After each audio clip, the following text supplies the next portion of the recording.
Hello, everyone, and welcome to CogX's last day, which does fill us a bit with sadness, but thank God we have a jam-packed schedule to make up for that piece of sad news.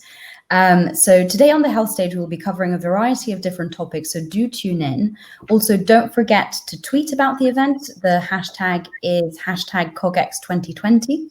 And to start us off this morning, we have a really interesting session on disease decoded, computation, human observation, and making sense of biology. This session will be moderated by Joanne Hackett, who is general partner within the healthcare practice at IZY Capital. I will be passing now on to you, Joanne. Wonderful, thank you, and welcome everyone. As we've just heard, it is the last day, but that does not mean it is not going to be the most fantastic day that we have had thus far. I'm delighted today to be able to bring you 3 experts who are going to help us discuss how to decode disease in a variety of different ways. Hopefully you've picked up the word code is in there, so we do have experts who are going to be talking about the variety of different things that we need to think about to actually understand data. Understanding biology, we are joined with a physician today who will be able to talk to us a bit more about both the patient and also the clinical side of disease. And then we have some experts who are going to be able to weave into the conversation a variety of different ways that you tease out that data to be able to make sense of the biology. So we do have on the stage with us today Junaid Bajwa, we have Mark Davies, and we have Chris Bishop. So what I'm going to do is I'm going to allow the individuals to have a bit of time to discuss their area of expertise, how this all comes together in their mind, and then at the end of it, we'll have a little bit of a discussion. So do feed in your questions. We'll try to pick them up and weave them into the conversation. So I'm going to turn it over to Junaid now to give us a little bit of perspective, who he is, a bit of background, and how diseases need to be decoded according to him, and some of the work that he's been doing over the past several years. Junaid, over to you. Thank you very much, Joanne.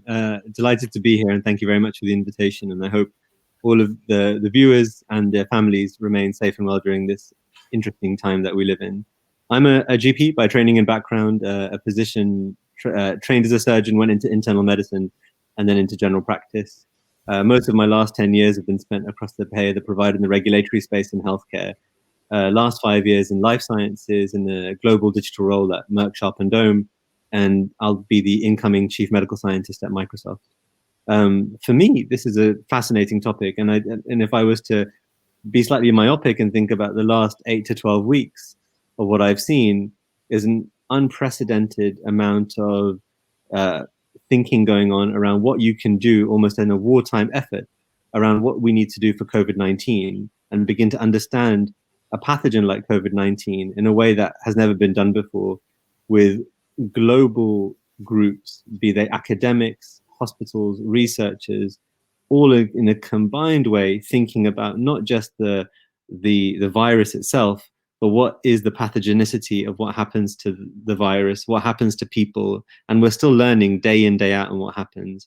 An unprecedented amount of collaboration across academia, research, and providers, taking research and translating that directly into real-world interventions.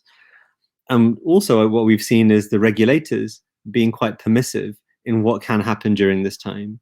And a question for me would really be, what would this mean for what happens in a post-war period? Or as the surge reduces, what will we see now in the regulatory space and in this collaboration space around how we both access the data, how we ask the right questions of the data, and how we translate that into real world care for the patients and public that we serve.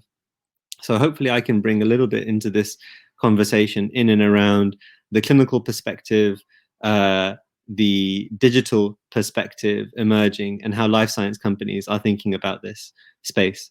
And there's what we are in the midst of now is a real opportunity around the data that we have access to, and this constantly new generating field of data, be that on the genomic side, the economic side, the true healthcare side, and we're beginning to understand healthcare in ways that we could only imagine in the future.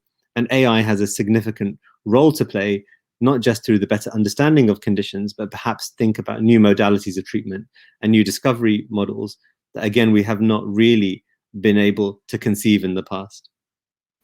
Joanne, hand over back to you. Great, thanks, Junaid. And I think you actually highlight a few things that obviously many people are trying to grapple with at the minute. We've talked about our healthcare system always being available and ready to us, but we've also now seen that there's ways to enhance that and make that better. And clearly, if we actually have a resilient, future-proof healthcare system, one that is obviously able to stand up to things like COVID and various other things that are definitely going to happen as time goes on, we can actually allow our diseases to be discovered earlier and potentially even treated differently. So do you maybe have a few thoughts on some of the trends that you've seen about how we can potentially implement some of these new technologies that have really risen to the forefront during the pandemic? So I think there's the hype and then there's the reality. And what I've seen is a strong desire for many companies and many experts in the field to come together and want to do good. But then there's the promise of what we could do tomorrow versus what's the reality of what we can do today. And we've seen, if you take the NHS and many healthcare systems, a sudden adoption of technology in ways that people have only imagined and been speaking about. I mean, telemedicine as an example, people have been talking about it for 10 to 15 years, and it's only really taken off in the last 12 weeks. Even though the technology has existed for a long time. And I'm sure Chris will speak to this shortly, but in one of Chris's previous talks, he's often spoken about the role of access to data, access to specialists, and access to compute power. And what we have now is access to data, but how clean is that data? How curated is that data? What insights can we gain from it? The data itself probably isn't what we need. It's the insights that we can gain from it, the questions we ask of that data, to then tell the story and help us understand what's that deeper meaning underneath. If we can maintain some of that collaboration across research, clinical expertise, and then power that by high compute power, perhaps we can begin to, as you point out, begin to recognize new disease patterns in ways that we've not recognized before, or maybe even begin to re-understand what that disease actually is. And then think about novel treatment mechanisms or prevention mechanisms that allow us to improve health for all of society and improve equity in healthcare in ways that we've not done before as well. Yes, you have touched upon a few of my favorite topics, the good old structured versus unstructured data, what we actually collect, is it actually useful? Wrapping around that, we've got so much data in our healthcare systems, it's worth cajillions. It's not worth cajillions if it's not actually in a format that we can use. So perhaps now we should actually get Chris to give us a little bit of insight into some of the great work that Microsoft is doing and some of the stuff he's been doing over the past several years to really understand the power of the mechanisms that are actually required to be implemented to capture some of this data and actually make those insights come to life. So Chris, can you give us a little bit of insight into some of those subjects?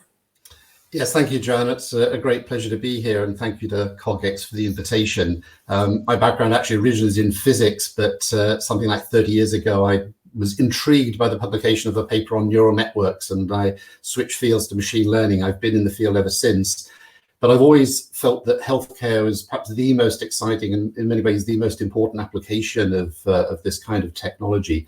So what I thought I'd do to stimulate some discussion is share three rather specific thoughts about trends or key concepts, which I think are really at the core of this discussion. The first is to share briefly some remarkable developments in the field of machine learning that have happened in the last year or so. They're well known within the field, but I'm not sure they're so well known more broadly. So we all know that computers get faster and cheaper. And in fact, if you look at the history of machine learning, you'll see that like many other domains, it's sort of ridden this wave of ever increasing compute power. We see that the amount of compute needed to train a state-of-the-art machine learning system has doubled about every 18 months, going back to pretty much to the 1950s. But something remarkable happened starting around 2012, which was a breakthrough called deep learning. And deep learning has really depended upon the availability of lots of compute. Now, the field of deep learning or deep neural networks literally revolutionized the field of speech recognition and also the field of computer vision. And it really sparked this explosion of interest in machine learning, or as it's now called, AI, artificial intelligence. It's really about data science and machine learning. And what we've seen since 2012 is that to train the state-of-the-art systems in machine learning, the amount of compute power you need has again been growing exponentially, but it's been not doubling every 18 months or 2 years. It's been increasing by a factor of 10 every year. This is absolutely staggering, and it continues to this day. And what it means is that big tech companies, Microsoft and others, and startups as well, are putting an enormous amount of energy into trying to stay on that curve, because last year, in the last 12 months, we've seen a revolution in a third field, which is natural language processing, that was enabled by colossal amounts of compute power. Something like, imagine a petaflop computer, 10 to the 15 operations a second, working flat out for a day. That's a petaflop day. The state of the art today uses upwards of 10,000 petaflop days of compute to produce a state of the art system. That new wave of machine learning, data science technology is undoubtedly going to open up new opportunities in healthcare, and staying on that wave is going to be very exciting. And so Microsoft is doing things like partnering very closely with a company called GraphCore to roll out a completely new generation of machine learning specific processor. So that's the first one, this incredible 10x per year increase in compute power. The second thing I wanted to mention briefly is that, as we all know, there's a tension on the one hand between the belief that data, including healthcare data, has a lot of value and we can extract value from that data, at the same time recognizing that often it's personal data. We need to think very seriously about privacy. And there's clearly a tension or a trade-off between these. I think it's worth highlighting that there are technologies that can, to some extent, allow us to get the best of both worlds. For example, there are technologies called confidential compute or secure enclaves, which allow data to be protected through encryption and only decrypted actually within the processor itself. This offers extremely high levels of security, of privacy, in which the machine learning happens only inside the chip. Nobody can access it, and the results can then be shared as appropriate, but nobody has access to the raw data except the originators of the data. And that is one of a class of so-called privacy enhancing technologies, which allow us, I think, to get some of the benefits of extracting information from data while also preserving privacy. So awareness of the existence of those technologies and the fact that it's not a simple choice between either creating healthcare value or maintaining privacy, I think it's important to be at least aware of the existence of those technologies. The final comment that I wanted to make really concerns the impact of if you like, the data revolution, the AI, the machine learning revolution, as it unfolds in the world of healthcare over the years ahead. We know in many other domains that this will change the nature of work. Some kinds of roles will disappear, new ones will appear. There's a lot of discussion about the impact of these technologies on the world of work. And it's very interesting to understand how that will look in the world of healthcare. I think there will be changes, but I think concerns that, and Junaid, I'm sure will be pleased to hear this, but concerns that somehow clinicians will disappear and be replaced by apps, I think that's extremely far-fetched and very, very unlikely. I think what will happen, though, is there will be this very deep partnership between the machine learning and the clinicians. Somebody once said that AI isn't going to replace radiologists, but radiologists who use AI will replace those who don't use AI. So there will be an impact. The impact will be quite subtle and interesting in some ways. It will change the nature of human expertise. So expertise that is simply built up from years of experience, let's say a dermatologist who's seen thousands and thousands of examples of lesions, knows which one is likely to be cancerous and which one is not. That's something that machines are going to do much better because they can process much larger quantities of data in a much more quantitative way. The richer skill set that clinicians have, including the human interface and really understanding the bigger picture of taking the results from machine learning, probabilities of cancer and so on, and translating that into a care pathway that's tailored to the individual is something that's, I think, a very human-centric activity, and that's not going to disappear anytime soon. So let me offer those three thoughts as a stimulus for discussion. Excellent, great, thank you very much. I think you've highlighted a couple things in there that probably both terrify and intrigue people. So we often hear about, we need to collect data, we need all sorts of data, which we do, I believe. But then you also highlight the privacy aspect of it. And I think, there's a lot of expertise, I believe, I'm assuming within Microsoft as well, that has actually been used in the banking industry that we're actually now taking and putting into healthcare. Because many of us several years ago, when we first got online banking or we first got an app on our phone, we didn't think twice about sticking our thumb onto the phone and magically our whole banking statements came up. And I often argue, with my background in genomics, I often argue that I can show you my whole genome sequence or I can show you my bank statement, and you'll actually learn a lot more about me from the bank statement because you've got my address, you've got a lot of other information about me. So some of these technologies about privacy, how do we actually communicate that these are things that are enhancing the ability to decode disease, but we actually have to collect that data? What are some of the things that Microsoft has done in that space? You're absolutely right. The core to this is data. We talk about artificial intelligence, but it's really all about data and the ability to extract information from data. And as Junaid indicated, many of us believe there is a huge potential here. The question is, how can technologies help this? And especially in the healthcare domain, where we quite rightly view personal healthcare data as private. By the same token, though, I think there's also a sense of not only wanting to protect our personal data, but certainly speaking for myself, I feel slightly cross that my data isn't being used. I'm aware that as part of a much larger cohort of people, information about my healthcare could be used collectively to improve lives, to improve healthcare outcomes, and even save lives. And so there is this tension, and where technologies can help. I'll give you a concrete example. A specific piece of technology that's deployed in the Microsoft cloud. It's called Azure Confidential Compute.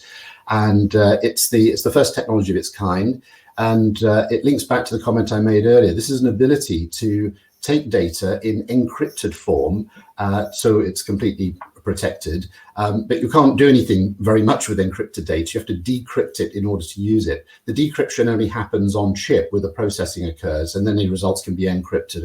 And for example, that means that data processed in this way in the Microsoft cloud is completely invisible even to Microsoft. Even somebody in the data center with attaching wires to the processor would still only see encrypted data.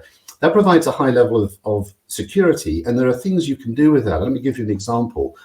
We know that machine learning improves when you have more data, generally speaking, and when you bring in data from different sources. So you can imagine situations, let's say a number of hospitals have image data and they want to share that image data to produce better results, but they don't want other hospitals to have visibility of their own data set, as it were. This kind of Azure Confidential Compute technology would allow you to pool the data from different providers in a single processor, run machine learning, get outputs, models, predictions that are better than can be obtained on any one data set alone. But in the process, each provider of the data only has visibility of their own data, nobody else's. And the cloud provider, in this case Microsoft, has visibility of none of that data. So that's just one illustration of how technology can help unlock the power of data without compromising privacy. Yeah, fascinating. And I think these are the things that we really need to allow citizens, the public, to understand a bit more, because we often end up having people seeming to be quite afraid about sharing data. What does that really mean? And I think fundamentally, as you said, most people actually want data to be used to actually make their treatment plans more accurate and more personalized towards them as well. So how do we start to communicate that? And I think some of these tangible examples, communicating them better and actually having a much more collaborative approach to it, is really the way forward. So I guess when we're talking also about data and thinking about federated analytics and various things like that, this has to be a core component of the work that's actually happening, obviously, at companies like Benevolent. So I'm going to now turn it over to Mark to give us a little bit of insight into the ways that they both collect data, use data, and actually use that to understand the biology and try to actually design compounds that are going to be used to treat disease. So over to you, Mark. Oh, thank you, Joanna. And thank you to the CogX team as well for inviting us to attend this session. So yeah, my name's Mark Davies. I head up the informatics and data functions at Benevolent. And this is really focused on bringing together kind of the informatics capabilities that allow us to really delve into data, model, represent, and prepare it in ways that actually supports many of the downstream applications, whether it be data science, analytics, machine learning, to allow us to ask the questions that enable drug discovery with that Benevolent AI. So my background, I've been with Benevolent for the last 5 years, and it's been an interesting evolution, seeing a company grow from 20, 30 people up to around 300 now. I'm really trying to make this change within the drug discovery setting. Prior to being at Benevolent, I've been involved in a lot of these larger data integration activities, European projects, as well as with biotechs within London. So this really is at the heart of my interest and looking to make this difference at Benevolent. I'd also like to start by sort of setting a bit of setting the scene as well, and I guess why many of us here are here today. And I think one of the key reasons is, there are currently thousands of diseases out there which have no treatment, and we're spending tens of billions each year really trying to support kind of a broken system, which is leaving millions of patients without hope of a cure. And I think this is kind of really fundamental to many of when we think about data, when we think about processes, when we're bringing all of these components together, what we're trying to fix as a whole.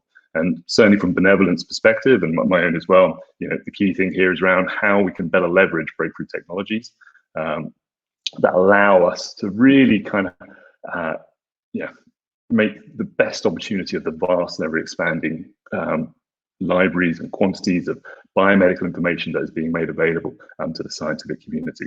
And I think that's really the ethos which we take on as a company, and many others working in this sector as well. And touching on some of the technologies that Chris was referring to, how we can utilize those to make better usage of that data that is available to us. Us as a company, I'd love to a bit more details about how we think about it. So we are building technology in service of science, really in an augmented fashion. So we're aiming to support our drug discovery team at Benevolent by building the specific technologies that allow them to undertake things like target identification, target validation, lead optimization within the chemistry space, and these deeper insights within precision medicine, and bringing together the best in class in AI, machine learning, informatics, and other technologies that allow us to transform the way drugs are discovered and ultimately developed. And as an outcome from this, we've really put together an end-to-end process that captures all of this. But underpinning our target ID approaches, AI chemistry, precision medicine, is a knowledge foundation. And again, it's identifying what is the right data, where it has maximal impact across many of these different areas, and how it can be served, represented, formatted in ways that enable, in the first instance, sometimes just searching that data and identifying through a given sort of chemistry program, what is the underlying data I need to generate a model that help me predict a particular molecule will bind with the target. We're in target ID, really understanding what is the underlying biological processes that are potentially going wrong within a given disease, and surfacing those as quickly as possible to that discovery team, and allow us to have what we've kind of focused on is really this mechanistic discovery approach within drug discovery. So what are these mechanisms within diseases that we believe are broken, and how can we understand them better and ultimately define therapeutics and treatments to make a change in that particular space. And again, this does sort of speak to really a history, and I think the industry as a whole is how we can think to better define things like disease and symptoms. We're leveraging a lot of public resources, public ontologies, payer systems like ICD-10. And again, these don't really represent what is going wrong. They were built for different reasons, but we're using and leveraging these within our platforms in ways to surface that information. But we need to think about this slightly differently. What is the underlying network representation? What are the proteins involved? What are the tissues, the cell lines, the cell types, the expression levels that are going on to really break down what is happening within that given disease? And it's a key part around our integration process that allows us to have that context and really sort of break into and understand for a given disease area what is going on. And this really sort of kickstarts the entire process for us, going from end-to-end drug discovery and supporting ultimately patients at the end of this. Thinking sort of longer term, there's probably like 3 areas for myself when I think about data and over the next 10 years, and a number of challenges that I think we should be sort of tackling as a sector around how we can sort of improve things. This is basically from my own experiences, but as well as I'm sure for many others on the call and attending this particular session. But one of the common threads or themes that we find is that we're often finding ourselves with limited amounts of data to answer those questions that matter most. And it's kind of an interesting challenge, this, because it's actually one of the driving forces which has allowed us to generate and identify new machine learning AI technologies. You know, there's Chris referred to it earlier around some of these approaches and sort of deep learning, but somebody's really sort of tackling this limited data challenge, how we can really make the most of that information and come up with predictive models that actually rely on less data. Things like zero shot, few shot, meta learning, active learning, really sort of putting together various approaches, networks, feedback loops, improved parameter optimizations around these types of models that actually allow us to gain better insights and hopefully more powerful models.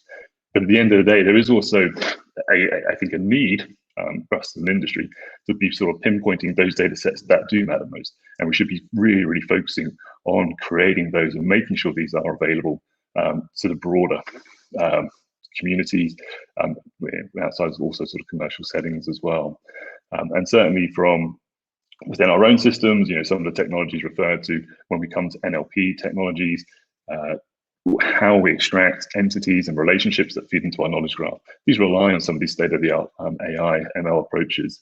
Similar for chemistry, when we think about the design, synthesis, and test cycles, again, active learning cycles, really leveraging much of the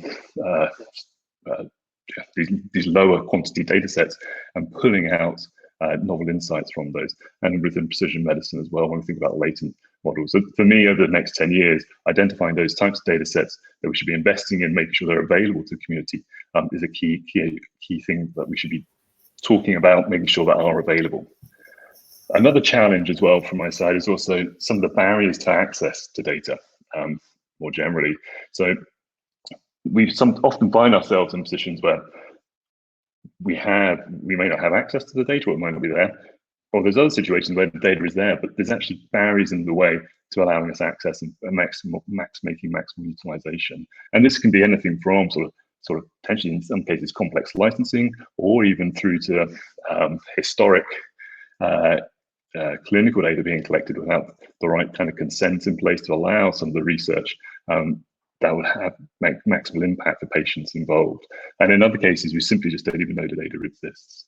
And this is kind of very interesting. I think with the current COVID situation, one of the outcomes is it's really kind of mobilized and brought together many data providers to make data available and, you know, allow us to come up with new novel insights very quickly.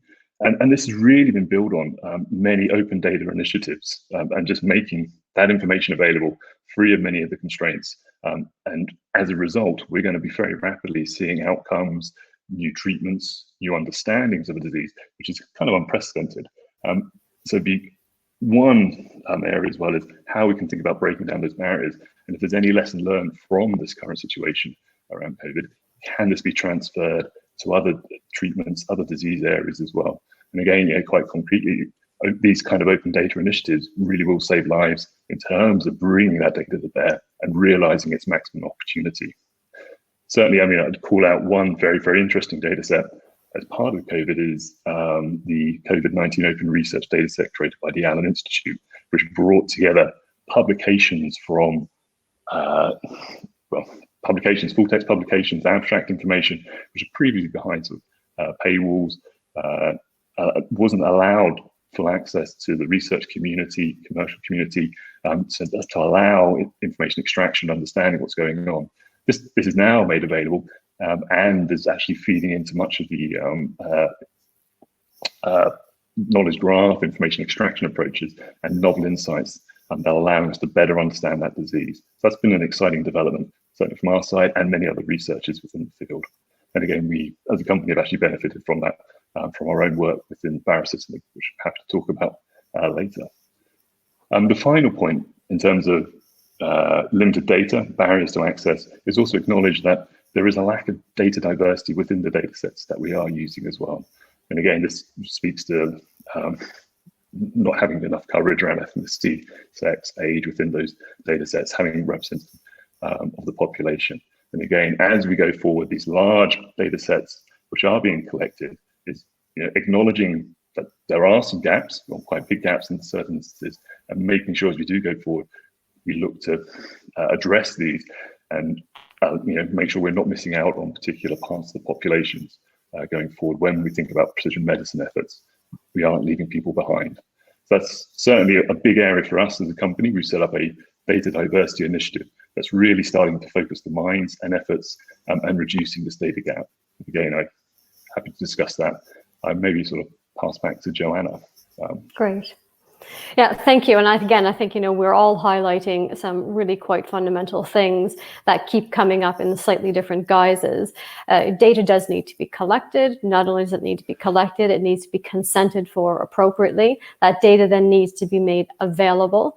It doesn't need to necessarily be held in a silo and owned by one particular institution or individual. The more data is actually used, the better insights that one gets. And when we think about trying to even take it a step back and saying, how do we actually stop people from getting sick? Surely a healthcare system should be there to treat sick people, but surely we should be thinking about trying to prevent people from getting sick in the first place. And there's been quite a lot of research being done, obviously, with genetic diseases and trying to get that diagnosis faster so that the treatment plan is much more applicable for the individual. But with respect to, obviously, the data sources, small companies, large companies, academics, everyone needs access to this. I think I have seen quite a lot of collaboration, especially because of the current pandemic that we're experiencing, and allowing individuals to share that data a bit better. So, Mark, with respect to the data that you guys are getting that you didn't have before, is this different types of data, or is it just you're seeing the barriers to entry be reduced a little bit more? I think it's a combination of both. So, in our particular case, like many companies working on COVID sort of challenges at this moment, we set up a team to really sort of understand and focus. Can we better understand the disease? Is there an opportunity to identify a new mechanism that may prevent the virus kind of really taking effect? And as a result of, I guess, many initiatives from across the Allen Institute, Amazon, and I'm sure Microsoft as well, are putting together and indexing data sets, Google as well, on sort of the Kaggle side, making these available to large groups, large research, and allowing these kind of insights and just making that awareness. For us, again, we are kind of very much focused on human disease, the underlying mechanisms that are going wrong there. Can we apply that within kind of a viral or infectious disease setting? And in a particular case, this was the focus of the repurposing effort that we put into the baricitinib, and identifying that as a potential sort of novel treatment within COVID-19. Again, this is currently in trials at this moment. But yeah, I think identifying and categorizing what data is available and then making it available, and then the outputs from that research, us then making that available to the community more broadly has been sort of the key thing, I think, and a big lesson learned from this entire COVID situation. Yes, well, may that trend continue. Let's hope that we are allowed to see much more of that data that's collected, and obviously to have more insight and input into the way it's collected, and obviously the way that it's used as well, and really engaging the patient population as a whole. But one thing that I'm going to actually circle back to Junaid on is talking about, we're talking about all these great new ways to accelerate disease and diagnose it earlier, all of this stuff with machine learning and feeding all these algorithms. How are you, as a physician, going to stay on top of all of that? How is this going to be taught in our universities? And if we outsource a lot of these machine learning algorithms for imaging, for example. When someone comes in with a rather straightforward case, how will you actually know what that is? So that there was a lot there to put on you, but clearly you're going to solve everyone's healthcare issues in the next 2 minutes. So let's get your thoughts on that. So I'd probably start by saying medicine is an art and a science. So the science is super important, and the science is augmenting. So the practice of medicine that I would do today is very different to when I first became a doctor and I was allowed to be by myself and go see patients when I was a junior doctor in 2004. And every 2 years, I've seen a change in terms of my own personal curiosity, how I practice. And if I take a specialty like oncology today, you have companies that are doing 1,200 trials in the space across multiple different countries, and that's just a single company. So if for any single molecule there are 1,000 or 5,000 trials, how on earth can I ensure that the patient in front of me tomorrow is getting the best in class, most real world evidence, most evidence-based practice and treatment opportunities at that moment in time? And it's impossible for me to compute all of that. It'll be based on the last journal that I read or the last journal club I went to, because the way that I learn is pretty much the same way that I've always learned, although the practice of medicine and the opportunities around me are changing constantly. But we have to remember that ultimately I have to translate all of this information and the information that's being presented to me either by a computer or by some algorithm into a risk model in my own head that I then have to translate into that patient and that very personal experience at that very vulnerable moment in time. And that translation is the art of medicine, is how you hold the hand and how you take people through that journey. And there are core elements of medicine that won't change. But to Chris's point and to Mark's points earlier, if I'm able to have additional superpowers that allow me to diagnose faster, that allow me to care for that patient in a way that I've not been able to do before, I have to be able to exploit those. And I need the regulators around me to give me the permission to practice in the way that allows me to do it. I need the Royal Colleges in the UK and the academies internationally to allow me to use these new tools at my disposal and not hold back. So we need a willingness and an openness and true collaboration that sets in ground truth what the opportunities with technology can be.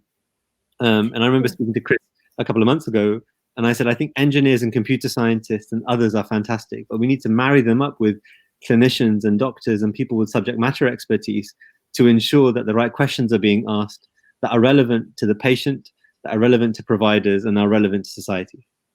Yeah, absolutely. And I think, again, it's that I think one of the things that the pandemic has highlighted to a lot of individuals who's worked in those silos, it just doesn't work, right? If you look at our healthcare system, it is actually, it's under a lot of strain at the minute. If we actually had thought previously, and clearly why would we, and actually implemented some of these mechanisms, this wouldn't be happening. We actually would be able to treat disease in a slightly different way, and even on the prevention side as well. But this actually highlights something that actually I'll turn to Chris towards, is we keep talking about, all of this data and platforms that people have to, access it. One of the things that Janae just pointed out was obviously making sure the regulators are on side. You guys keep talking about all of the privacy enhancing features that you have and decentralized privacy and various things like that. How does that all get factored into what you're allowed to actually give to companies like Benevolent and allow, coming in from the NHS and marrying it up? How does that actually work? And what would be your wish list to ask the regulators to help you with? You've got the systems in place and you've had them for years. How can you actually get that knowledge translated? I think it's great, a great question. I think, as Mark highlighted, sort of access to the data is one of the bottlenecks that's limiting, I think, what we might achieve in this space. It's not just about regulation, and sometimes the regulators, I think, are running to keep up with the pace of change. I think, as you, Joanne, actually highlighted earlier, a lot of it has to do with trust. In a democratic society, we have to carry people with us. So it's about transparency, it's about trust. I think, in a way, the pandemic, although it's a terrible disease and we're far from being through it, this cloud has a few silver linings. I find it remarkable that we have daily briefings live on television, on the internet, from Downing Street, in which they show graphs and talk about data science. And we see that data is playing a critical role in managing this pandemic. And I think that's really shining a spotlight on the opportunity. So I think that will really help accelerate. In fact, there's no doubt about it. things which would have taken 6 months, a year to get approval to go and do happening in the space of weeks or even days sometimes, because we see there's an imperative, and every day that we delay, more lives are put at risk. So for me, it's not just about regulation. The regulation is one component in that bigger picture. Yeah, exactly. And I think, you know, as you've also highlighted, I'm sure there have been advances, and potentially, Mark, you can comment on this, even at Benevolent over the last, you know, a couple of months that have probably been faster than what you would have anticipated. But even more fundamentally than a faster diagnosis or a faster way of being able to aggregate or look at your data or make inferences, is there more of a move, do you think, towards, you know, smaller companies, I suppose pharma as well, large pharma, to actually start thinking about understanding the mechanism for the prevention aspect of it? Or are we still, do you think, in that space where people think there's not really any money in prevention and who's going to pay for it, clearly aside from vaccines, which is the most important prevention, I suppose. But what are your thoughts on that, Mark, thinking about more of a model towards understanding the mechanism of the disease and understanding how we actually prevent individuals from getting sick to begin with?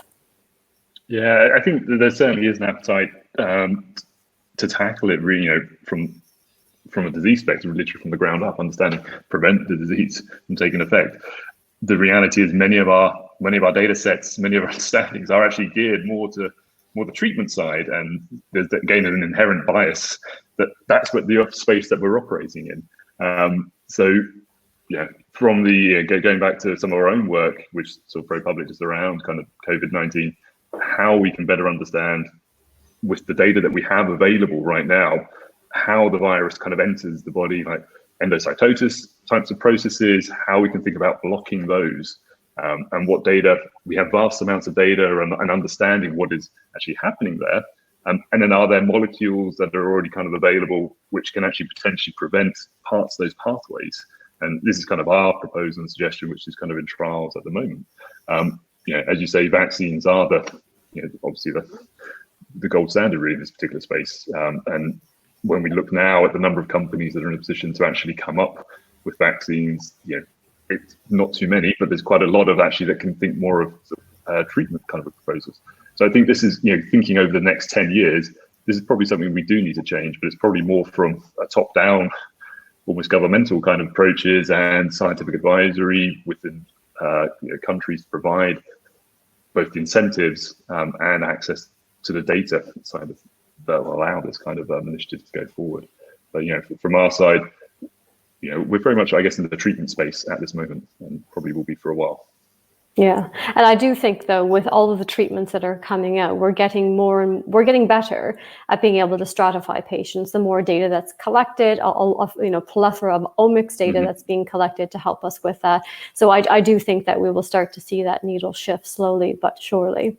So we're just going to wrap up now. We have a couple of minutes left, and I think one of the things that I've taken from this conversation is that, you know, we've got great expertise in understanding disease. We've got great expertise in treating it, in building platforms to be able to make sure all of that data moves around. And I think we're hopefully finally at the stage where some of this is really going to be implemented, because we can see the beauty of doing that and the benefit of doing that. So I'm just going to ask each of the panelists to give a very brief wish list, I suppose, or a call to action as, you know, what would help you to do your job better and to have a bigger impact on society to help us decode disease. I'll turn to you, Junaid, first. So I would say, let's ensure that we're really solving the problems of today before we jump on solving the problems of tomorrow. Excellent. Chris? I think for me, it's all about partnership. We've touched on this point several times. I do think that technology companies like Microsoft have important things to offer, but certainly tech companies aren't going to solve healthcare in any sense at all. So it's all about partnership. In fact, everything we do in Microsoft in the healthcare space is done in partnership with hospitals, with biotech companies, with pharmaceutical companies, and so on. So my wish list for the years ahead is just to deepen and strengthen those partnerships. Great. And over to you, Mark.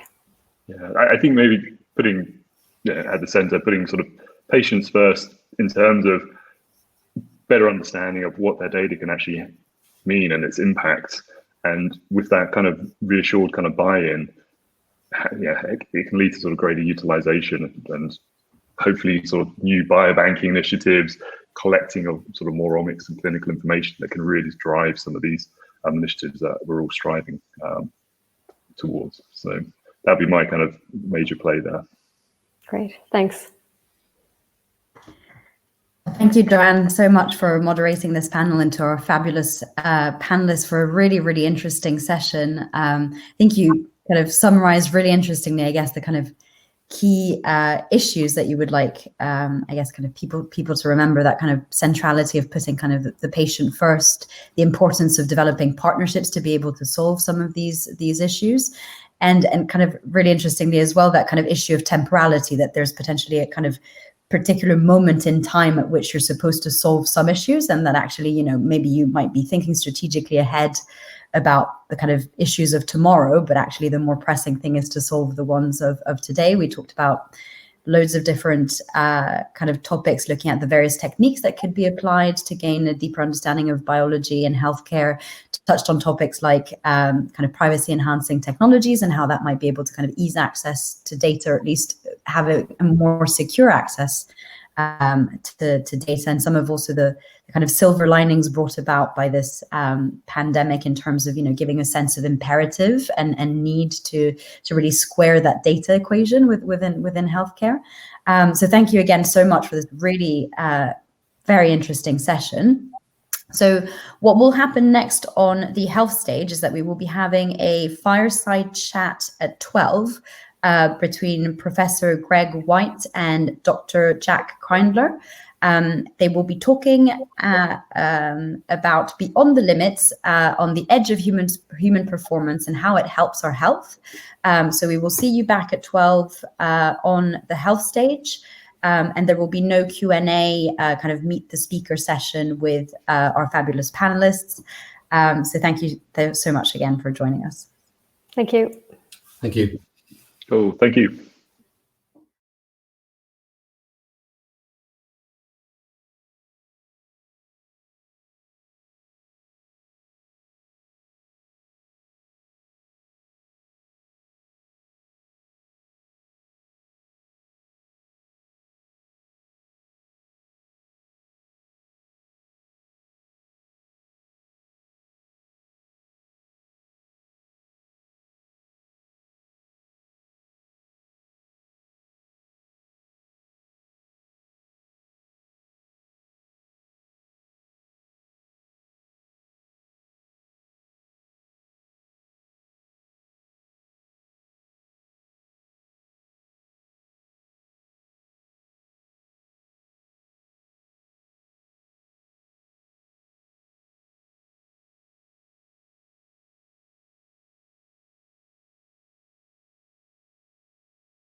Welcome back to the health stage. Our next session is titled Beyond Limits, the Edge of Human Performance and How It Helps Our Health. It will be a fascinating fireside chat between Professor Greg White, who's Director of Performance at the Center for Health and Human Performance, and Dr. Jack Kreindler, who's the founder and medical director at the same Center for Health and Human Performance. So over to you, Jack. Thank you. Well, it gives me great pleasure to actually have a chance to quiz, grill, and chinwag with my good friend Professor Greg White, who we founded the Centre for Health and Human Performance back in 2007, about quite a while ago, about 13 years ago now. We're a team of about 40 scientists and specialists in the area of elite human performance science and sports medicine. We don't just work with athletes; we work with people wanting to do kind of ridiculous things for charity, but we're most well known really also for applying that to the sickest people to help them through their greatest challenges as well. So whether it's the marathon disable or getting through really typical cancer treatment, that is what we do at our place. And Greg is not a doctor. He is a doctor of physiology, and he works at Liverpool John Moores University as a professor. In and amongst all the other things that he's doing. I remember once very classically, he said to me, Jack, I can't come into work today because I'm swimming the channel. The kind of life that Greg leads. But what we're going to talk about today is like how it is that we can really push our bodies to the limits. What does it take to do that, and is it good for us or is it in fact bad for us? And we're going to use an illustration of one of the projects which we did at our institute, which was the 7 on 7 in 77 challenge. But before we get into that, maybe Greg, do you want to just introduce yourself a little bit, and then we can talk about that challenge and how it applies to people that are not doing crazy things on every continent on Earth. Well, listen, it's great to be here. Thanks for having me, and it's great to chat to you, Jack. It's always a pleasure to have a chinwag. I think what you've just articulated is exactly what we do, and I think that what I guess my background, I was an Olympian and a sports scientist. I used to be the director of research at the British Olympic Medical Centre, and my fundamental role there was to enhance human performance at the very elite end of the spectrum. So I work with some of the greatest athletes on the planet to optimize their performance, to take them from the grass onto the podium and keep them on the podium. So incredibly complex to do that, particularly as sport has advanced so much, and actually what we know about sport and the science and medicine of sport is crucial. And then in 2007 we met. And it was, I guess to some extent, it was an epiphany, the fact that what we do with elite athletes is exactly what we can do with some of the sickest patients. And whether that is cancer patients, my specialty is in cardiovascular function, so with heart patients, pulmonary patients. And in fact, what we have done at the Centre for Health and Human Performance is effectively applied the knowledge that we have from physiology and translated that into pathophysiology and optimized the performance of people at one end of the spectrum, from cancer, going through chemotherapy and pre-surgery, all the way through to Olympic gold medalists. And I think that what we found and what we understand now is actually, albeit it is physiology to pathophysiology, actually the same approach can be used to enhance performance across that spectrum. It turns out that if you treat even the sickest cancer patients like athletes, they do better. Absolutely, and it's not right. To run for a bus. Some of the work we've done with King's College Hospital has even shown cellular, genetic and epigenetic changes in individual cancer cells as a result of this thing called exercise. Now, I'm going to talk about an extreme exercise or activity event that we did just before. Well, in fact, I started plotting on my computer the exponential curves of cases of coronavirus outside of the Wuhan province whilst we were on this trip. Yeah. And I knew at that point that this was going to be probably the last set of flights that we were going to take in a very long time. But let's talk about this this particular challenge. Greg, what on earth did we do here? It looks frightening when you look at it like that. I mean, and you're absolutely right. The interesting thing is, I was chatting with somebody the other day that when we arrived back from this challenge, just literally a couple of days later, we went into lockdown in the UK. And so that tells you when this occurred in sort of February into March. And what this challenge was about is it's a classic challenge. It's actually an annual challenge, which is organized and has become very much iconic. And that is the challenge is to complete 7 marathons on 7 continents. And what we were trying to do with this particular challenge was actually set a new world record. Now, the world record before we started was 137 hours to complete 7 marathons on 7 continents, and that includes travel. But what we set was really quite an audacious goal, and that was to try and do those 7 marathons in 77 hours, which when I say it out loud, it sounds absolutely ridiculous. But what we did... 3.5 days or less, isn't it? It's like yes. I mean, and when you consider that it's over 50,000 miles of flying on top of 7 marathons and the period of time it takes to run those 7 marathons. But as you can see there, we started the event in Cape Town. We didn't run a marathon in Cape Town. We didn't use that as our Africa base, but we used that to fly into Antarctica, into Wolfsfang, onto Wolfsfang runway in Antarctica. And the race effectively starts when you start the first marathon. So we completed our first marathon in Antarctica. Immediately from there, flew into Argentina, Argentina on to Panama, from Panama City into Madrid, Spain, Madrid into Oman, Madrid into Egypt for the Africa leg, Oman for the Asia leg, and then finishing off in Perth, Australia for the Oceania leg.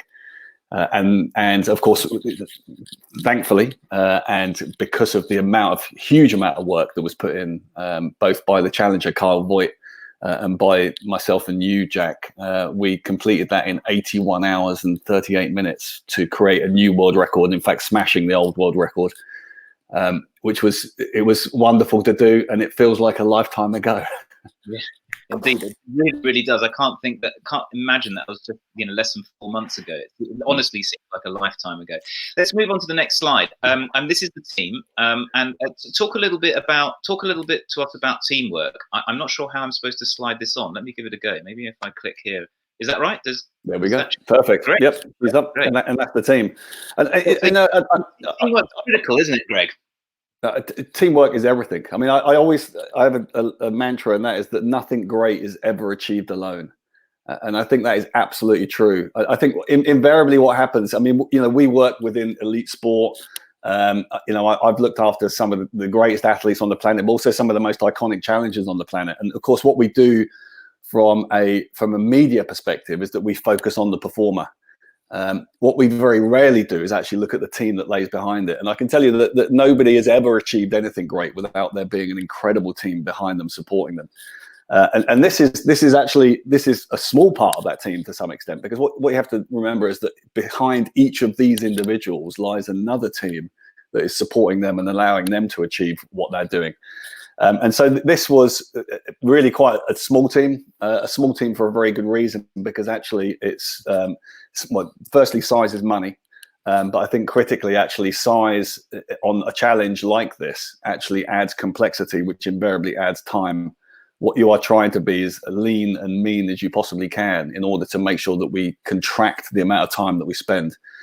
So what we have here is right in the center with the beard, next to you with your beard, is Kyle Vogt, who was the challenger. He was the guy completing the 7 marathons. Obviously, me in the middle with him.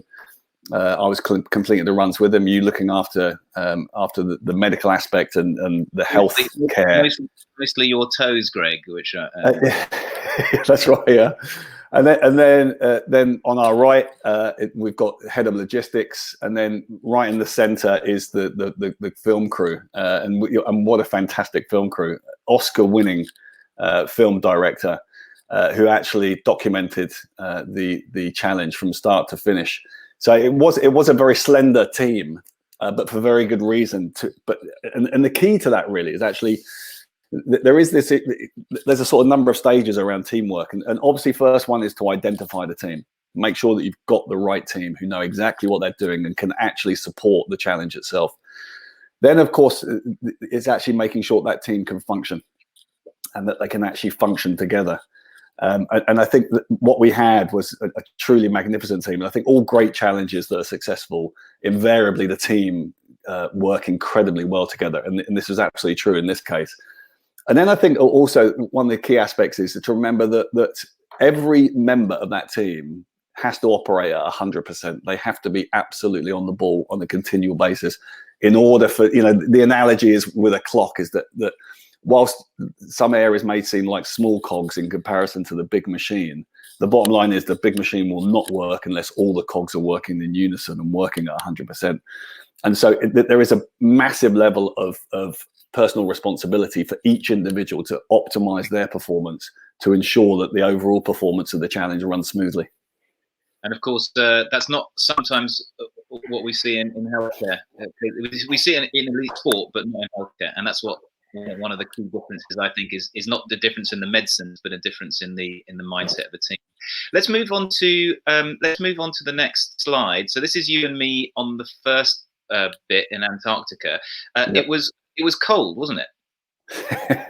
I mean, one of the biggest challenges here, and it's something that we face on a continual basis with elite sport, is actually thermoregulatory function, thermophysiology, and coping with changing in temperature on a challenge like this was probably one of the biggest challenges that we faced. So here we've got a whole host of things going on. Number one is it's minus 10 degrees centigrade. Now that is problematic from a health perspective. Interestingly enough, it's actually quite positive from a performance perspective, because hypothermia is one of our big problems during physical activity, not necessarily following the completion of it. But from a health perspective, non-freezing cold injury and freezing, so frostbite cold injury, is a real issue in these temperatures, particularly when you consider that the air temperature is minus 10. But with wind chill, that dropped to somewhere closer to minus 30 for this particular marathon. And of course, the first things to go are nose, ears, fingers, toes. And actually for men, and again, there's a lot of men on this project, the penis is the first thing to freeze on a man. So making sure we stay safe is absolutely crucial. If you add on top of that, you can see that we're wearing very dark glasses. The radiant load, both in terms from the sun, but also the reflective load coming off of the very white surface of the snow, can lead to snow blindness very rapidly. Very difficult to come back from snow blindness in a short term when it comes to these type of challenges. So really, the performance and health aspects of a challenge like this run parallel and are absolutely crucial to success, to make sure that you're optimizing both health and performance. We're going to whiz through this now, Greg. So I've got the next thing I've got to show you. This is my favorite photo of the whole trip. Actually, this was you. Wolfgang, yeah. 2 miles away in Wolf Fang. It was beautiful there. And then the next thing I've got here is this is actually when we reached Argentina, which was very beautiful. Then we flew from Argentina to Panama, where we'd gone from minus 10 to plus 40. That's another example of how, that's when the challenge nearly ended, because I don't think anyone has really ever gone from 90% gone into 90% humidity, 40 degrees centigrade from minus 10 completely dry in less than 8 hours, that was a very moment. And you raise a really important point there, Jack, actually, particularly from a health perspective, is that in a relative humidity of under 20%, which it is in Antarctica. I mean, it's they call it the white desert for a very good reason. It's incredibly arid. And of course, what that does during exercise with high ventilation rates coming through the mouth, you get two things. One is you get very rapid fluid loss. You've got, as well as having what's called cold-induced diuresis. So in the cold, blood pressure rises. And so what we do through diuresis is we excrete more fluid. But also you get a lot of insensible sweat loss through breathing. So what you're trying to do is constantly humidify very arid, dry air. And what that does, it means that you're losing an awful lot of fluid, number one. Number two is that what you do is you actually create a potential for cold injury to the lung. And what we know is that if you drop below minus 26, what you can do is get ice crystal formation on the inside of the lung. So you get what's called endothelial lung damage at very cold temperatures. So there's a real health issue, but also a performance issue when it comes to hydration. And then within a 24-hour period, I mean, this is the thing about a challenge like that, within a 24-hour period, and having already run 2 marathons, so you've got fatigue in terms of physical fatigue, you've got psychological fatigue, you've then got travel fatigue on top of that. And then what you're doing is you are challenging the thermoregulatory system of the body to its absolute maximum. You go from -10 stroke -30 with wind chill, 20% humidity, straight into +40 degrees centigrade. And when we started that run, I'm sure you remember, Jack, but when we started that run with head torches on at 5 a.m., you could actually see the water in the air. It was close to precipitation. It was that humid. So we're over 90% humidity. And it was, without any shadow of doubt, that image there of Kyle in Panama, that was make or break on this challenge. It was utterly brutal. And it was certainly, even having worked in some of the toughest places on the planet. I mean, I've run the Marathon des Sables, which is a 156-mile race across the Sahara Desert. You know, I have personally raced and I've supported some of the toughest challenges on the planet. But it was the difference between Antarctica into Panama, which I think was probably one of the biggest challenges I've ever seen. We've got to whiz through now, Greg. Unfortunately, we're getting lots of questions as well. So this was the end result. This was the record time, which I'm very pleased my stopwatch on my iPhone didn't break. This is I think a nice. This is essentially the mood of the whole thing, me trying to pick up pieces and you having a big smile on your face most of the time. But of course, it was really challenging. I think even you yourself, who've done some of the most difficult challenges in the world, you know, you were pretty knackered at certain points, if I remember. Oh, brutal. I mean, it was brutal.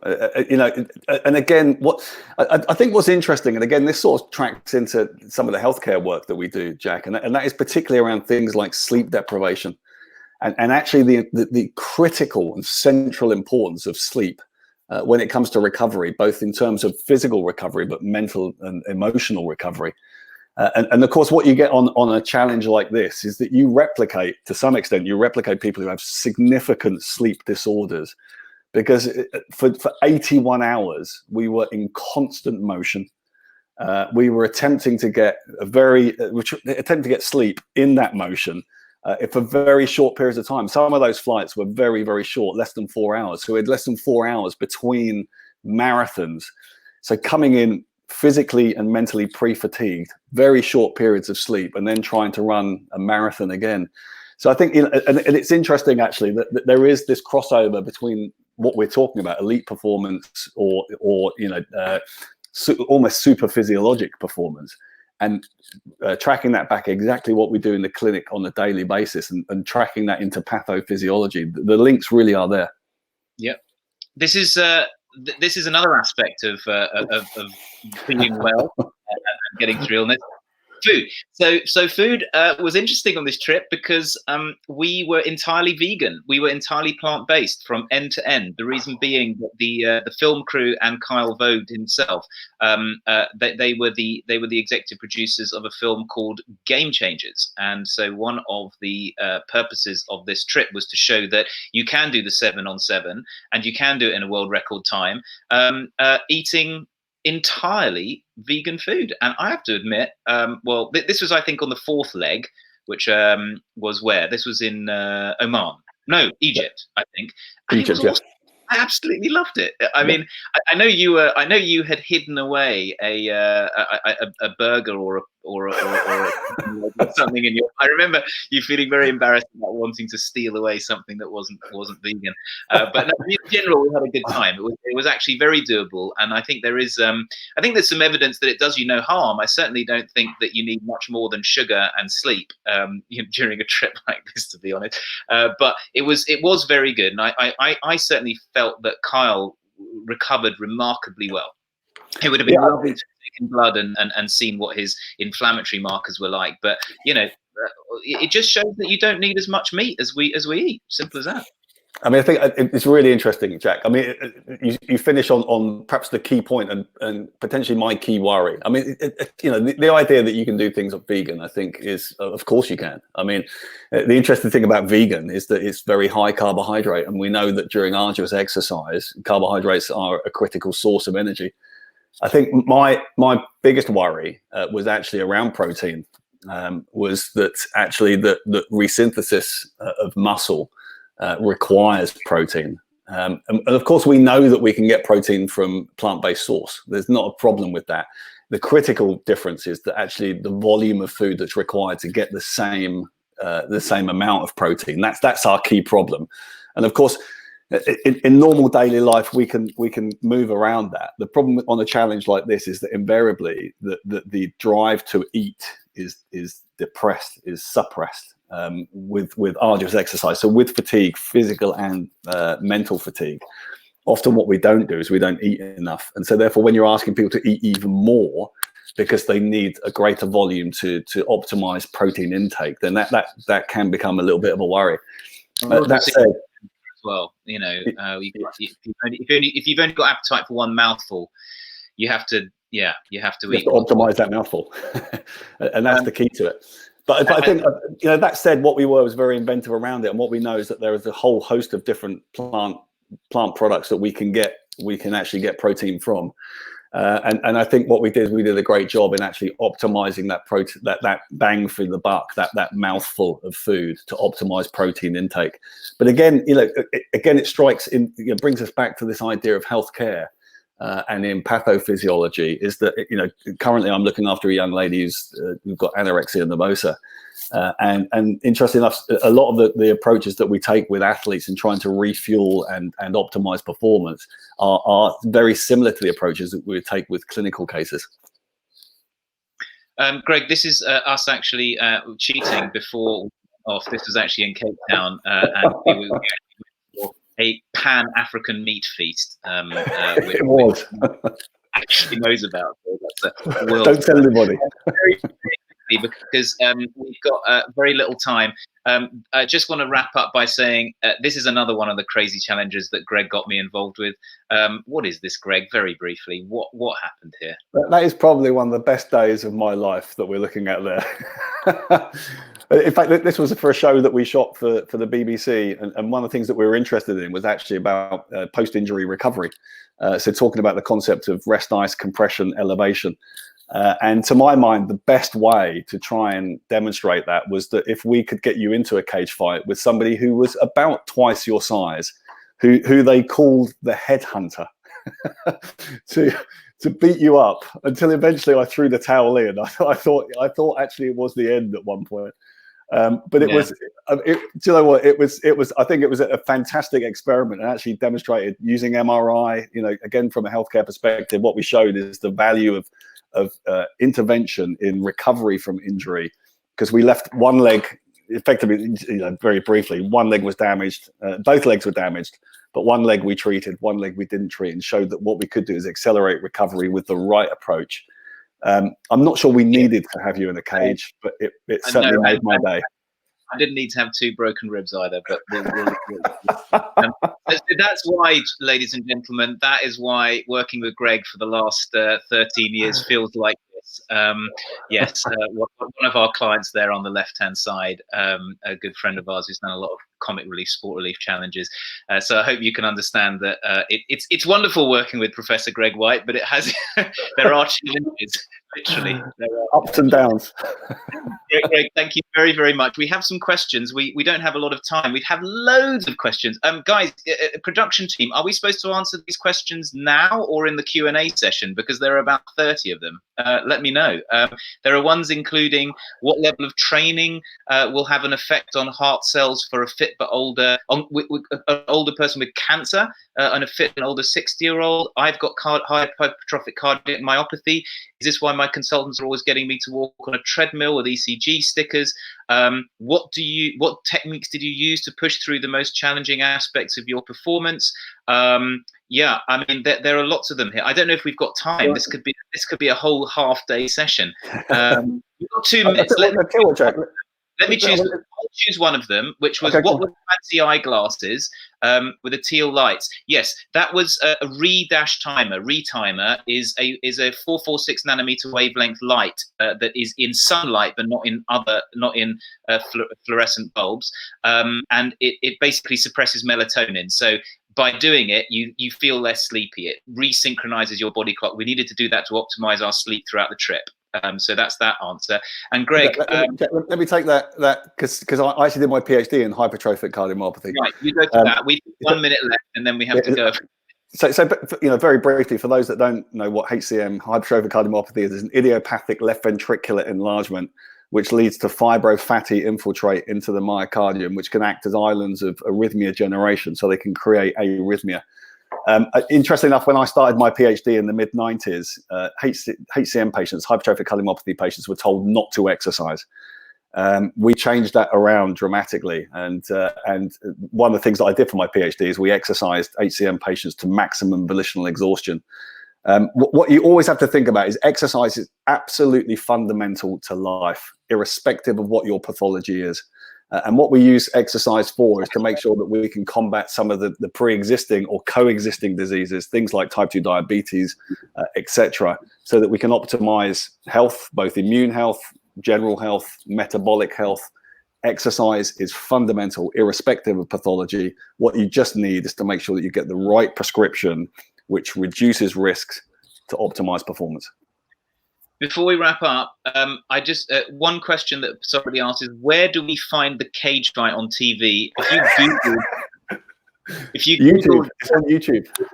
Triangle cage fight BBC, you will find it, and I will be hiding. And I can't. I can't watch. The person you'll hear giggling in the background, if you listen very carefully, other than Greg, is my wife. She thought it was hilarious. And she's still paying me for the treat. Thanks, Greg. Really appreciate it. Well, thank you so much. This was such a pleasure to listen to both of you. I mean, absolutely incredible dynamic duo. So thank you so much to Professor Greg White and Dr. Jack Kreindler for this fascinating fireside chat, where they shared with you many adventures, challenges, absolutely incredible sporting feats, you know, the kind of 7 marathons, 7 continents, setting a new world record of doing all of that in 81 hours is just absolutely impressive. And I really liked your mantra, Professor Greg, about nothing great is achieved alone. And I think that's a kind of really powerful message to end this session on. So now, depending on the type of pass that you have, you'll be able to follow this incredible dynamic duo into a Q&A session. And the next thing that will happen on the next stage, actually in a couple of minutes, you will see me pop back again.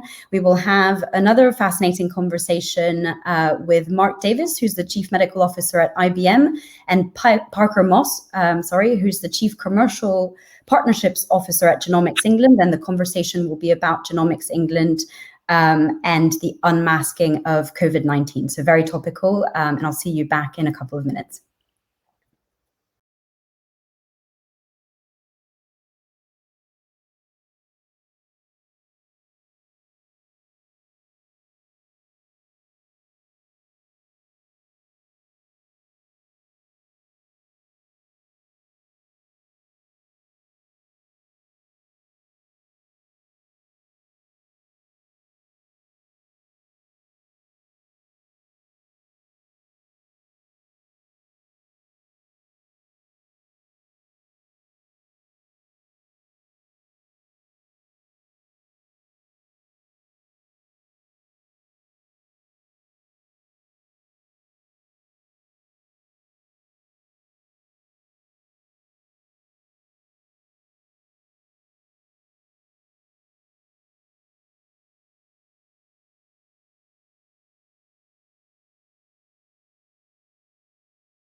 So welcome back to the Health States. For those of you joining us right now, we just had a fascinating fireside chat that was on the edge of human performance and how it helps our health.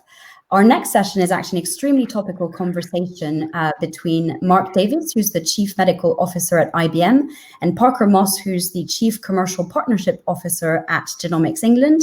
And the topic of the conversation will be Genomics England and the unmasking of COVID-19. So over to you, Mark.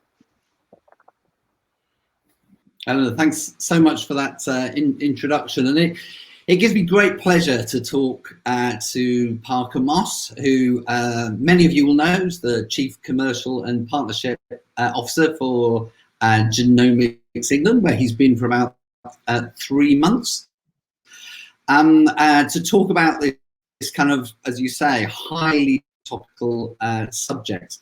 Before we get into COVID-19 and the contribution that Genomics England has made to unmasking this virus and the resulting disease, we're going to take you through a little bit of a conversation around Genomics England. We're going to talk around genomics and the practice of medicine more generally, and drill down specifically on the work they've been doing for us to understand this novel virus and novel disease.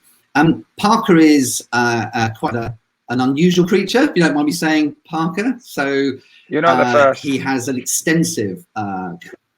Yeah, I should point out we're friends as well, so this could get quite insulting at some point.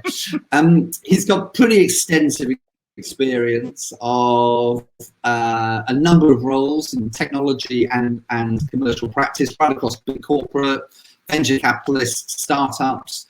He sits on the Secretary of State Health Technology Advisory Board, which makes him well worth listening to, if only for that, and sits interestingly on the board in CRUK and the Cancer Research Technology Group. All those things make him bioinformatics royalty. So Parker, nice to talk to you. Nice to talk to you, Mark. It's really great to be on a virtual stage with you. Yeah, I'm a bit disappointed they didn't give us a virtual fireside to chat around, but hey, that would have been nice. So join you by a before we get fireside into this, it would have been nice, huh? Yeah. So look, before we get into this, I'm just kind of conscious that some of the people listening may not be totally acquainted with Genomics England, which I think we would all acknowledge as the jewel in the crown of bioinformatics landscape in the UK. So would you just kind of give us the elevator pitch, give us the brief history of what Genomics England's all about? Sure, happy to do that. And bearing in mind that I've been in Genomics England for 10 weeks, I actually joined during lockdown. So I've joined virtually. I've met my entire team over video call. So it's been an exciting and contemporary way of joining a company. So Genomics England was set up in 2013. I think David Cameron was the driving force behind that. And he set out the moonshot vision of achieving, and being the first country to achieve 100,000 genomes sequenced from patients in the NHS, and focusing really mostly on rare disease patients and cancer patients. And that number was achieved around a year ago. So we completed the collection of the data. We've returned most of the results to the patients, and we're continuing to work with those participants who none of this could have happened without. So we're eternally grateful for the roughly 100,000 participants, the families and the children that have joined our community. And we're very proud that we have a kind of globally recognized asset as a really complete and thorough and in-depth genotypic and also clinical data set that we now will go on to continue to build. Brilliant. And so Parker, just, I mean, tell me from a personal perspective, why did you join GEL? You've got a big role there. It's an exciting time for GEL, new chief executive, new chair. It feels from the outside, if you don't mind us saying, is the beginning of the next chapter for GEL. So what was it that led you to join? Yeah, it really is such an exciting time to be at GEL right now. And as you mentioned, we have a new leadership team who are great, and I'm really enjoying working with them. So there are a few things. First of all, GEL has, for the last 6 or 7 years, been very fortunate to have the NHS as a research partner. But things are changing now, and we're upgrading our relationship with the NHS. And not only are we conducting genomic research with them, but we will be providing and will be commissioned by the NHS to actually provide a clinical service to them, which is delivering whole genome sequencing into rare disease and a number of key cancers where whole genomes have proven a clinical benefit. So it's a really particularly exciting time that we now have the world's largest single payer system as our commissioner. And then off the back of that data, we can continue to grow this really valuable research asset for both academic and industrial research. So I felt that this opportunity of not just building a research asset, but being able to drive genomic medicine into the NHS was a really great time and a great opportunity. And there's a bit of a personal story as well. I think most people who know me know that only a couple of years ago, I lost a very beautiful 9-year-old daughter to a germline cancer, a de novo germline cancer. And the interesting thing is that when she was diagnosed in 2012, even, that wasn't that long ago, but at that time, her genome was not sequenced. We, of course, already knew, had known for a long time that cancer is a disease of the genome. But at that time, genomic information was really not contributory to kind of pathway selection or treatment in cancer. And only 8 years later, the pipeline of phase 1 and phase 2 trials is now stuffed full of what are called tumor agnostic drugs. So these are drugs that require genomic profiling and a genomic companion diagnostic for eligibility. So it really is an exciting time for me personally as well to see genomic medicine coming into healthcare, particularly into cancer. And I think it's going to kind of radically improve survival. So I wanted to be part of that story. Very good. No, thanks for that, Parker. And then incredibly, as you join GEL, we have the advent of a global pandemic, a new virus, which in fact was sequenced incredibly quickly. I mean, for those of us not in the industry, I think we were kind of slightly amazed at how quickly that happened. But of course, creating a new disease, which we have all been sprinting as fast as we can to make sense of and to understand. And one of the things that I think has really struck clinicians involved in this has been the variable clinical course of people who, from the outside seem to have very similar risk factors, and yet ranging from asymptomatic to the severest outcomes.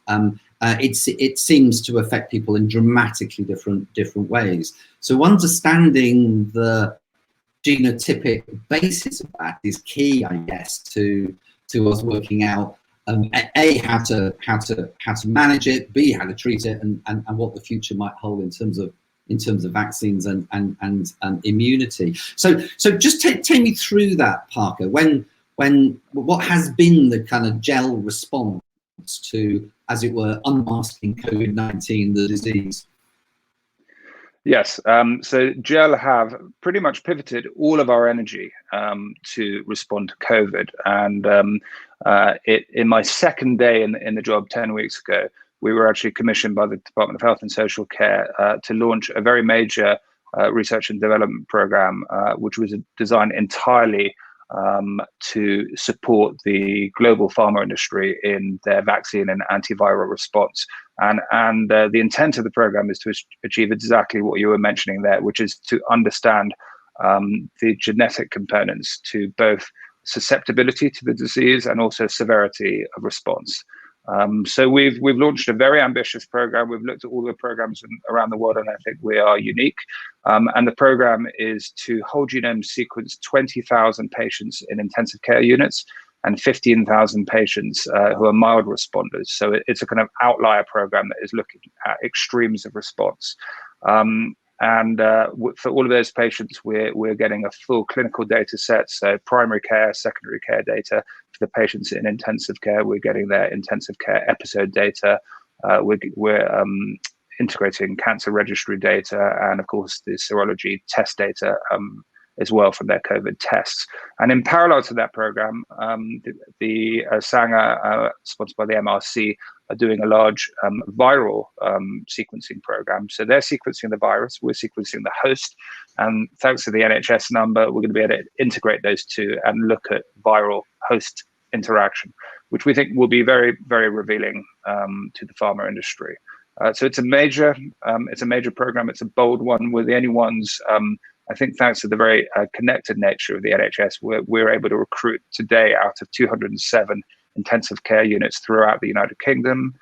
So it's not just England, we're recruiting from Scotland as well. In fact, we're doing this in partnership with a very important research program called Genomic, which is run out of Edinburgh University, and it is a research program that studies the genomics of patients in intensive care. So they've been very helpful and had already set up a lot of the network of intensive care units to drive this. Excellent. So that's the basis of the program. Yeah, and just explain to me a little bit. So why whole sequence rather than panels? Actually, maybe just for people who don't know, you might need to just explain the difference. Yeah. So in the sequencing world, there are 22,000 genes that can be sequenced, and very often a genetic test that you may do, for example, to look for a mutation like BRCA, might only require what is called a very narrow panel, where you know exactly what you're looking for. You're hypothesis led. You're searching for the presence of one or two mutations on known locations in the genome, and you might pick a panel to go out and do that. In this case, as you rightly said, Mark, we don't know this disease at all. This disease is completely new, completely foreign.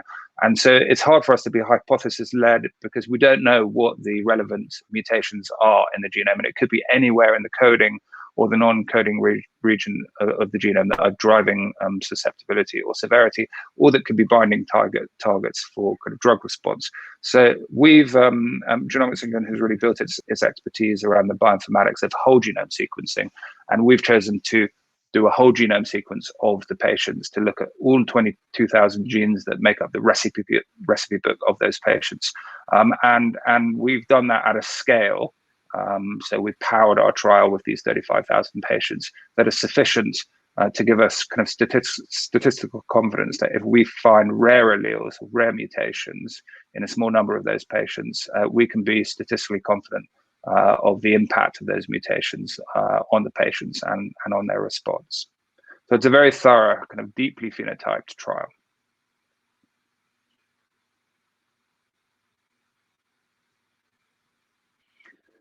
It looks like your screen's frozen, so I'll just mention a little bit more whilst you're coming back online. The entire purpose of this trial is to be useful to the pharma industry and to academia who are working very closely together to contribute to the vaccine and the antiviral response. So we wanted to make absolutely sure that the results and the data that we're producing is actually going to be useful to the pharma industry. So we've consulted very widely with, in particular, leading virology teams in tier 1 pharma companies. And we've made sure that our outputs from a bioinformatic perspective and also from a biological perspective are really suited and tailored to the inputs required by these pharma teams to make sure that they can immediately use the data and take it and respond to it in their R&D efforts. And one of the things that we've done in response to that, to kind of pharma input, is that we've gone beyond DNA.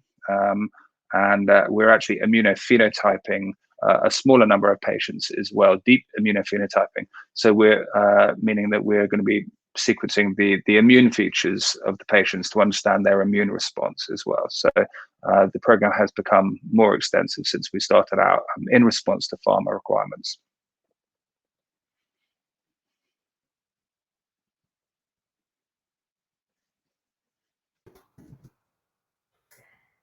So I was, yeah, I'm just going to step in. I fear I've lost my fireside partner, but no, don't worry. I was just wondering, are there any kind of specific challenges that you've faced actually in all of this? Because often getting these kind of type of big data projects off the ground can be a bit complicated within healthcare, be it kind of how you might reintegrate that project back into care. So are there kind of any things that you foresee? You know, it has been a real challenge, but a really exciting challenge. And, you know, I think quite rightly, the nurses and the doctors in the NHS have been lauded as the heroes of this, as well as the carers in this world. I just want the community to know that the scientists have also really stepped up and are working 15-hour days as well to deliver, I think, all across the R&D industry and also in Genomics England too. It's been challenging on many levels. One of the ways we've had to respond to this challenge is by standing up a new bioinformatics platform that could cope with the bioinformatic demands that are going to be placed on it by pharma. So we have not yet announced our platform, but that will be coming out in the press in the next week or so. And we're very excited. We'll be moving to a cloud environment, and we're very excited that we're going to be able to offer kind of very contemporary genome browsing and cohort building functionality that should really allow industry to engage much more deeply in the data we collected. So that's been one challenge, doing a rapid procurement of a new platform. And then just the other challenges have been pulling clinical data together at pace. And I'm just delighted to say that providers in the primary care world and in secondary care as well, NHS Digital, have been really terrific partners and have made things possible at a pace that has never been seen before. And all of this in service to the R&D efforts of the pharma industry. So it's been really exciting to see the country pull together. And I think that this program is a kind of one of the marquee responses of our nation to this global crisis. Brilliant, Parker, and I'm sorry I fell out, courtesy of Yorkshire's broadband. So apologies about that. I noticed that. Don't worry, it was seamless, Mark. I just kept talking. Yeah, Eleanor was magnificent stepping in. She might have to jump in again if I get thrown out. I just wanted apologies.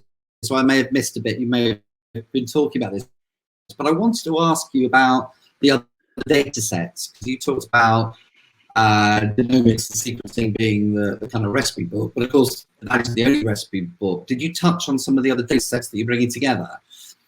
Yes, so I mentioned that due to the kind of requirements explained to us by pharma, that there's been a really strong interest in immunophenotyping and some interest also in proteomics, metabolomics, and there's even been interest in looking at long-read and methylation data as well. So we are working through that requirement list one by one. Certainly we will not be able to characterize all 35,000 patients in that level of depth, but we are building a bioresource to capture additional samples from patients so we can do these additional, more exotic tests. And I think that's going to be very powerful. Clearly the immune function is heavily involved in the severity of response here. Yeah, and just explain that for our audience. So between the coding, the sequencer and the genetic code, and what actually happens in the biological system, there are some steps in the middle. So you talked about proteins, you talked about methylated data. Just in a couple of sentences, just explain how that's the glue that sticks those two things together. So, I mean, your core DNA defines your kind of predisposition to both, well, can contribute to your predisposition to both severity and susceptibility to disease. But also, it seems that the attributes of your immune response, which may or may not be genetically determined, can also dramatically affect your likelihood to have what they call a cytokine release storm, which can unfortunately contribute to significant kind of lung and cardiovascular damage as well. So we've already seen from some initial patient sequence that there's a really significant diversity in T cell and B cell response by patient, which just gives us a very early sign that there may be kind of a hereditary response or a hereditary component both to susceptibility but also to the immune response. I hope that makes sense. And of course, this sort of the patient side of it, it makes perfect sense. Even I understood that, which is saying something. So the patient is kind of half the equation, I guess, and the virus is the other half. And there's this kind of the Sanger Institute doing some work, I think, in unmasking the virus as opposed to the disease. How do you work with the Sanger? How does that work in practice? So they are conducting a much larger program. I can't remember the exact number, but I think it's around 200,000 viruses that they will be whole genome sequencing. Of course, a virus is much smaller. They're about 40 or 50 base pair wide, so it's a significant. You can fit a lot more viruses in a flow cell on a sequencer than you can humans. But thankfully, due to the NHS number being our universal identifier in the NHS, we will be able to link the genome of host to viruses so that we can do host to virus analysis.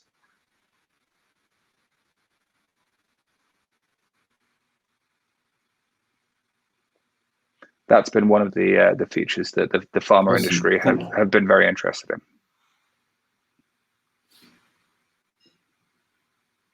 Mark, we're having some Yorkshire duplex here.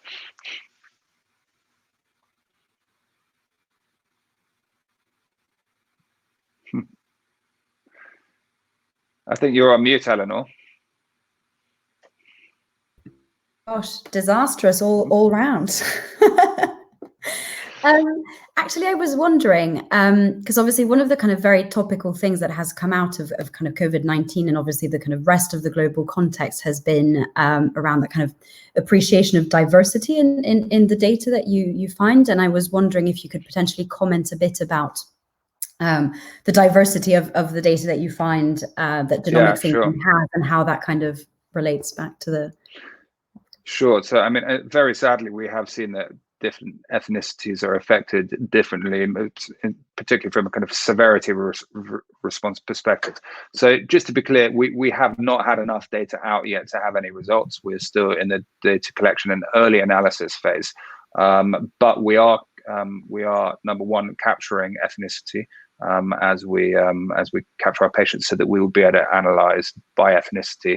And secondly, we are making a particular effort to focus on the ethnic groups. So it's the Black and the Asian community that appear just empirically to sadly be having the most severe response to this new virus. So we will be making a particular effort to capture those patients, both in the intensive care community and also in the mild community.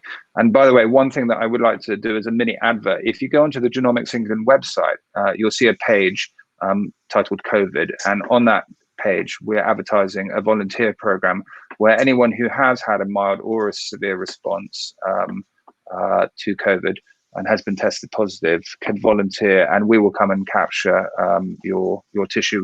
We will either ask you to come into a hospital, or we're working up sending people to homes so that we can capture your samples and include you in our research program. So it would be great if we saw a spike of that volunteer program as a response of the CogX call. And just I managed to get back in again. I don't know how long I can stay in for. So Parker, how do people can find out more information about that? Yeah, that's just, if you just go to the Genomics England website, and it's on our front page, just the COVID section. You'll find it easily. Awesome.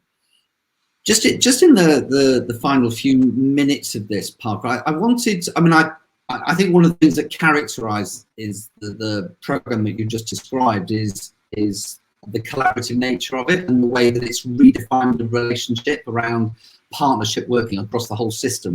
It might be worthwhile just reflecting on the opportunities for that and how that might kind of, as it were, cast a new relationship between the kind of, the gel world, the service itself, the NHS, and indeed industry and the bioinformatics industry specifically in the UK.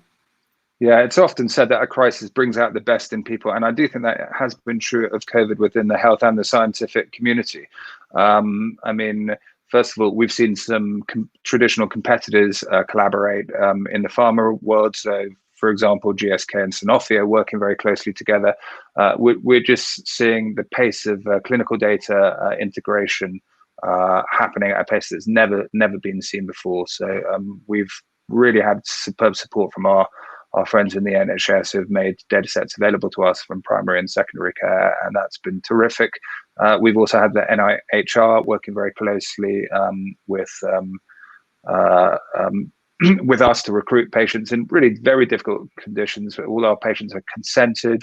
You can imagine consenting in an intensive care setting is difficult, but they've understood the importance of that, and they've been fantastic at doing so. And then we're seeing really strong pharma to academic collaboration, which has at times been challenging in the past as well. But I think they're all pulling together too. So this is a proper global effort, and I think we're going to see dividends. And what I really hope is that some of that kind of new model of collaboration continues to go on after this crisis abates, and that we've moved from kind of waterfall to agile to COVID, and I hope we kind of maintain that level of agility and positivity. We've accelerated everything.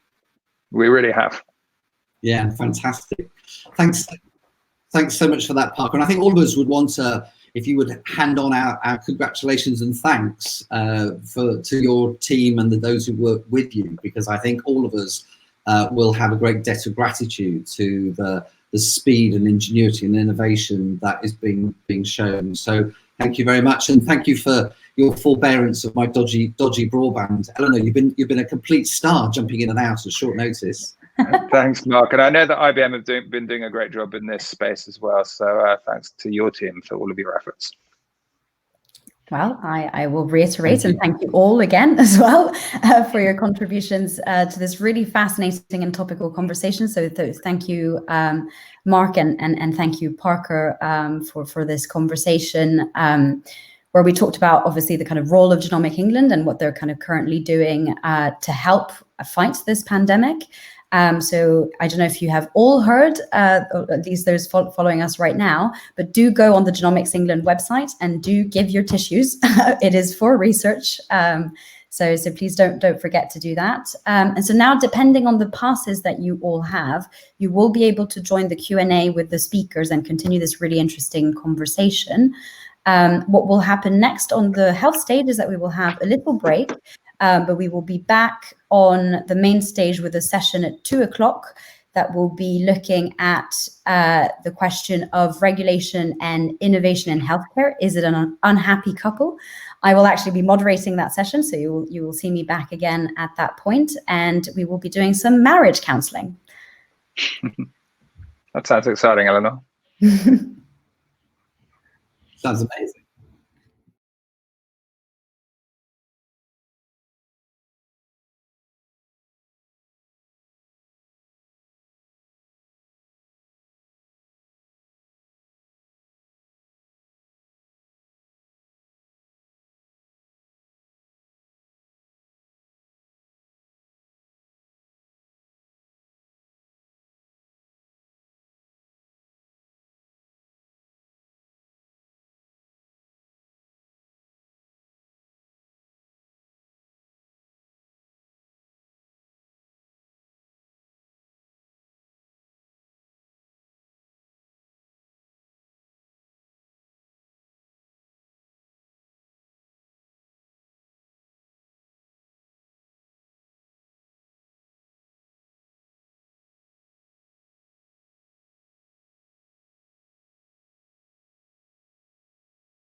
Hello, and welcome to Virtual CogX 2020.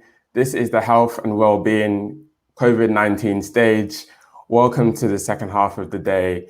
It's my pleasure to introduce the discussion that's going to come ahead. My name is Ivan Beckley. I'm the CEO and co-founder of Severa, and I'm emceeing this session. It's about regulation and healthcare, and how do we couple them together? How is that going to work in practice? And I'm going to hand over to our moderator for this discussion. Elena, I'm going to hand over to you to kind of set everything going.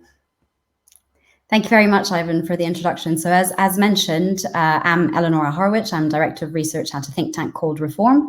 And the session today, we will be addressing the kind of tension that there is between regulation and innovation in the field of healthcare. Unfortunately, it's an area that many people tend to find a bit boring because it's a lot of procedures, rules to follow and to understand. But it's also something that people tend to leave to the last minute when they're innovating. And as you will find out from the panel, that is not a good idea. So regulation in the kind of data-driven healthcare space is an area that I'm extremely passionate about. And I know that our panelists definitely are. And I hope that you will also be, at the end of this session, quite passionate and excited about regulation. So to talk about this topic, I have a fantastic panel with me today. So Dr. Hugh Harvey, who's the Managing Director at Hardian Health, Will Navi, who is joining us from the Health Research Authority, where he is the Engagement Manager, and Professor Esther Rodriguez Villegas, who's Professor in Low Power Electronics at the Faculty of Engineering at Imperial College, but she also wears multiple hats as she's the founder and co-CEO of a company called Accurable and also other companies. So actually, I will ask each panelist to introduce themselves and potentially give us their perspective on the key question of, does regulation and innovation need a bit of marriage counseling? So Hugh, could I first go to you?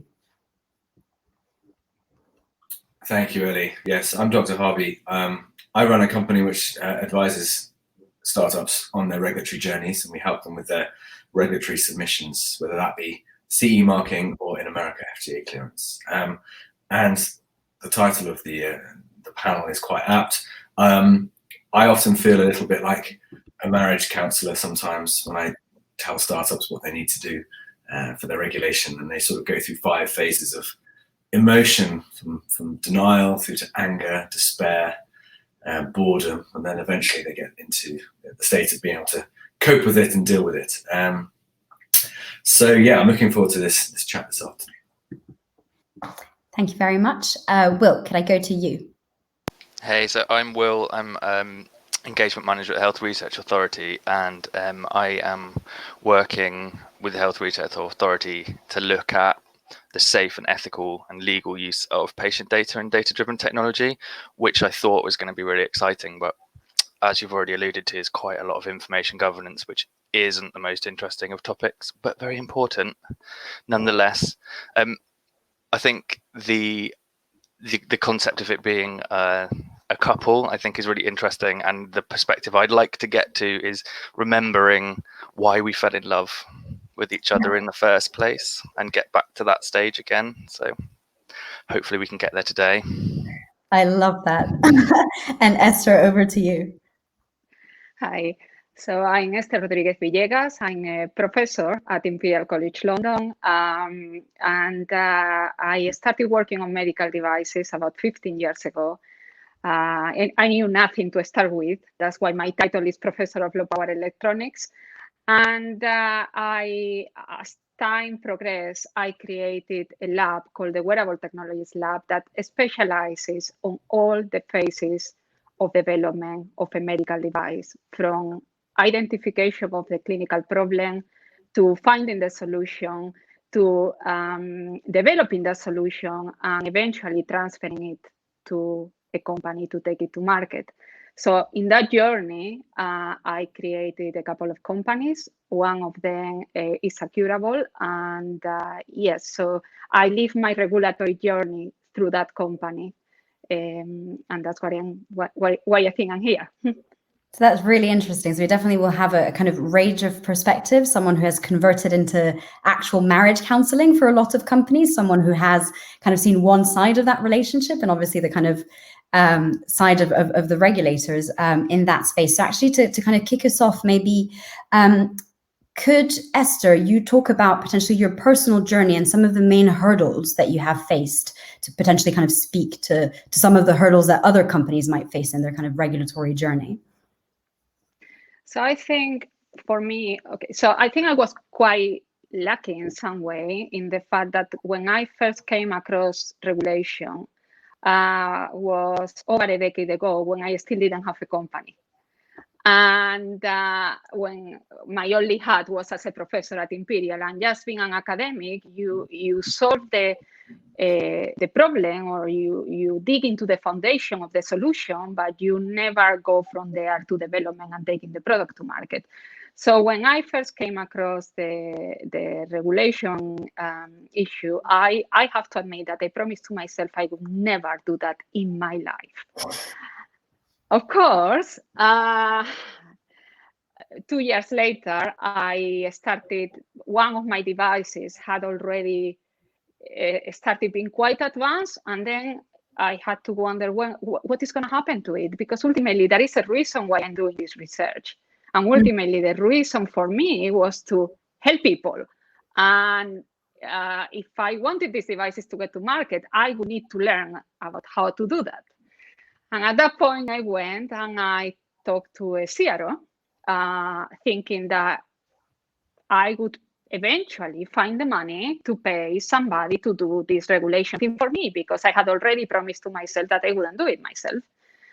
And when I was told how much it cost, I went to bed that day and I thought, I need to change area of research because this is prohibitively expensive. And who is going to put money into this, considering that there is a massive gap between developing something in your academic lab and still getting into market? So the risk is so big that why would anybody pay for that? And what the CRO was doing was a very small part of regulation. That's another thing. But after thinking about it for a while, instead of doing that, I developed the knowledge.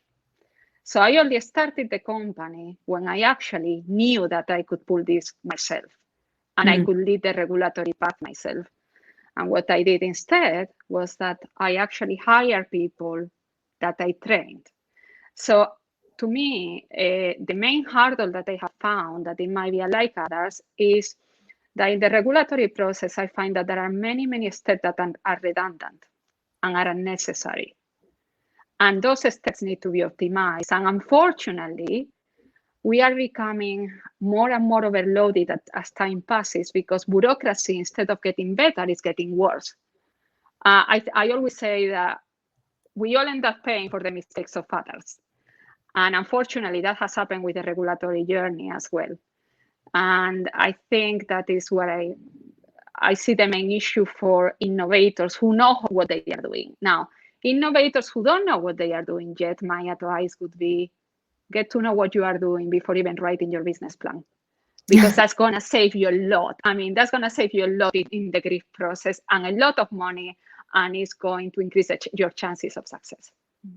Thank you very much, Esther. And actually, Hugh, because obviously you kind of have a slightly more general perspective now that you see a lot of innovators actually coming in the same way that, you know, Esther was trying to find someone to do regulation for them. That's the business in which you are. So can you kind of potentially talk a little bit about some of the general hurdles that you see? Yeah, and Esther's story absolutely resonates with me. The only reason I know about this stuff is because I had to do it myself on my own. The first startup that I was employed at. We managed to get the world's first CE marking for a diagnostic chatbot. And then I moved on to another deep learning company and we got the first class 2 CE marking for deep learning applications. So you only know this stuff by doing it, because no one in their right mind would read these regulations for fun. Everyone, yeah, apart from you. So the hurdles, I think Esther already mentioned one, is cost. Startups come to me with an idea or something that they're spinning out of university, and they say, how much does it cost to get regulated? Which is kind of the wrong question to ask. because that's already trying to separate the regulation from everything else. And what I say to people is, you are building a medical device. Everything you do from day one has to be done according to the right processes and steps. And then regulation won't cost you anything because it will benefit you by doing it correctly and properly. So I do often gap analyses with companies. They come to me and they say, well, we don't know what to do. Because when you first talk about regulation to someone who's never heard about it, their mind explodes with the amount of information. Yeah. So I like to do like a visual pathway to say, this is where you are now, this is where you want to be, and these are the routes that we can get there. And it's a bit by bit, it's a step-by-step process. It takes months, and you need to ingrain it into your company culture. And I'm so glad to hear people like Esther have taken it on board and are training their juniors to do it as well. What you can't do is ignore them until the last minute and then suddenly go, right, now we're going to get CE marking. That does not work. It's almost harder to do it that way and more expensive. And then you have to deal with people like Will, because then you have to do your clinical investigations and you have to get your ethics submissions. And there's a whole other ballpark of paperwork that you have to complete. And even Will himself will admit that it's not the most interesting thing to do, but it's absolutely vitally important. And we have to take a step back the whole time and think, why are we doing this? It's all about patient safety. Is the thing that we are building and putting out there safe? Does it do what I think it does? And what happens when it sometimes goes wrong? Which it will do, because no one's ever built 100% perfect products in their lives, right? So you have to have all of these things and mitigations in place. And for me, I really enjoy this aspect because I like taking people on that journey through the 5 emotions that I talked about at the start. As you see people, Esther was in despair. Oh, how much does it cost? Oh. And then you gain confidence, and then eventually you can do it. And once you've done it once, that is a skill set that you can take into any other company or product that you want to bring to market. Great, thank you so much. So I guess it's by taking that step back that you might kind of fall in love with the process back again. So Will, actually, what are the kind of main hurdles or issues that you see when kind of companies come to the HRA and ask to ethics approval to access data or how to go about doing a research project, which is obviously corresponds to the kind of early development phases of any type of product? So I think Hugh's really eloquently summed up exactly what the issues are. If you approach something as a hurdle with these negative connotations about something that you have to do in order to get your marketing authorization, in order to get your evidence, that sort of effort, the effort that you put into making an application for something will probably follow how you feel about that. So I think Hugh makes a really good point about let's remember what this is about. I think also regulation, just by being there, actually builds public confidence.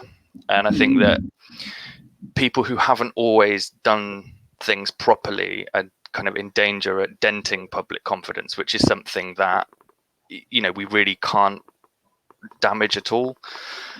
So I think it's about, as Hugh said, actually, it's looking at what your journey is and looking at which parts of the journey you need to do when.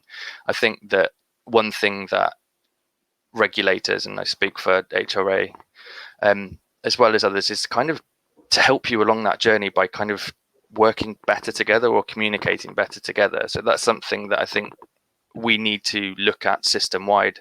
And I know that we are going forward doing that, is to kind of make it easier to do the whole thing, because I think the evidence requirements for your CE marking are very, very different to what you need for your clinical and cost effectiveness evidence. And so actually what we're finding is people get disheartened and this negative connotation is being reinforced because they didn't measure the right thing or collect the right thing in the first place. So the frustration is building up because you thought you got over one hurdle and then another one comes and then you're back to square one to go over 2 more hurdles. So I think we all need to kind of like build up better communication, which is key to all good relationships.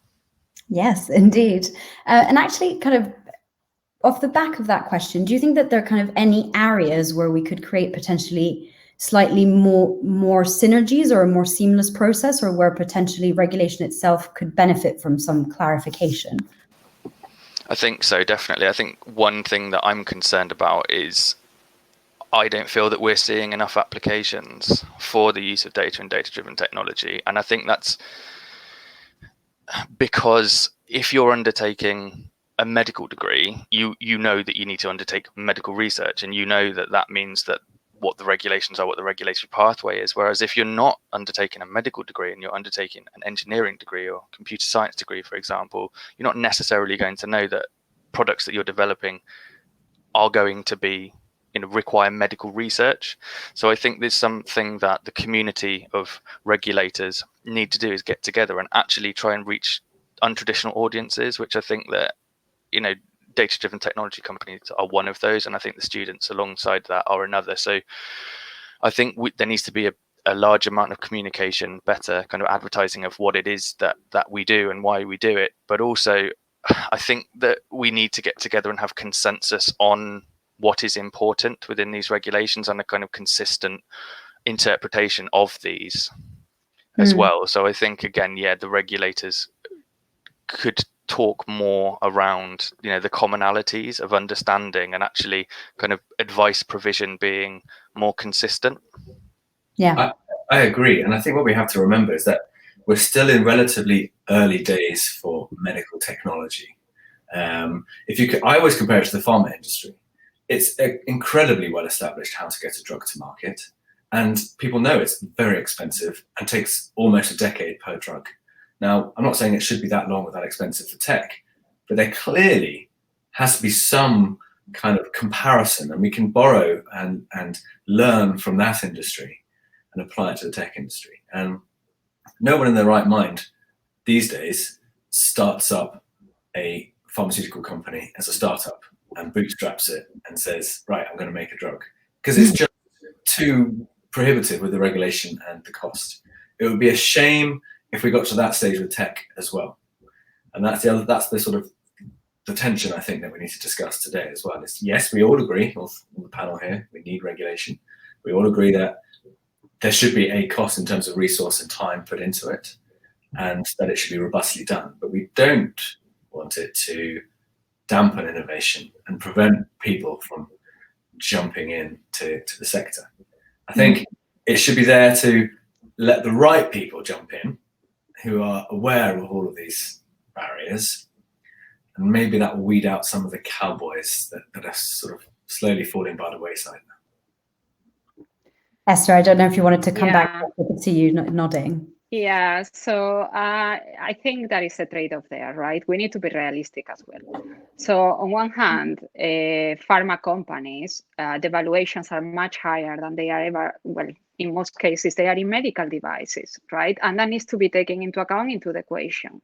So it also needs, for any of these companies to survive, you need the investors on board. And clearly, you cannot sell to an investor that you're going to have a regulatory process that is going to take 10 years to get your product to market on something that the return is going to be much lower than it would be in a pharma company. So we can't really take it that way.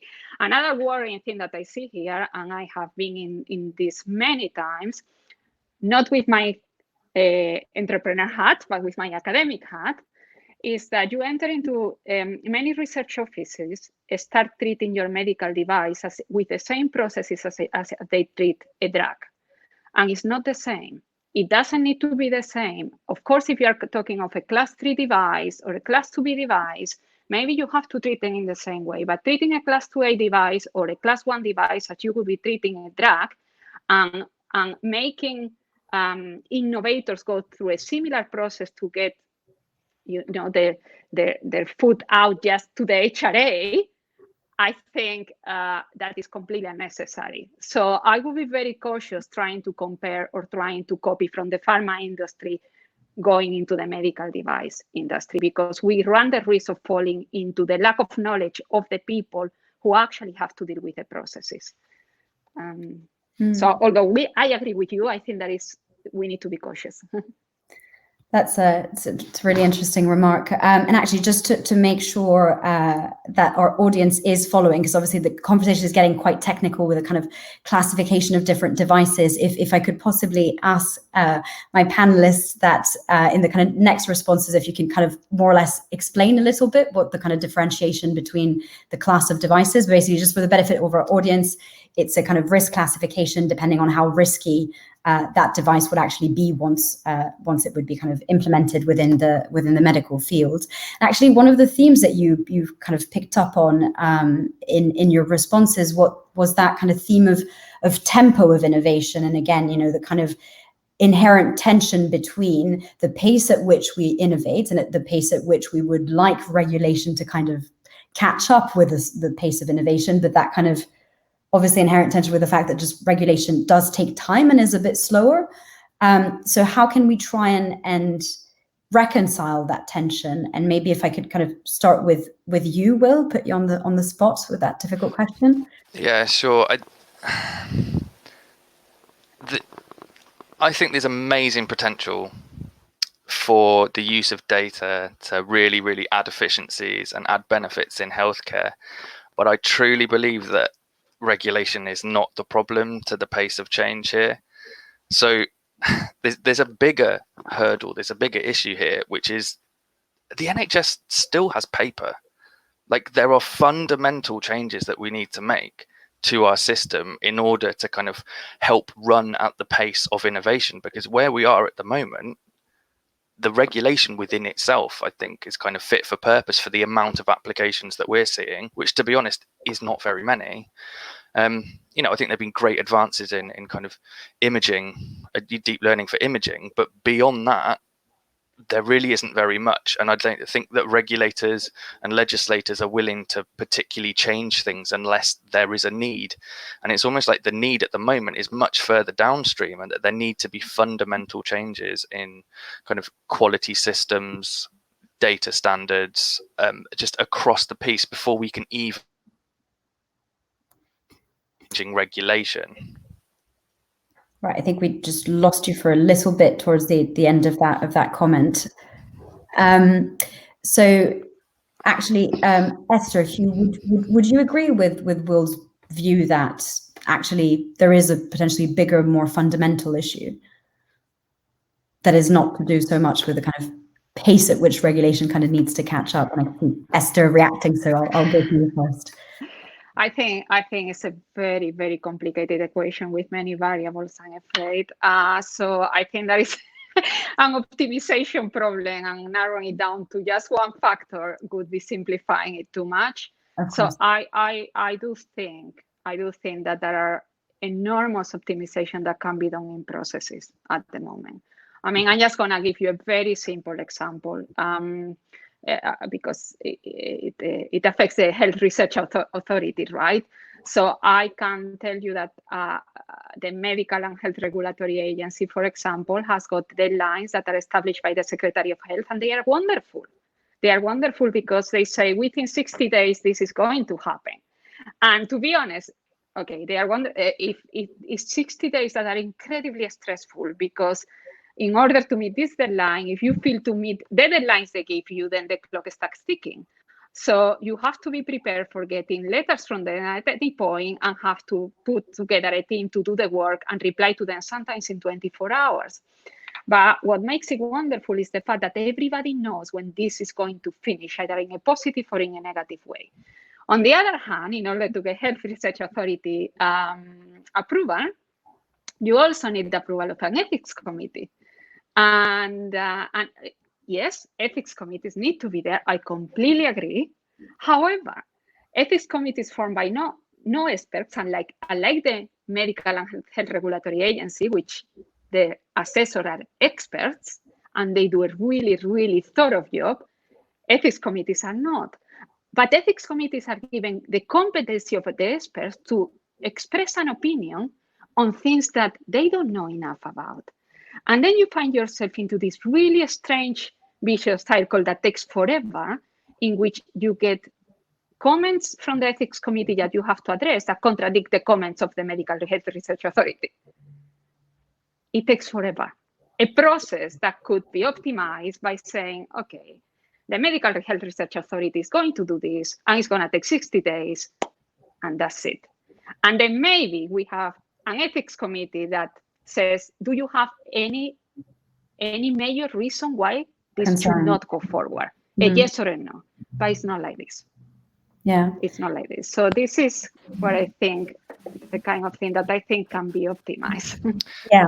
You'll be pleased to hear that the regulators are getting together, and sort of this is being facilitated by NHSX, and we have been given money by NHSX to actually address this problem. So what we're looking at is how we can have combined ways of working between ourselves, so sort of combined systems, combined opinions in medical devices as well as in drugs or medicine studies as well. So it's been identified as a problem, and that's something that we are going to take forward in the future with the help of some money. So well, that's great. I'm pleased to hear, and all the innovators that come after me will be very pleased to know. Exactly. We're finding out the process will be streamlined and will be made easier. We have a few questions that came in from the audience. And the kind of one that I will pick out is one about sandboxes. And obviously, we know about the financial regulator, the FCA, who has implemented a kind of sandbox to help and create a kind of safe haven for innovation and try to understand how you might be able to regulate that innovation in that sense. It's something that has permeated into the field of healthcare and the kind of general field of data. So we know that the ICO, the Information Commissioner's Office, have a sandbox. The Care Quality Commission in healthcare that regulates the quality of healthcare services also has a sandbox. So where do you think that companies could potentially kind of deploy that safely? And do you see kind of any potential of the sandbox model within healthcare? So maybe I will go to Hugh. Yes, but you have to be cautious with sandboxes. Sandbox is like, a very prescriptive, delineated environment in which things are not real. They don't have inherent randomness from the real world unless you explicitly design them to be so. So sandboxes can only take you so far in terms of your evidence. You still need prospective evidence actually used in a real clinical setting, because and we see this problem in other industries. So self-driving cars, for instance, you can get self-driving cars that perform perfectly on test tracks because they go round and round in a circle, whatever it is, the test track that they've built. But in the real world, you have 2-year-old boys running out after their footballs into the road and all sorts of weird and wonderful things that happen that you cannot ever see in a sandbox. So I'm all for sandboxes, and I think that they're good at the sort of efficacy stage of testing a therapeutic intervention, whether it be digital. But I don't think that they're the be all and end all. I'm excited to see how these might be applied. I have a particular focus on machine learning technology. I'm excited to see how they might be applied from a regulatory point of view. So, for instance, if the NHS collected a chest X-ray data set, for instance, could we use that as a sandbox to let people come in and get their CE marking? They wouldn't have to go for HRA ethics approval because the data set would already be approved, and people can just come in, they run their algorithm on it, they get their score, and they go off to the MHRA and get the CE mark. And that might be a nice streamlined way to do it. But we have no idea how those things actually perform in the real world after you've deployed them in the hospital. So you still have to monitor that. Yeah. Thank you very much. That was a question from Claire. And actually we have a question from Samir that is kind of directed towards you, Esther. So how is regulation learning from global examples of early adoption of innovation that's different from drugs? Sorry, can you repeat? So how is it learning from global examples? Yes, of different types of technologies within the field of healthcare. Or are there kind of any particular examples that you think could be quite interesting that the UK could reflect on, at least in terms of the processes that it has in place compared to other countries? To be honest, I don't think the EU has got a bad process compared to other countries. So I'll tell you what I very much like about it. It's true. I mean, I have to be honest. There is one thing that maybe this comes from obviously my scientific mind, first of all, right? Which is that I'm a very analytical person. So to me, even when in the beginning I thought this is really hard, and it's hard, but I found an incredible amount of relief when I realized that actually we have wonderful standards, which can seem either like a pain to follow or an incredible resource. And that is something that Europe has got, great standards. And if you follow the standards, you know that you are going to get the CE mark. Whereas in other countries, it's not clear what the process is. So it almost becomes like a legal process. Like it depends on how good the person who is writing your letter is, whether you are going to pass or you are not going to pass. So if you look at, for example, FDA, the 510K, I think depends very much on the ability of the person who writes that documentation. It's word-based. And in Europe, it's like, okay, yeah, I got thousands of pages of a standard. If I apply all the clauses of my standards and I prove that I comply, it's going to be fine. So I think we're okay. Jump in. I agree. And, most of the standards that we use in the UK, they're all derived from the European Medical Device Directive, soon to change to the Medical Device Regulations. They come from the European Commission, and they are mainly harmonised with international standards called ISO standards, which the rest of the world use. Apart from one country, America, they have the FDA, which just sort of do their own thing. And so companies who are started in Europe, they want to get their CE marking first because that's their local playground and they want to be able to sell locally. Then they want to go to America. And there's two bigger barriers. One, you have to kind of do separate regulatory stuff. You can kind of harmonize your documentation a bit, but there's still extra things to do.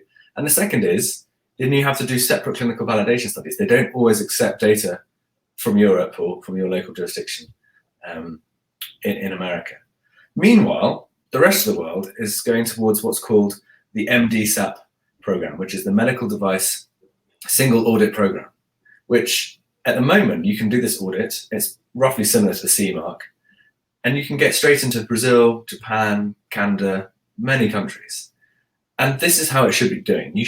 Innovators should not have to do separate regulatory processes for every individual country, unless the intended use of their device means that that specific population in that specific country has to have some different kind of testing, which may be the case. In some devices that will be the case, but for the large majority of devices, there's not too much of a difference between populations, and you can measure those differences in your post-market surveillance, which is another part of the regulation that we haven't spoken about. But once you're on market, you're meant to audit and monitor how your device is doing. And that's where a large burden, I think, of the regulatory processes can be moved to. I think to get people to market quicker, you can move some of the evidence generation to post-market surveillance, as long as you've done your basic safety and conformity tests.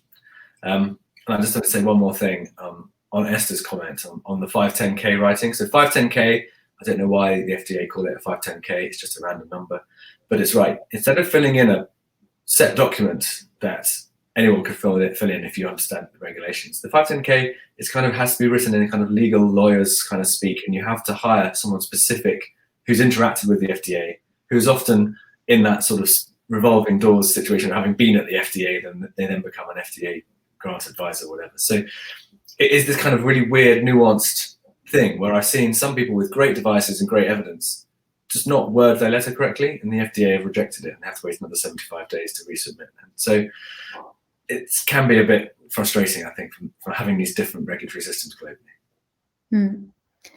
And we have a question from Mina, actually, and I think I'll ask that to Will, which is again about regulatory sandboxes. But basically, the question is, how open are regulators to having regulatory sandboxes to speed up kind of responsible innovation? So I don't know, Will, if the HRA has any plans of doing a regulatory sandbox, but do you kind of see any potential in doing that? I think it depends how you define sandbox. It's just a massive bugbear of mine that there isn't some standard definition of what it is. But yeah, there are plans for there to be a kind of safer environment for people to play around in, if you like. So there's a number of programs at the moment. So MHRA are developing a synthetic data set that can be used to train algorithms that's based on and kind of should have the sort of randomness of real clinical data sets. Also, as part of the government's AI lab, there's going to be a cross-regulatory advice service that will kind of have interactions with sandboxes where appropriate. So yes, I think it's important that there are ways of getting kind of evidence without going and trying to have to find patients or use their data. So yeah, I think the appetite is there. Yeah. But it's going to be something that we'll be looking at sort of over the next year or so. Mm. So we have a really interesting question that came through, which is actually a whole other area of regulation, which is for software and apps that don't fall under, that are at least not classified as a medical device. What are the kind of processes that these companies kind of need to go through? What are the standards that they might need to consider? So maybe I'll kind of go to Hugh, if you have any kind of tips or tricks around devices that are not classed as a medical device. What are the good things or things that you should kind of do? So first you have to decide if you're a medical device or not. And the guidelines are very clear on what is a medical device. In essence, if you're intending to diagnose, treat, alleviate symptoms, provide therapy or monitor a disease process, you're a medical device. If you're just doing sort of healthcare software, which is maybe organizing or transferring healthcare data, then there are some international standards that you can abide by. Off the top of my head, IEC 82304, which is the health software Part 1 general requirements for product safety, is probably where I would start. And then you'll probably need some kind of security standards. So the international standard for that is ISO 27001. I don't know who named all of these standards. They gave them random 5-digit numbers. And it sounds impressive when you can rattle them off, but yeah, there you go. Yeah, it definitely is. I must admit that I attended once a meeting at the British Standards Institute on international standards for artificial intelligence, and that's a whole different world. People just speak in acronyms like that, and it is quite an impressive thing to see. So actually, I will potentially kind of wrap up the session with one last question to you all. What would be your kind of top 2 or 3 tips and tricks that you would give to innovators? So I will start with Will, then go to Esther, and eventually to Hugh. So mine is really just to say that if you are accessing patient data for any purpose that isn't that person's care, that individual's care, and it's going towards developing a product, whether that be a medical device or not, that is medical research, and that you will need to come to the HRA. And if it's a medical device, the MHRA as well. So just to really think about, if you need to access patient data, please remember that that is medical research. Great. Esther? So my advice could be, don't even start developing a product without being very, very aware of what regulations say, because it's completely going to determine how your design has to be. Otherwise, you might end up completely wasting your time, and because you end up with creating something that is going to fail in the regulatory process. So it saves a lot of time to know from the beginning. Great, thanks, Esther. And Hugh? So my advice is, before you build anything, define what your intended use is. And once you know what you want to build, then decide if it's a medical device or not. And if it is a medical device, engage with the regulations as early in your processes as possible. It is never too early to start thinking about medical device regulation. Trust me, you will save months of time. Well, thank you so much. And really, I hope this was a kind of useful session for our viewers in terms of all of the tips and tricks. And I will now hand over to Ivan. Brilliant. Thank you, Elena. Thanks to everyone on the panel also. That was fantastic. And I think really gave a good summary of regulation, medical devices, whether or not you should be, and kind of how to think about that. So I think everyone should kind of recognize that there's opportunity to do more. So if you have the priority pass, then you can go to the breakout in the Q&A, and that you can look at the event schedule to do so. The next session will start at 3 o'clock on sharp, and that will be about commercialization and health data. So thank you everyone who joined this, and we hope to see you at the next panel.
Hello, and welcome to Virtual CogX 2020. This is the Health and Wellbeing COVID-19 stage.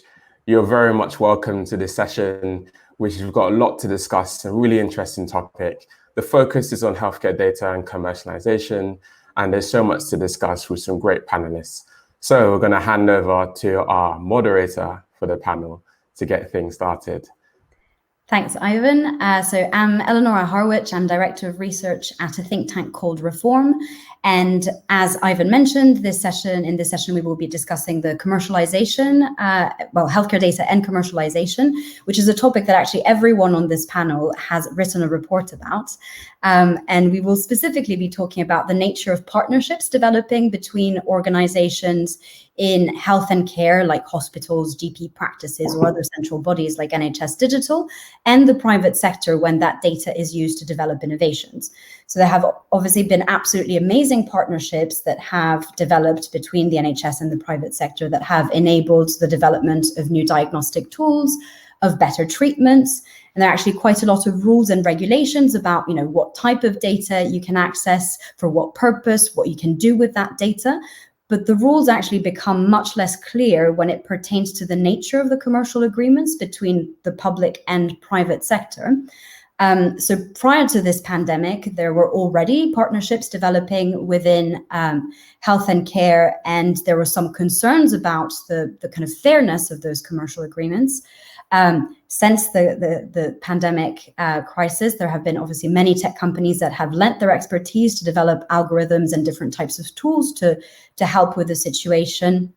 And here actually we've kind of ended up in a similar situation where the media have reported on how some of these kind of commercial arrangements might not lead to the kind of long-term benefits of the healthcare system. So to discuss some of these kind of difficult issues, I have a fabulous panel with me. So we have Anne-Marie Naylor, who's Director of Policy and Strategy at Future Care Capital, Reema Patel, who's Head of Engagement at the Ada Lovelace Institute, and Lord James O'Shaughnessy, who is Visiting Professor at the Global Health Institute at Imperial College London, and who is also the ex-parliamentary Undersecretary of State for Health and Social Care, who was obviously very involved when he was in that position in this whole debate. So I will actually ask you to introduce yourselves a bit further and maybe tie in your perspective on healthcare data and commercialization and some of the research that you have all done in this field. So I will go first to you, Reema. Thank you. Just unmuted myself. So I'm Reema Patel. I'm Head of Public Engagement at the Ada Lovelace Institute. We convene a lot of deliberative public engagement processes with members of the public, and we ran some citizen juries on this very issue.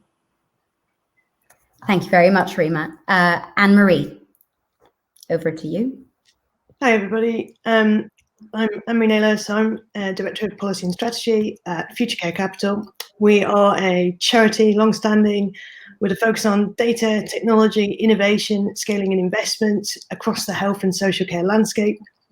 Over the last 3 years, we've written extensively on the subject of how we share healthcare data at a local level, what kinds of data institutions or vehicles are most appropriate for stewarding different types of health and care data. We've looked in great detail at demand for healthcare data, so who's interested in making use of the data that is both controlled by but also newly generated with NHS organisations. And we've also taken a keen interest in how investments in cleaning up data in the healthcare system might also contribute to the levelling up agenda.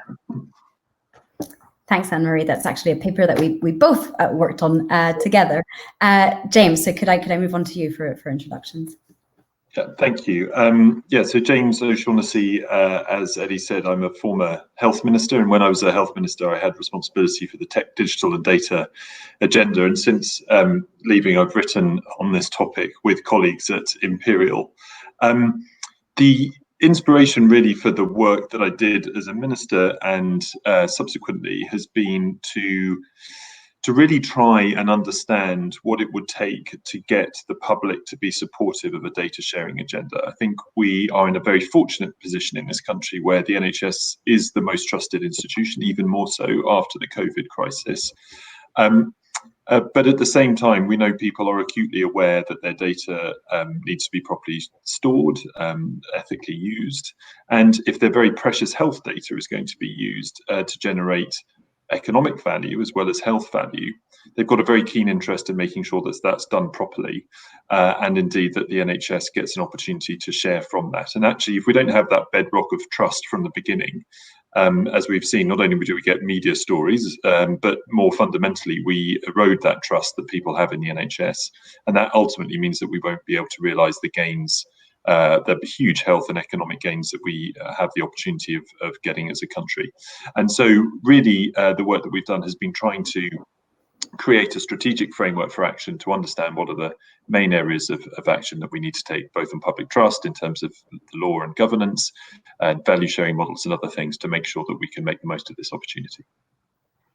Thanks, James, and thank you very much. We clearly have a wealth of expertise amongst our panelists. So actually, maybe to kind of ease in the audience into this conversation and to try and understand what it is that we know about commercial partnerships, could I maybe go to you, Anne-Marie, and to try and understand, well, what is it that we know about partnerships? And I know that you've kind of done particular research looking at the demand for data. Okay, so about 12 months ago, we undertook an in-depth exercise to try to understand what kinds of data are stored where in the health system, because obviously the health system isn't a single unified body, but more of a Balkans and myriad organisations, approximately 100,000 health data controllers in the UK at present, by our reckoning. And we tried to understand what data controllers, what types of data those data controllers had in-house, what type of data they also generated with different types of partners, and then understand something about the demand for those data sets. So we undertook a freedom of information request, approached every NHS trust in England, and from that we're able to tell from a fairly decent response rate, details of which are on our website, how many organisations demanded data at different points in time over the last 3 years, but in particular what types of organisations were really keen to access that data that was already controlled by NHS trusts. In particular, the highest demand comes from higher education institutions and from other NHS organisations seeking to understand how the system is working and work with one another. And in terms of commercial interest, explicit commercial interest, the thing that we found greatest demand amongst were pharmaceutical companies. So curiously, not necessarily technology companies, unless they in some way partner with the higher education institutions that came up top. The demand was greatest in London, the West Midlands and the North West. But we did have a significantly lower response from larger NHS trusts, whom we might ordinarily expect to be allied with teaching hospitals, medical schools, and therefore be more interested in kind of research, data-driven research and innovation. So there's some caveat to the data that we were able to obtain.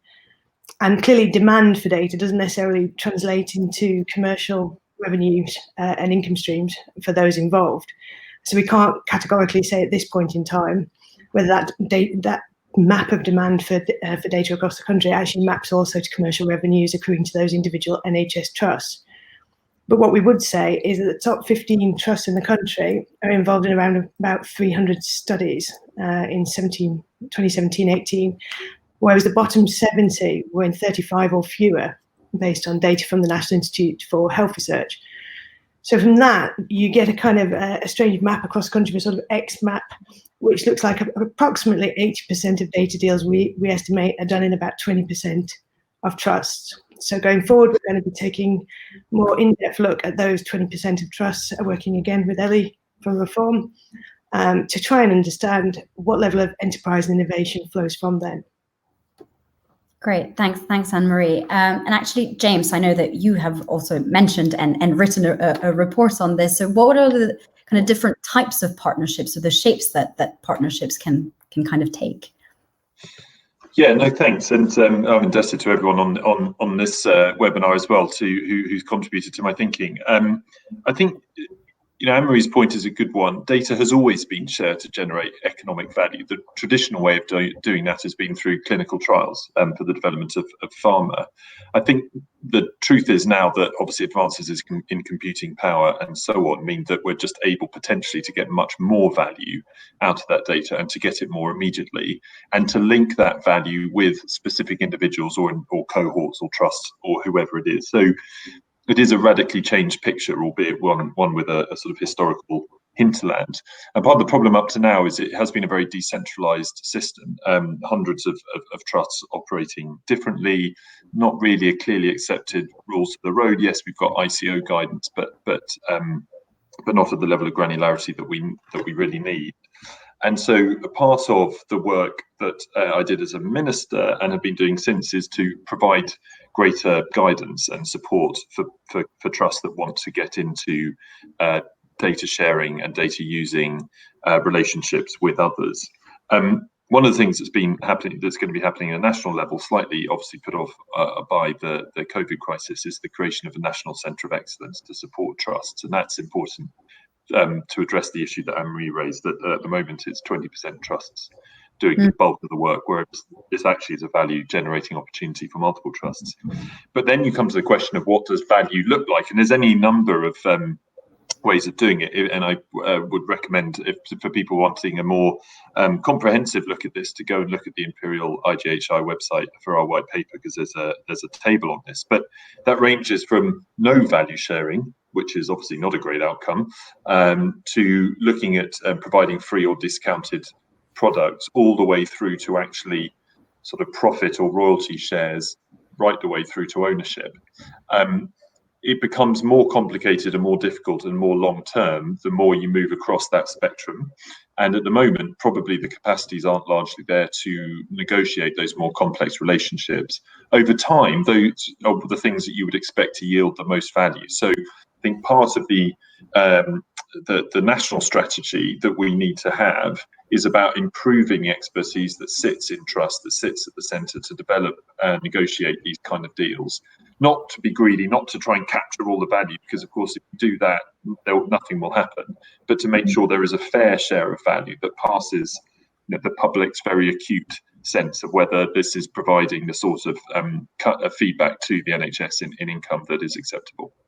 Yeah, thanks, James. And actually, Rima, talking about kind of public perspective, you obviously did a lot of work trying to understand how the public feels about different types of partnership models, how it feels about commercial access. So could you kind of potentially give us a little bit of a kind of 101 into how the public feel about this? Yes, absolutely. So the citizen juries that we convened were in Taunton, Leeds, and London, so quite different location. And we supplemented this work with a survey, also did some patient roundtables and worked closely in collaboration with Understanding Patient Data at the Wellcome Trust on this project. And the reason that we use the methodology of citizen juries is because this is a complex issue. It's incredibly fraught with difficulty. And in particular, what's challenging about it is that the complexity of the system. So, the extent to which data isn't really with a single individual. There's a range of NHS trusts, and data is currently being shared and governed in very different ways. And it felt that we needed to have a really deep conversation, share information about how data was happening in the system before we could get meaningful and really interesting public input on this question, which was what does a fair relationship, a partnership look like between the NHS Trust and third party. Industry organisations are part of that, but academic and research organisations are also a part of that. And there were some key themes. The first point is, what does fair look like, and how is that articulated? And in that context, people recognised that the NHS in isolation couldn't, in isolation, realise the full benefits of data use and management without being able to enter into these partnerships. So there's a really important role there for these partnerships, but they were also incredibly concerned about the risk of exploitation and asymmetries of power between the NHS and in particular large third-party organisations. And this was a really consistent theme, and it came up in all of the workshops that we hosted in all of the region. As a result of that, they wanted some clear assurances and safeguards around the trustworthy, legitimate use of data and around the governance of these health data partnerships. One interesting area was in terms of being able to clearly articulate what public benefit looked like, what social value looked like, and be transparent about that as a basic, but also to ensure that there are accountability mechanisms in place should people feel that those benefits were not being realised or it wasn't clear what that would look like. Another key theme that came up was this question of value exchange. So it's quite difficult in some instances to measure or capture what value data sharing or data access might have to the NHS, but people felt that was really important as well. That's quite different in nature of value exchange for an industry organisation. And one other key point, which is really important to mention, particularly in this socioeconomic context, is the importance of equity and fairness and fair distribution. So when people reflected on the role of the NHS as a universal healthcare provider, they felt there was a central role for the National Health Service in terms of ensuring that the benefits from healthcare partnerships such as these were fairly and equitably distributed. So they wanted to see mechanisms that would enable that. And some workshops, notably in Leeds and in Taunton, there was a concern that the partnerships happening in a fragmented way at a local level might contribute to unequal health outcomes across the country, or unequal health outcomes for particular groups, or from people from ethnic minority backgrounds, or people from one location that may benefit from what's coming from a health data partnership, but not for others. So there's much more on this. It's quite difficult to speak to the in a short slot. So you can check out our website on the other points, but those were the key themes. Yeah, and I do definitely recommend that you look at the report. And actually, something that came as a kind of emerging theme from all of your answers was that kind of interesting language around kind of fair apportioning of value, maximizing value, and it kind of feels that in this debate there are kind of two schools of thought. There's kind of one that seems to at least use a bit more of the kind of semantics around maximizing value, and then another one that is a bit more around fair apportioning and what that means. So I was wondering if I could maybe kind of ask you all, where do you feel that you kind of sit on that spectrum and how you would define that position? So could I possibly go to you first, Anne-Marie? Sure. So I think it's first important to stress that we're talking about different types of value that may be derived from healthcare data. So we're talking about clinical value and direct patient benefits in the first and foremost sense, but we're also talking about wider social benefits in terms of health populations that might benefit from the use of data. We're talking about socioeconomic benefits, so we're talking about economic development amongst SMEs that might use that data to generate new products and services in the healthcare space. And then we're talking about commercial benefits potentially also for the NHS. And not importantly to forget all the data, the sort of data that's being collected currently as a result of the pandemic, which is administrative data to understand whether we've got enough beds, staff, PPE, etc. in different parts of the system. Some of that data is perfectly capable of driving a kind of an environmental agenda as well in terms of benefits. So that's the first thing to say. So that makes the land rather complicated to say, do you want to maximise all of those things or have a fair apportionment of value? I think what you more readily end up with is thinking that you need a differential value framework, which is something we've been trying to develop in partnership with the National Consortium for Medical Imaging, Intelligent Imaging, and then we've been trying to look at in what instances you would want to have more clinical value or more socioeconomic value or more environmental value from different data sets, and try to be somewhat more subtle than simply say it's about fairness or it's about maximising the value. That said, during the last general election, people may recall a great deal of talk and concern about the future of the NHS in the context of future trade negotiations, for example.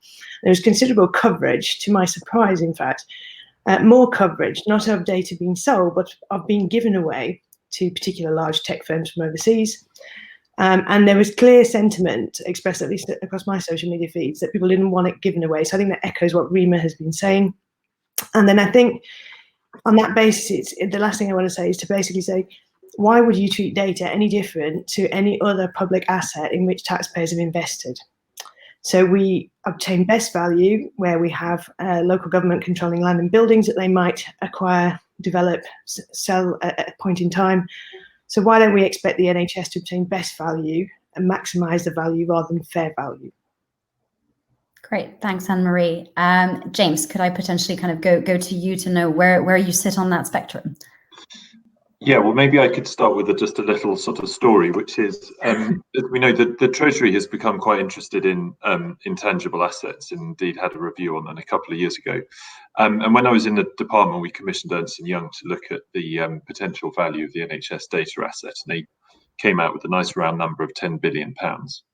And it's usually the case that if you go and talk to the Treasury about things to do with health, and they assume you're after some money, and they don't particularly encourage that conversation, I can tell you their ears pricked up when they saw the 10 billion figure. And that, in a way, is a slightly cautionary tale, because if you know you've got the Treasury on your side, it does tend to mean you get things done, but it also means that they see money there. And and when I say money, what I mean is fiscal value, you know, value into the exchequer, even more so than economic growth.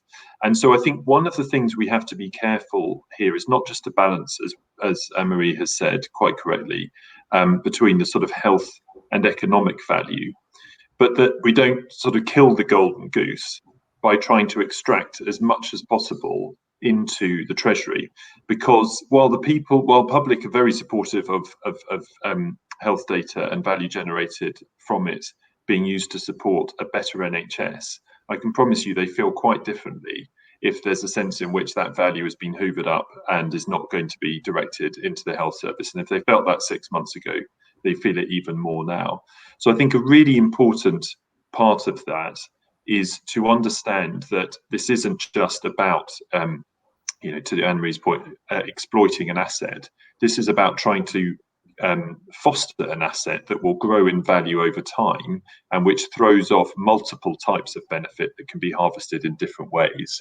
But if we don't enunciate really clearly that the primary goal is health and social value and the other goals are secondary, then the risk is that we lose the public support, as Rima has pointed out.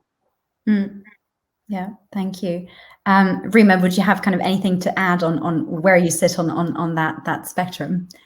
So I think what's really interesting through the citizen juries is the way that people mapped out different types of value.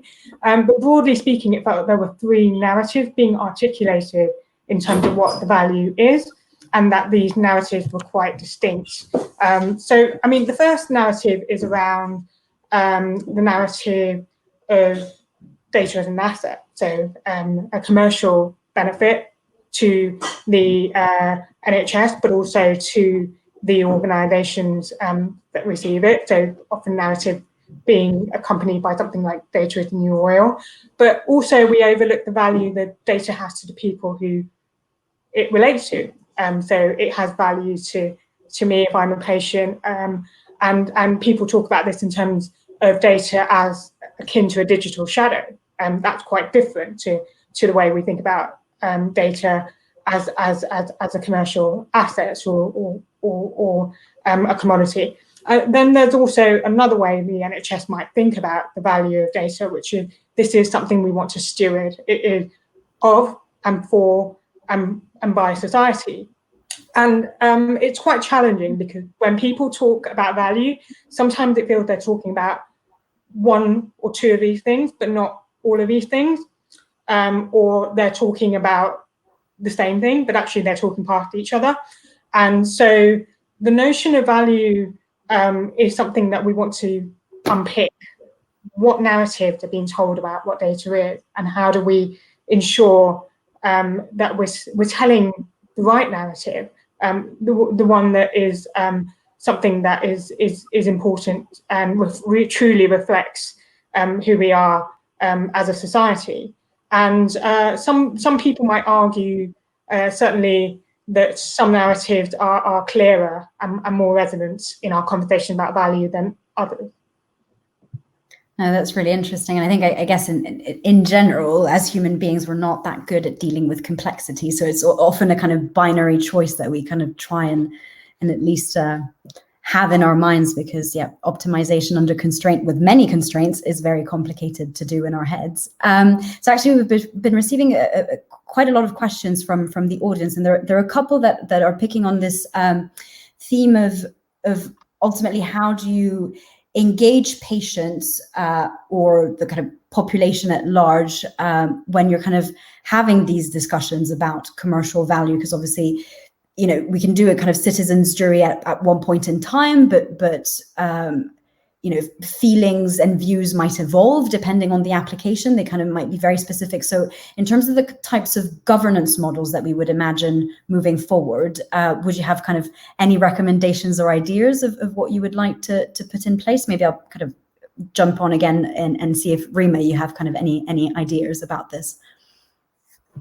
So you've got 2 points. One is, to what extent does the public's views shift and change and evolve? And I think it's fair to say it's really important to keep a good keep a sense of how people's views have evolved and shifted and changed. We have done a public deliberation process and have found through that in the last 3 weeks that people are somewhat increasingly critical, have offered quite a lot of scrutiny of approaches to data sharing, partly because it comes from a place of wanting to trust the institutions to work most effectively for them. We ran a deliberative process before the Cummings episode and then after the Cummings episode. And one of the key themes that emerged there was the importance of a real sense of social solidarity if this is going to work in terms of enabling healthcare data partnerships to operate. And so anything that kind of undermines the sense of we're all in this together would contribute to undermining trust in the process of data sharing. Your other point, which is less about that and is more about the kind of the way we move forward, it feels like it's been a pretty strong theme in the last 3 weeks and before then, that clarity in terms of transparency, the existence of an evidence base of what works, the importance of evaluating mechanism through which healthcare data partnerships are offering value and articulation of what that value is. These are all necessary and indeed foundational if we are going to begin to answer the question, what would build public confidence in these healthcare data partnerships? Great, thanks. So I'm conscious of time, so I'll try and kind of squeeze in some last few questions to Anne-Marie and James. So still on that kind of topic of governance, there's a couple of attendees who have asked a question about actually should patients control their own data and decide for themselves basically kind of how to make those decisions and barter with private sector companies directly. So I'll go first to you, James. Yeah, I mean, data about somebody is obviously something over which they should have agency, right? I mean, and that is just a very fundamental principle, which I'm sure we would all agree with. It doesn't always happen, but that is ultimately what the foundation of our data protection arrangements. But of course, the health data that is about you is often, in fact, almost always generated by somebody else. A doctor, a nurse, a care worker, whoever. And so the truth is it's already shared, and it's shared for the purposes of direct care. And I don't think any of us would want to be in a situation where people withdrew their consent for their data being used for their direct care, because that's just downright dangerous. So the question comes is, what are the vehicles on which people come together to make sure that their data is used for purposes they agree with? And ultimately, I think the process you want to follow here is consent. Individual data points or sets of data about individuals alone, probably not worth much beyond the obvious use to me or you in terms of being better treated, but aggregated they become valuable. So it's really about giving people some sense of control and even better ownership over those aggregated vehicles and making sure they benefit. Actually, I'm not sure people want to earn a few pence a week from it. What they really want to see is a better hospital, is better care. And if you can translate the value being generated into those things, then you do see enormous support when it's expressed in deliberative forums like citizens' juries and so on. Great, thanks, James. And Anne-Marie, your perspective on the question before we have to wrap up the session? I think remember that the value is in the trust, not in the data, and the trustworthiness with which the general public holds the National Health Service. And so be transparent, first and foremost, radically transparent, perhaps not in keeping with the way that the government has behaved in recent days and weeks in relation to larger private sector contracts that have attracted considerable controversy. And make sure that when you deploy the NHS brand in which people are so trusting, that you do that with great care so that you don't engender their kind of wrath, really, in relation to their data being stewarded by the National Health Service. Great, thank you so much. So I will wrap up this session there. So thank you so much for all of your very interesting insights into the topic of healthcare data and commercialization. We still have a great deal of questions to get through and to talk about. So the great thing is that for some of you who have the right pass, you will be able to follow us and join us for a Q&A session for the next half hour, where I will try and ask all of these questions that I haven't managed to ask you in this main stage. But thank you so much, and we will be doing a Q&A session pretty soon. I know that there is another session after this on the health stage that I think will start at 4. So do stay tuned in for that session. Thank you very much.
My name is Ivan Beckley, and it's my pleasure to be able to introduce the next session, which is about breast cancer screening and how AI can support those services post-COVID.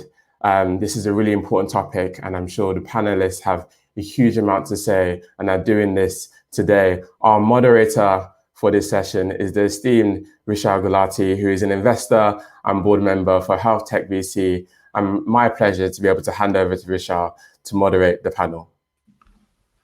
Hi, everyone. Thank you, everyone, for joining us. We are talking about breast screening. And there has been a lot of talk about artificial intelligence, which is going to revolutionize some parts of healthcare. And one of those areas is in imaging and around screening for breast cancer. And what we are specifically talking about today is how COVID-19 is affecting breast cancer screening, because unless you have been living under a rock, in fact, even if you are living under a rock, you have heard of COVID-19. And what it has done is it has stopped all the screening programs that currently run within healthcare systems. And what that means is that there are millions of women who are waiting to be screened, but cannot be screened because of COVID-19. So we've brought together some people here on this panel to talk about what that impact is and how AI could play a possible role in that. So along with me on this panel, I have Peter, Mary Beth, and Gerald. Peter is the founder of Chiron Medical, which is a machine learning AI imaging business based in London. Mary Beth is an innovation strategist in healthcare. She's also a breast cancer patient and is helping Chiron expand their footprint across the world. Dr. Gerald Lipp is the clinical director of Northeast Scotland breast screening program in NHS Grampian.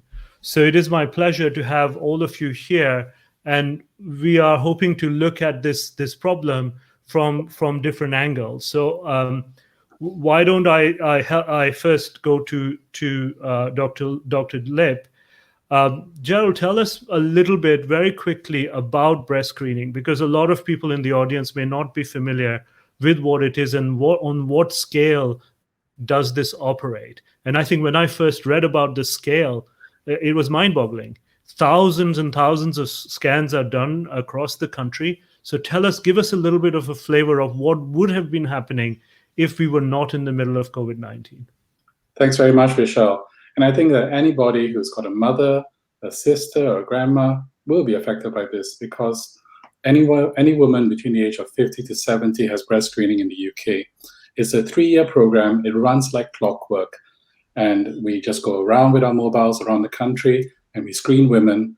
In my center, 25,000 women are invited a year, and they come just like clockwork in this program in a 3-year cycle. So that's 75,000 women over 3 years.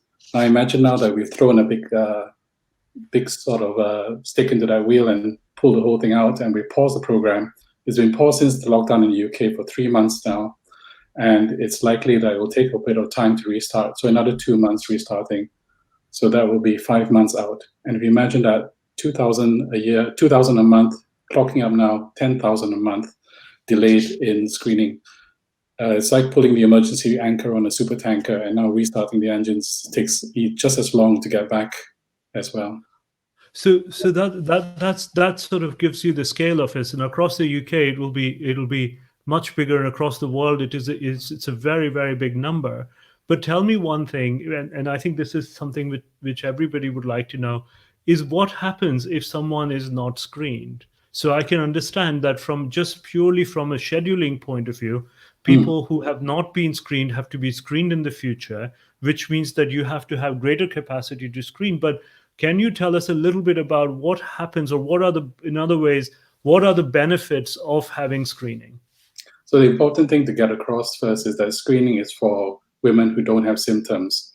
We're looking for the disease in a well woman population, and we want to catch it within a certain period. In the UK, it's 3 years. Other countries, it's 2 years. And if you have a delay that goes on a bit longer, there's a chance that a small cancer that's growing there that we would find with early screening would get bigger and bigger during that time. And that may have repercussions later on if we're delayed even further in terms of morbidity and mortality if a small cancer starts growing. But I would reiterate, if you feel a lump, or you're a woman that is of that screening age who feels a symptom, to go to your GP. Otherwise, the screening programs will catch up, but it will take a long time for us to get back to where we were. Right, and one of the things which we are talking about today is that how AI could help this. How can we use technology to deal with this backlog that we have now ended up creating? Yes, and I think that there are 3 key points to get across there, which is that AI could provide us with quality, reassurance, and resilience in the service. From a quality perspective, I've worked with CAD in the past, and while CAD is good, computer-aided detection, it called back too many suspicious areas, which turned out to be nothing, leading to more anxiety in women, having a high recall rate. From what I've seen in AI and what's been published so far, AI is almost as good or as good as a human reader, and is able to then give us that quality and confidence as we are recalling with the AI. In the UK, it's a 2-consultant reader system. So 1 consultant reads and then the AI reads, or the other way around. And that leads to the second point, which is reassurance, because you can reassure the ladies. If the AI is doing your read, your turnaround time is much faster. You can read and read and read within the same day, because the AI is going to read you automatically and you're going to read the same day. Whereas pre-COVID, there were delays of up to 2 weeks in reading.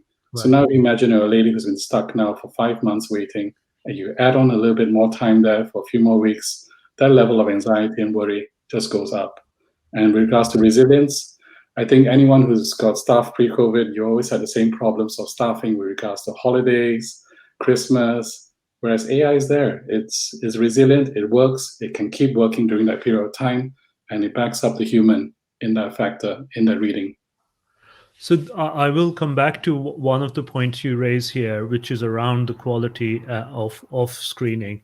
But let me go to Mary Beth. Mary Beth, you have a very distinct view of this problem. You have worked for most of your life in innovation strategy, but you had at one point had a mammogram and it turned out to be positive. And so you've had that experience. Can you talk a little bit about, from, if you like, the opposite side of Gerald's view, because Gerald as a provider sees lots of people who go through the screening program. You as a person who has gone through that screening program, can we get a view of what it was like and what you think is maybe happening right now when we are not able to screen women?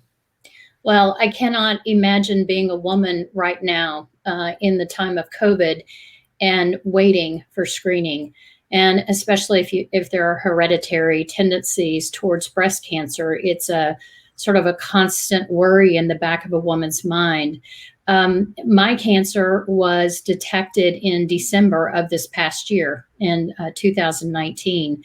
And while it was detected early, I was extremely fortunate because it allowed me to have options in my treatment. And in fact, my cancer was a stage 1 invasive ductal carcinoma. And because it was found early, it was still anxiety producing because there were steps and phases that I had to move through where there were many unknowns around the treatment. Right. And so you believe that screening has helped you, your cancer being picked early and was able to be treated with much less invasive treatment than otherwise would have required. And presumably, a lot of the women that are waiting now do not know what has happened, and they probably will be their disease will probably be progressing further. So can you give us some view? We got a view from the UK side. Can you give us a little bit of a view on the US side? How it is done in the US? It's a much bigger market, and there is very high level of awareness around breast cancer through charities and through the media. So can you tell us a little bit about how big that effort is and how important that is in the healthcare system and a few other things that you've observed?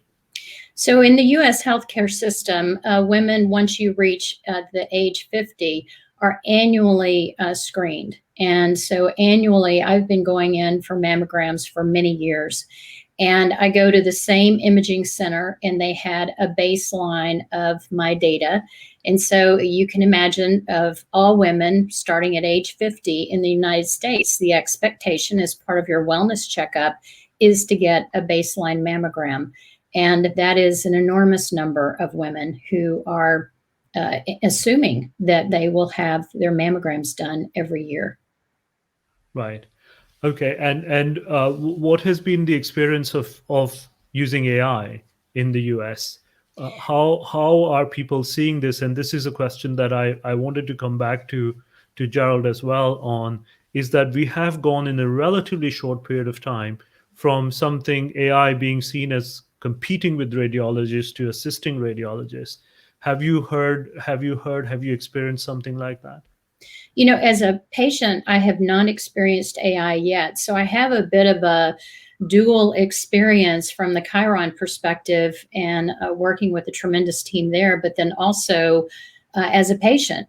And going through routine screening, being told I have a suspicious finding that led to a second mammogram and an ultrasound to confirm whether that suspicious finding was actually a true mass was extremely stressful. And that part of it, I would have loved to have had AI involved in the midst of that screening process, just because I knew how many women receive false positives, and especially those of us who've had more than 10 years of baseline mammograms. 50 to 60% of us are likely to receive a false positive, which means we do have to go in thinking we may have cancer. So It would have been terrific to have had AI to confirm and support the radiologist's view of the mammogram. So that's very, very helpful. So I think that comes back to Gerald's point earlier about false positives, about CAD creating a lot of false positives.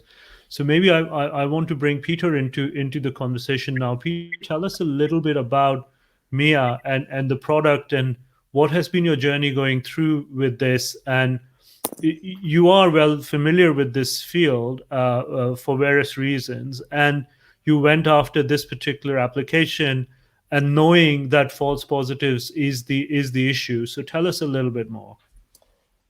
Thank you, Vishal. One of the things I would start with is the viewpoint on how AI should work. And I believe the importance is that we see a lot of excitement about technology and AI adoption in the NHS and across the globe. But the point of view that I'm coming with is really that we need to take into account how we are impacting patients, how we're impacting doctors, and how we're impacting systems as a whole. So this point of view comes from my background, that I have multiple people, including my mom, working in radiology, and really seeing how radiologists are working firsthand on the front lines, particularly seeing that doctors for a very long time have not been very well set up and supported and empowered to do their jobs extremely well. And I see a great opportunity with AI bringing in the tools and the help and the support that they rightly deserve, exactly for the benefit of the patients. And one of these things is really looking at what are the key problems that doctors want to solve. So it's one thing to do sort of AI in the lab and trying to get some results that in a pristine kind of setup can beat radiologists. But really what we want to do is help radiologists. And really one of the key points is making sure that the false positives are as low as they can be. And with the new introduction of deep learning and some of the newer technologies that are employed in AI are really allowing us to move away from the previous CAD systems, ones that had extremely high false positives and were not useful for radiologists because they introduce more work rather than less work for them, especially in these times when COVID is increasing backlogs and introducing potentially more issues. We need to make sure that we're efficient, and efficiency is one of the things that we're bringing in. Besides a lot of the safety that is also required for any kind of AI product to be brought into practice. But this was one of the designing principles of Mia from the get-go, and I'm very happy to say that we were one of the first to get CE marks on this across the globe. I think 2018. And we're running large-scale trials to really look at all the KPIs, including low false positives, but also we're looking at multiple different KPIs of how we are supporting doctors as much and as close to practice as possible. Also, we're assessing how the safety of the algorithm can be best characterized, and the limitations of the software can be best characterized for real world performance. So I think really taking the responsibility and really that we need to provide some kind of support for radiology, and especially breast screening in these times when there's more strain on the system is very important. But also taking the responsibility for doing it well, so extremely safely, and also in a way that it actually fits the reality of the workflow, not just in a lab setting, maybe a smaller, large scale lab setting. So Peter, just that's very helpful to understand. But tell me a little bit more about how do you focus? So you have patient advocates in your company that are engaged, which are looking at it from a patient's point of view. You have a number of radiologists. So what have you seen? What is it that is necessary to get your product into implementation? Because that's the challenge for most of the AI companies, is how do you get a product which is usable in a clinical setting? So what has been your experience in the UK and the US? Who is buying this product? Why are they buying your product? What are the boxes that need to be ticked? Yeah, actually, there's a very long list of boxes to be ticked. Healthcare and AI together being a complicated multidisciplinary field. There are boxes that we need to really make sure that we're not biasing and not slowing down, not making radiologists not making their job harder. That's number one. Really trying to do as much automation as possible, as Gerald said. Let's try to remove all the work that should not need to be done by radiologists. Needs to do the regulation is required. We also really need to make sure that there's a lot of data security, because we're dealing with patient data.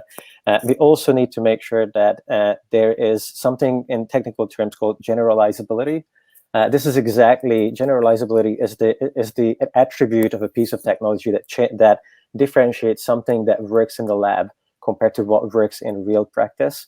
And generalizability means that there's no systematic performance drop in any kind of sub part of the population in other when we words, that deploy. you can make it look really nice when your teacher's looking, but when you go out of the class, you just do the sloppy work. So this is because of the diversity of patients. You see the diversity of different machines, diversity of different systems, that creates more noise, and the algorithm, which is not well defined, is not able to deal with that. Is that what you're trying to say? I think what we're coming to is really on the technology side is safety, to make sure that the AI is safe for all patients.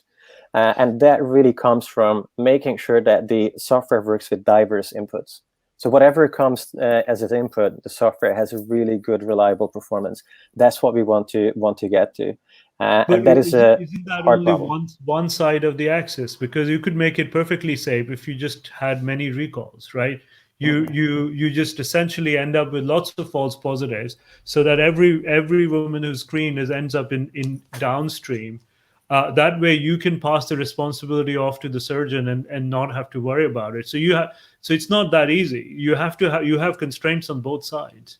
That's this interesting decision theoretical problem. I would say that it's low safety if someone gets biopsies unnecessarily. I would say that doesn't add to their safety. So removing the false positives is important. That's interesting. So bringing back Gerald briefly in this. Gerald, is this what you're looking at?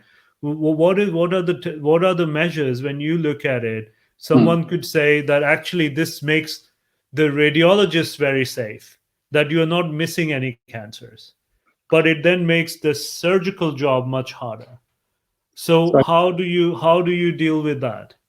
I think if you're going to treat AI as a reader in your service, it's got to follow and have the same quality measures as you would as a human. So it's got to have a low recall rate. It's got to have a high positive predictive value for what it's calling back. And you don't want to call back a clinic of 10 ladies and biopsy 2 and then have 8 who are unnecessary.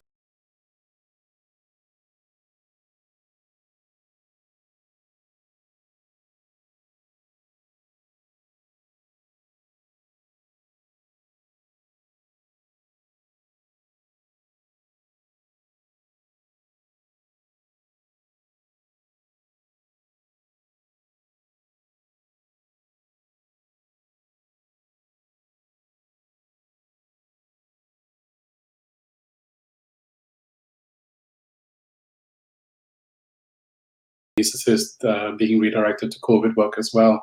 So you're dealing with less resources on the post-screening side of things, not even counting what's happening pre-screening. So one of the questions that I will ask you at the end of this panel is, what are your predictions for the next 6 months in your field, which is in terms of AI and cancer detection?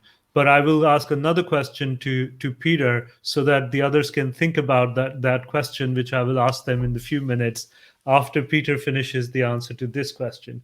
So Peter, tell me, what is the roadmap? What are you thinking? Where is your company going? Where do you think in 6 months' time will you have made impact in patients' lives? I believe the stage where we're at is really coming through with the last pieces of the clinical evidence that is needed in order to prove generalizability and wide-scale patient safety, or characterize when we need to have safeguards on the algorithm. We're doing the first deployments as we speak across Europe, and also doing the first tests in the US. This is very important to be global. No AI can really be done locally. And also, we're doing our regulatory updates and getting ready really to roll out as widely as possible. We have a couple of collaborations widely across the UK, Scotland, specifically. And I think the next steps, what I'm expecting in the next 6 months, is that we will get more deployments, actual real world feedback from how we're impacting a live workflow, and being able to iterate on that in a safe, constrained manner is really what we're looking for. And I believe what's even more exciting is what comes after 6 months. I believe that's when we would be able to have the real large scale impact. There's a couple of more pieces of evidence that we want to gather, and we would never stop wanting to gather more evidence and more input on how to improve our algorithms. But I believe in the next 6 months we will make the breakthrough with something that I think would be the first AI product that really can provide large scale automation, really saving, helping in the post-COVID situation. Thank you. I will come to Gerald last, but Mary Beth, what do you think is happening in the next 6 months in this field? For the next 6 months, it's going to be operational activation. And how do we emerge out of COVID with the backlog that's in place? And then how do we respond to a world in which COVID is a norm for the next 10, 12, 18 months? Right. Okay. And Gerald, finally to you, because this panel is now coming to an end. So what do you think? So as we emerge out of this COVID, how do you think the backlog will get managed? What role will AI play in that? I think the backlog might actually get a bit worse because there's going to be more safe distancing, more PPE from the technicians. Instead of doing a 7-minute appointment for a mammogram, you've got 10-minute appointments. So to be able to, you can't go back to where you were at 100%. We're probably going to go back to an 80% sort of function for the next months, keeping it safe. With regards to AI, yes, we're a partner with Kiron in iCared, which is the Industrial Center for AI Research. And we have got the retrospective analysis done. And I think by the end in 6 months' time, we would hope to be starting prospective work with Kiron as well, looking at application of AI with readers in a workflow moving forward. Excellent. So look, this has been really useful panel for me to understand a little bit more, particularly around the scale of breast screening that is done globally. And really thank you very much to you, Gerald, Peter, and Mary Beth, for your views. And now we will be off this stage, and we will be on a different stage where we will take a few questions and answers. So thanks again to everyone on the panel. Thank you.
Hello and welcome everyone to Virtual CogX 2020. It's really a pleasure to have you here.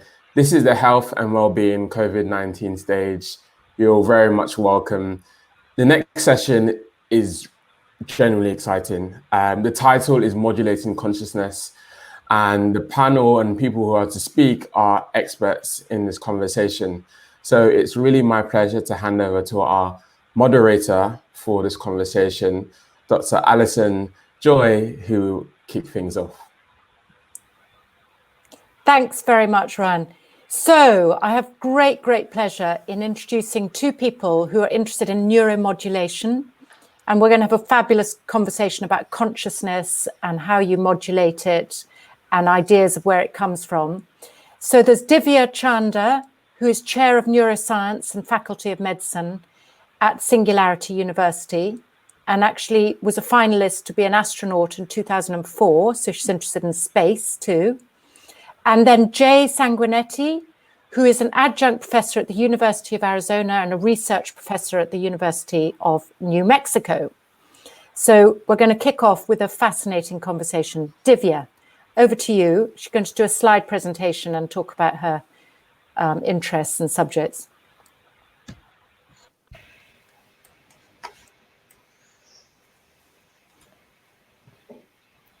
Is it all working for you, Divya? Okay, well, Fabulous. Good morning, good afternoon, and good evening from wherever in the world you are watching us. And thank you so much for being here and sharing this time with us. I'm going to be talking to you about what I actually see as one of the most fundamental problems in all of science. And that is the problem of what is consciousness and where might it come from? And one of the problems we've had in the scientific community with talking about consciousness or measuring consciousness is it's incredibly difficult to define. It's difficult to describe the contents of our awareness. It's difficult to generate hypotheses when you can't define something well. So what we have been doing through history is defining the contents of our conscious awareness. So for instance, when a human retina captures light at 670 nanometers, I have the sensation that I have just perceived the color red. And the question is, when your eye binds 670 nanometers of light, your photoreceptors, do you also see the same red that I do? Now, historical philosophers have been working with this problem for a very long time. Here you even see a quote from Sir Isaac Newton in a letter that he wrote to Sir Henry Oldenburg, approximately 1672. To determine by what modes or actions light produces in our minds the phantasm of color is not so easy. And it isn't so easy. In fact, this approach is quite difficult because, again, it relies on describing the contents of our conscious awareness. So perceptions that are formed, temporary contents of working memory, where you actually put your attention. But there are other ways that one might actually be able to start to define what consciousness is. And that's the approach that I and some of my colleagues have taken. We are all neuroscientists by training, but many of us are also clinicians. That means we take care of patients. And we've been taking care of patients that naturally or artificially through drugs are expressing things that we all seem to agree on as a community are depressed states of consciousness. And those states include things like sleep, as you see here, being anesthetized, or in fact, even being comatose. Now, the way we do that is we take all of these states and we map them. We map them using a lot of different kinds of techniques. Here you see mapping a brain connectome, which is kind of an anatomical technique. You can use things like the electroencephalogram, you can use MRI, you can use things like PET imaging, ECOG, where we put electrodes directly on the brain, but the end result is the same. What we're trying to do is see what brains that are fundamentally more conscious, more awake, and more aware look like, and then compare that to depressed states of consciousness and see what that sort of difference is. Now, going back to what I do, I became an anesthesiologist for a very important reason. Anesthesia, the major target of our drugs is the central nervous system, something we call the central neuraxis. And as you see in this image, it's a brain and it's a spinal cord. And think about this. If these anesthetic drugs didn't exist, modern surgery today would not be possible. We give humans drugs that make them blissfully unaware of a surgeon's knife. And we use our drugs and they bind to receptors in the brain in order to reversibly dissolve conscious awareness. And then when surgery is over, we wash those drugs out of the system and then we bring you back to awareness. Now, what I do in the operating room, as you can see, is I actually measure this process of losing and regaining consciousness in humans in real time. And as you can see in this image, the patient actually has a set of electrodes on her forehead. And over my left shoulder, you can see her brainwaves in real time. So I actually follow her brain in the operating room, and I'm watching as she goes from being awake and aware to losing complete awareness and then coming back as my drugs basically are washed out of her brain. Now, one thing I can do with this is actually create what I call the Goldilocks zone for her brain. So I don't have to guess what her brain needs. I don't have to worry that she's going to wake up during surgery because I can tell by the oscillations she won't. But as surgery progresses and we're getting towards the end of a case, I can also make sure that I'm lightening her up sufficiently so that when the surgery is over, the drugs come out quickly and I can bring her back. Now, what's interesting is that a lot of people think that when we induce unconsciousness with anesthetic drugs, the brain becomes electrically silent, but that's actually not the case at all. In fact, what happens is the brain becomes even more synchronous. So what do I mean by that? It means that if I'm measuring those electrical waves coming from the front of her head, they look really similar to the waves coming from the side and from the backs of her head. And this process, this idea of being hypersynchronous, actually marks something else. It marks a reduction in information processing capacity in the brain. In other words, when your brain becomes more synchronous, it actually calculates less information. And interestingly, this is one of the theories of consciousness and unconsciousness, that when we have depressed consciousness, we actually cannot calculate as much information. And that's a theory that's notably been put forward by Giulio Tononi and Christoph Koch. Now, there's another theory of consciousness, and this has been basically defined or described by active measurement. And that is, if you put somebody, say, in a scanner, an fMRI machine, or you measure the electrical activity coming from their brain, and you see what happens when they're awake and aware and when they have a depressed level of consciousness, it seems as if their brain is almost literally broken apart. It's become somewhat functionally disconnected. Right now, as I'm talking to you and as you're listening to me and we're engaging, our brain is a series of discrete modules, and they're all kind of chattering amongst one another. They're not that synchronized. But as I, for instance, get drowsy and fall asleep, or if you give me anesthetic drugs, those connections actually break in my brain. So functional disconnection, that's another way to characterize losing consciousness. Finally, one of the ways that we recently published on and defined is that brains that are less conscious actually are less complex. And what do I mean by that? It means that if your brain, when you're awake and aware, has a number of choices or a number of directions it can go in, as your consciousness becomes more and more depressed, your brain does not seem to have as many choices available to it. It can't make as many decisions. It can't go in as many directions. So this is another way, complexity of defining conscious versus unconscious brains. Now, ultimately, we have been measuring this sort of functional disconnection or this change in complexity through all of these different states. And even as I'm describing this to you, you might say, wow, that's kind of interesting. So you can describe brains that are less conscious, but can you actually tell me where it comes from? And that's not such an easy thing to do. Now, some people believe that perhaps if we could build a full simulacrum of a brain, so for instance, we could model every single neuron, every single connection, the things that we call synapses, we would somehow come to an understanding of how consciousness arises. And there are groups working on this problem. This is basically a simulated chunk of brain, a little tiny volume of cortex that's been created in silico, in a dish, on a chip.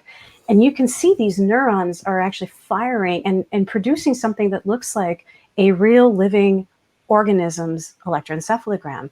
But again, all created in silico. And this idea that modeling the brain, building it, this sort of reductionist idea that we will be able to come to an understanding of how consciousness arises is something that even this gentleman thought would be possible. This is Francis Crick. Now, many of you would know Francis Crick because he actually won a Nobel Prize for helping to define the X-ray crystal structure of DNA.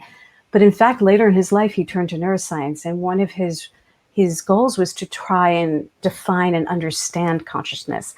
And he essentially felt that it was a reductionistic problem, that if you could understand every component of a brain and rebuild that, you would build something that expressed consciousness.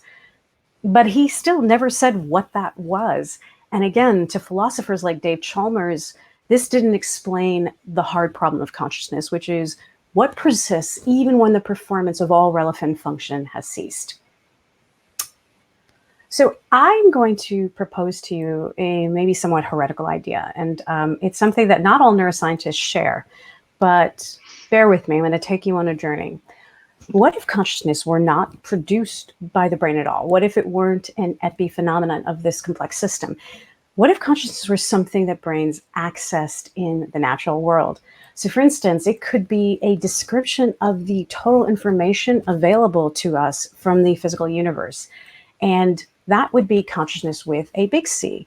And that part of the information that was received by our brain, filtered and processed, that would be consciousness with a little c, that thing that finally produced the percept, that basically allowed us to hallucinate our visual world in order to survive. So let's appeal to the visual system as an analogy, because it's much easier to understand that way. So here you see a human, and you can see that we as humans, we have 3 color receptors, and this allows us to bind enough information in the electromagnetic spectrum to perceive a rainbow, moving from red all the way up to violet. So 3 receptors. Now this guy over here, this mantis shrimp, actually has 12 to 13 color receptors.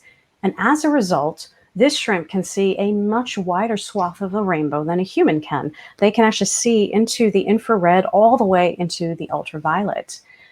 Now, what's interesting is you could just argue that it doesn't really matter, because what we need as a human is basically what our 3 color receptors can pull in and bring to the back of our brain, this thing we call the visual cortex. Now, just remember, all this information coming in from the electromagnetic spectrum, that's not what we're actually perceiving. We're seeing a really impoverished version of what's initially available to us in the universe. But the information that we do see, that we do process, that we do perceive, is what's allowing us to survive in our ecological niche. And so we would say that even as our brain is processing visual information, it's not producing that visual information. In fact, the visible spectrum is a property of the universe and not our brain. Our visual perception, essentially, it begins in the world, but it ends in our minds. Now, there's another way to even think about this. What about all that information available in the universe, and how much is actually available? So there's a physicist from MIT by the name of Seth Lloyd, and he tried to estimate this. And the way in which he did this was he tried to imagine the universe is about the size of a black hole with its event horizon going out to the edges of our known universe. In doing this, he estimated the size of the universe, the information being about 10 to the 90th bits. Now, that's a huge number. It's so much more than all the grains of sand on the earth and all the stars in the universe. But within this really large swath of information, if we had to evolutionarily create a brain that could perceive all this information, that brain would immediately burn out. And in fact, what's happened, humans, mantis shrimp, is that we have evolved a reduced set of circuits that can bind just enough information to survive in our ecological niche. And then when we actually measure the activity, the electrical signature of the brain in something like an EEG, we're essentially measuring that reduced version of what we're perceiving from the universe.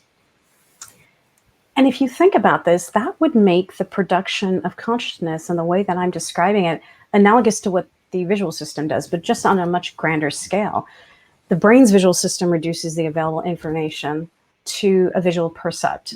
What if consciousness itself were not produced by the brain, but it were simply a reduction of the available information in the universe to a conscious percept? So in this worldview, consciousness, again, with a big C, becomes a way of describing the total information available to us in the universe, while consciousness, with a little c, is the hallucination created by our brain for us to act on, what's necessary for our survival. And it becomes a function of, in fact, sensory integration, like most of the sensory modalities in our brain. And what that also means is that the brain here is acting as one enormous information receptor and processor. And that also by necessity means that we may not have discovered all the ways in which our brain can bind information from the universe. It may be beyond things like our visual system, our auditory system, and our somatosensory system. And in fact, I've thought often about what alternate possibilities are. In fact, there is even the possibility that our brain, even though we measure it in terms of classical physics, may also display some quantum characteristics that are really difficult for us to measure right now. And so this brings us back to that heretical question. What if consciousness were not produced by the brain, but merely the name that we give to the filter for it? And it's a very reductionist filter. Now, that brings up some interesting possibilities. Imagine this, if the brain is a filter and now we change those nodes in the filter or the functional connectivity of domains of the filter through things like that exposure to anesthetic drugs, would that fundamentally alter our access to information? In fact, you could say that paradoxically, in fact, our access to information in the universe might even increase, but because we don't have explicit recall under anesthesia, that increased access to information might be wholly unremembered. You might imagine something similar happening through the process of meditation, or even to rewire the filter using things like psychedelic drugs or learning and different kinds of experiences. So I would argue that that's a good explanation for how the nature of consciousness is changed through our perception and through processing through an individual brain. And it brings up some other really interesting questions. So for instance, can an artificial brain or an increasingly complex machine ever truly express consciousness? And not because consciousness is some ineffable quality, but because their circuits have now become sufficiently complex to allow them to access a universe of information that was not previously available. And in fact, you know, it's going out on a limb, but people often wonder, does that mean that we could eventually upload the information that is our brain? That rests on something that I call non-local consciousness. What happens if an organism dies? Now, if your consciousness dies with it, it's a bit unlikely that you could move it around. But if consciousness persists as information, much as the visual spectrum outlasts the visual system that perceived it, you could almost imagine that consciousness could be potentially moved from body to body, or from body to a computer, or from avatar to avatar. More fundamentally too, and we're going to take a little bit of a turn here, all these things that I'm describing, this idea of mapping consciousness, it does something else really important for us. Studying human consciousness provides a template for understanding or recognizing consciousness that differs from our own. And here the example I would give you is that of potentially other intelligent species on this planet. Now, there are only a few ways that we can actually mark intelligence. One of them is through direct communication. So for those of you who have heard of Coco the gorilla, she was taught sign language, and we could directly communicate with her. And that was a window into her brain, into her level of intelligence. But more often we do this indirectly by observing behaviors in other animals. The third way we have available to us is by mapping their brains and reading what they directly want to say. And some of the techniques that we use for signal processing in the brain could assist us in this domain. And the kinds of animals I'm talking about is like things like octopi. They're believed to be incredibly intelligent. To my knowledge, we have not been able to sign or communicate with them, but this would be a really interesting approach. Other clearly intelligent species include our closest relatives. And again, we were actually able to directly communicate with Coco, and she also had a partner. But brain mapping may be another means to do this. And in fact, several animals express a form of self-awareness that seems to be associated with sentience or consciousness. One of them is this idea of mirror recognition. Can an animal look in a mirror and in fact recognize that this is their self and not another member of their own species? Now, mind you, human babies cannot do this initially. And one might even argue that animals like dolphins actually have mirror recognition long before human babies do. And there's a beautiful example of it here in this video. So if you take a dolphin and you put a spot on their belly in a place they can't see it, but you put them in front of a mirror, they know that this is themselves. And in fact, they sort of play and prance in front of the mirror in order to get a better look at this spot. So they have this sort of sense of self, and they even have a sense of their embodiment and that this spot is part of them. I'd like to, as we close, introduce one last idea to you, and that is we might be able to use similar techniques for understanding neural signals in the brain to understanding and exploring the possibility of intelligent life in our universe. And that happens to be one of the core missions of something called SETI, or the Search for Extraterrestrial Intelligence.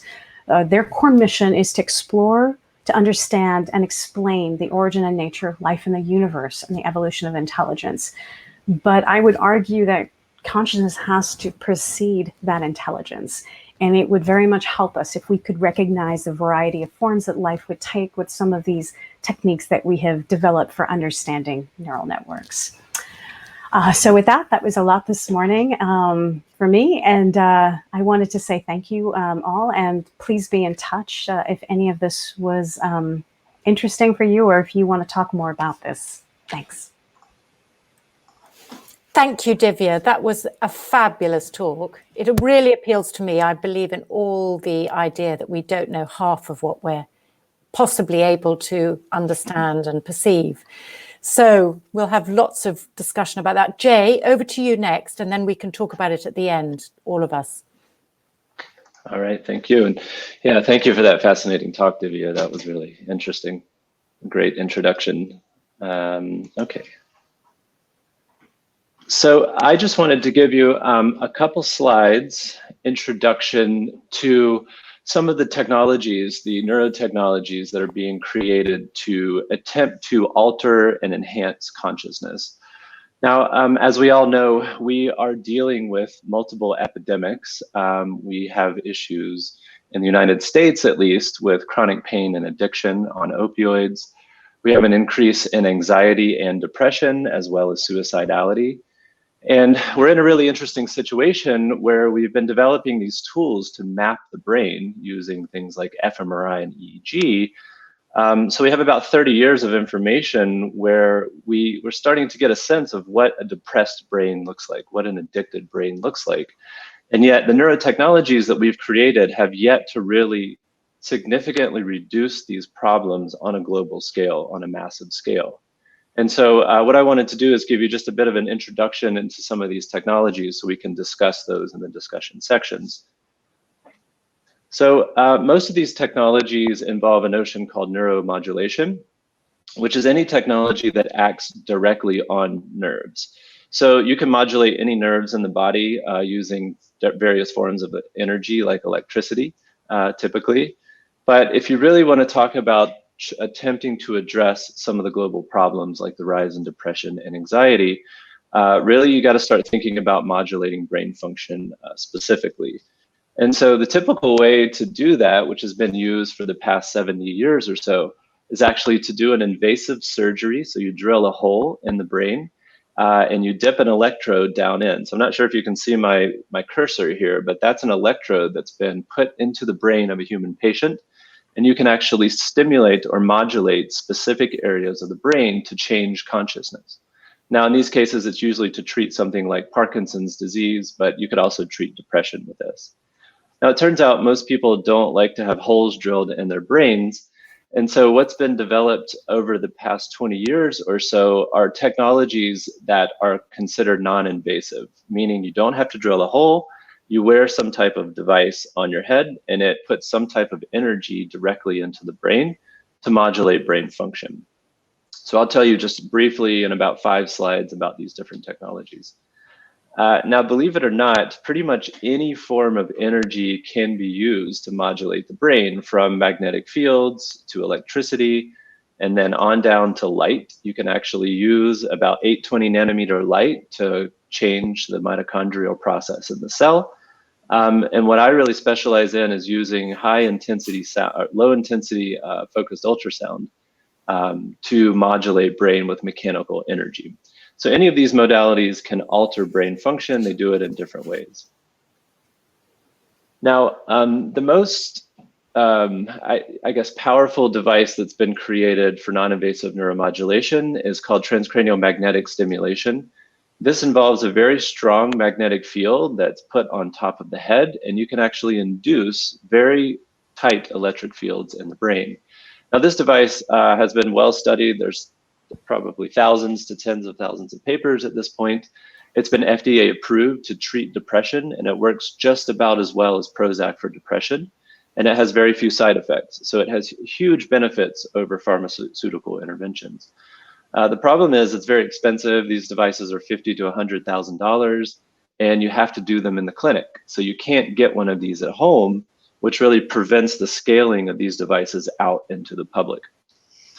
Now, one device that you can get at home is called transcranial direct current stimulation. This is basically hooking your head up to a 9-volt battery. There's a couple batteries in this device here. And this puts a little bit of current over your scalp, and some of that current gets into the brain. Now, there's definitely been tens of thousands of papers on this technology. There's lots of science. And you can scale this out. You can make these devices for about $100.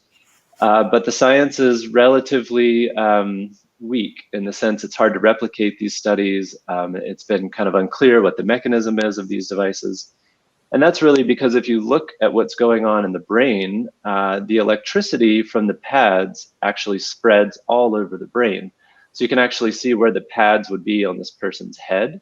And now we're looking at where that electricity is going. And you can see that that's a lot of neurons. That's tens of millions, hundreds of millions of neurons that are getting targeted there. And so it's very hard to control this type of technology and really get a reliable effect in the brain. So it's really, that prevents it from scaling out to being a very useful technology. TMS, on the other hand, magnetic stimulation, can be very focal, but as I said, you can't get these devices in the home just yet. And so it's really preventing us from scaling it out to the public to give us a targeted technology to treat things like depression and anxiety. So several researchers have been looking at other technologies that can get around some of these issues.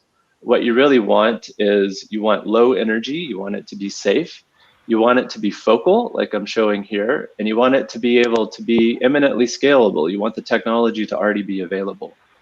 And so ultrasound is actually one type of technology that fits all of these categories. As you can see here in the monkey brain, this is an ultrasound beam that can be focused to a very deep part of the brain, and it's very focal and reliable in targeting the brain. And these ultrasound transducers are very well studied. Ultrasound is a very developed technology. And so if you can modulate the brain with ultrasound, which it seems like we can, then you can eminently scale this out to the public, to clinics, to hospitals, and you really have a new sort of avenue for clinical research, and then potentially making technology that the public can use as well. So now just continuing the little metaphor here. So with focused ultrasound, you can see it's another magnitude of focality. So this really shows the power of transcranial ultrasound over what's already out there and available. And so with that, in my lab, we've been thinking about combining focused ultrasound with interventions that we already know can enhance brain function, like mindfulness training, as well as interventions that can be used in the clinic, like cognitive-based therapy, that it's useful for things like depression and anxiety. And so the idea is basically making a very simple ultrasound device. So that's what you see here. It's guided by MRI in this case, and that's the subject's brain. And in the case with mindfulness, what we're finding is that over a several day course, we can actually boost the effects of mindfulness training, which has huge benefits both in the clinic. Mindfulness treats things like depression and anxiety, as well as being used by the public. If we could get mindfulness out to the broad public, we could start helping to reduce things like anxiety and depression, which are clearly on the rise after the events of 2020. And so this is what the device looks like in our lab so far. We're using electroencephalogram EEG to read from the brain, so we're doing neuroimaging. And then we have a pretty clunky looking device here with the ultrasound transducer on the back, but all of this can be shrunk. This is all definitely wearable, so the patient or subject can take this home. And then the system can both read and write from the brain at the same time to get to the sort of next level of intervention over the technologies that are created so far.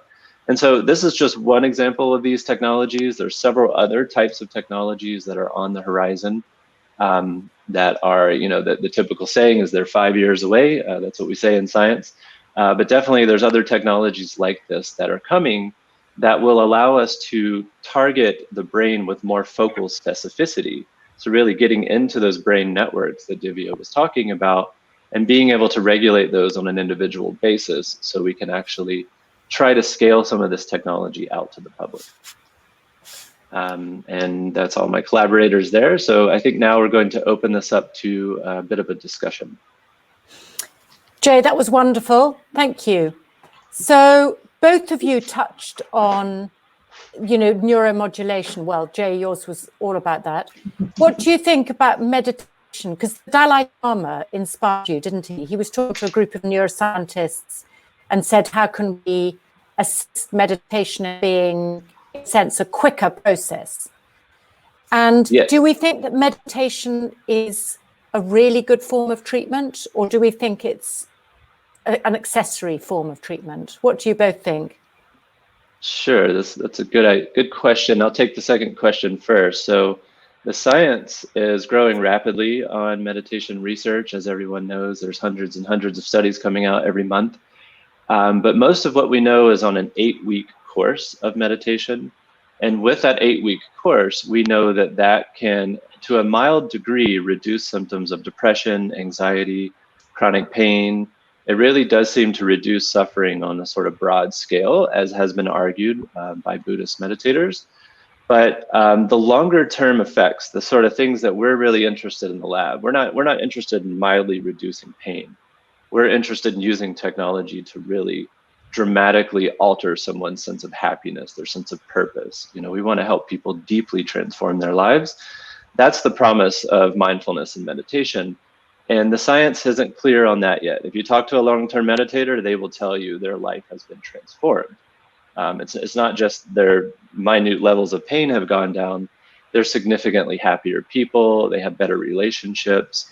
Everything has changed in their lives.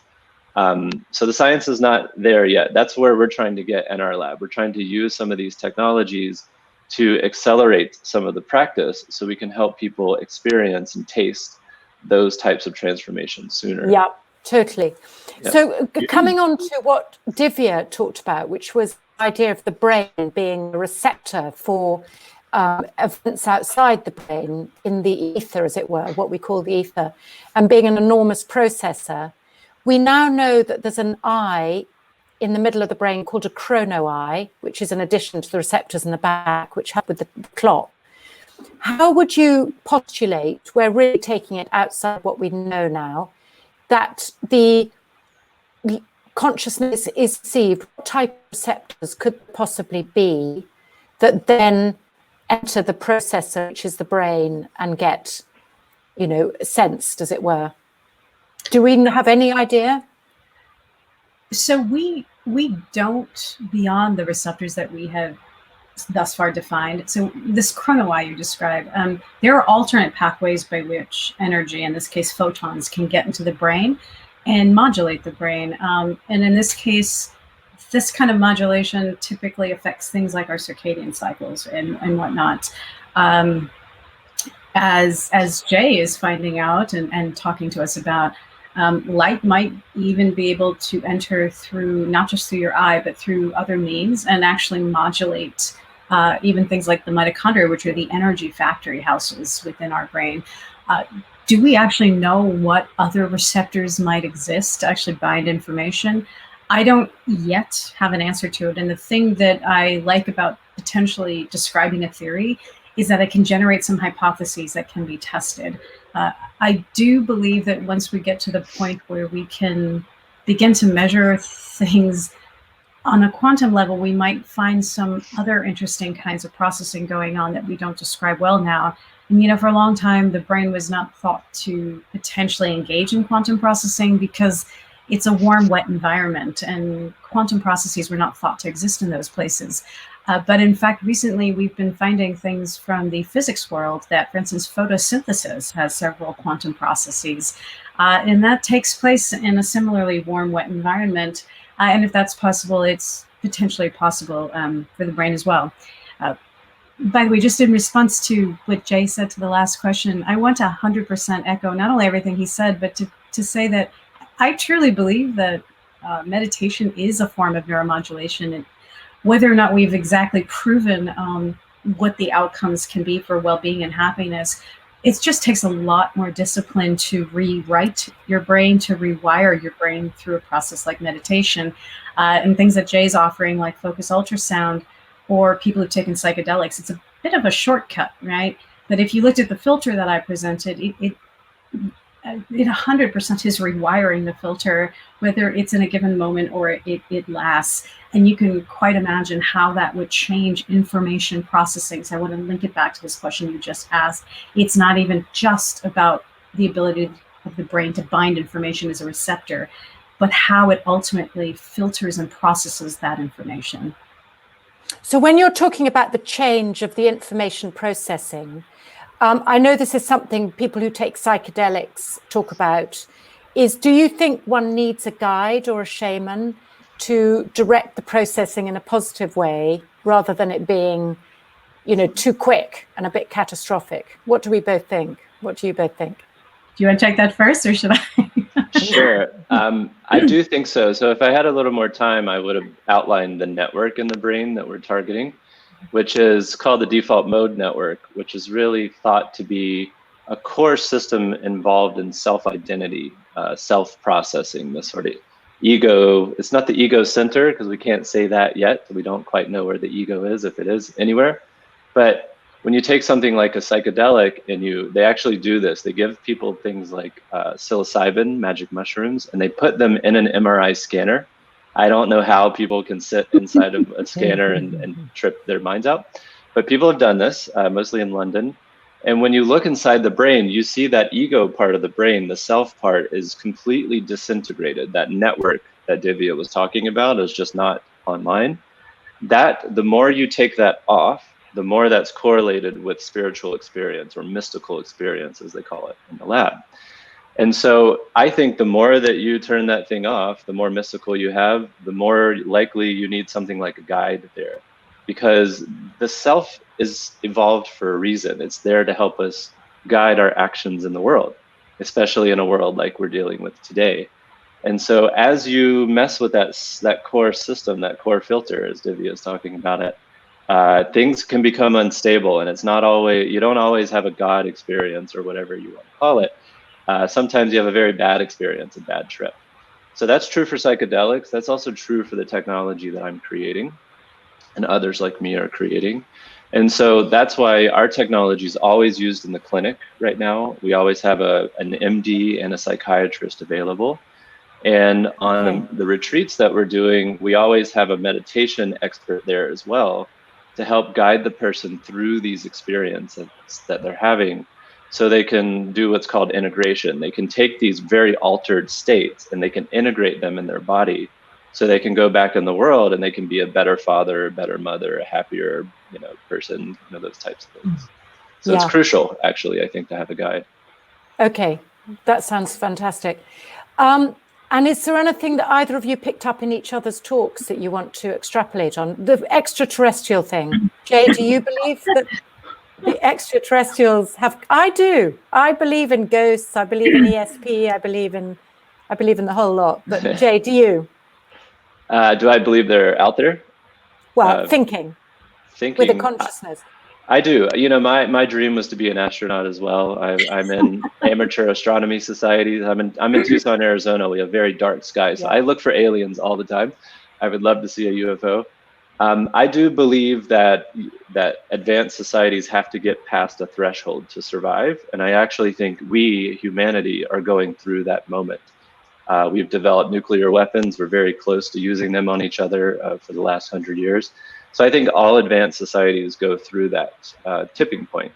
And if they get there, they survive. And so I think if we find aliens, they're probably much more advanced than we are, because they've created all of these hyper technologies. They've gotten to the point of realizing that they're all one and everything is stardust.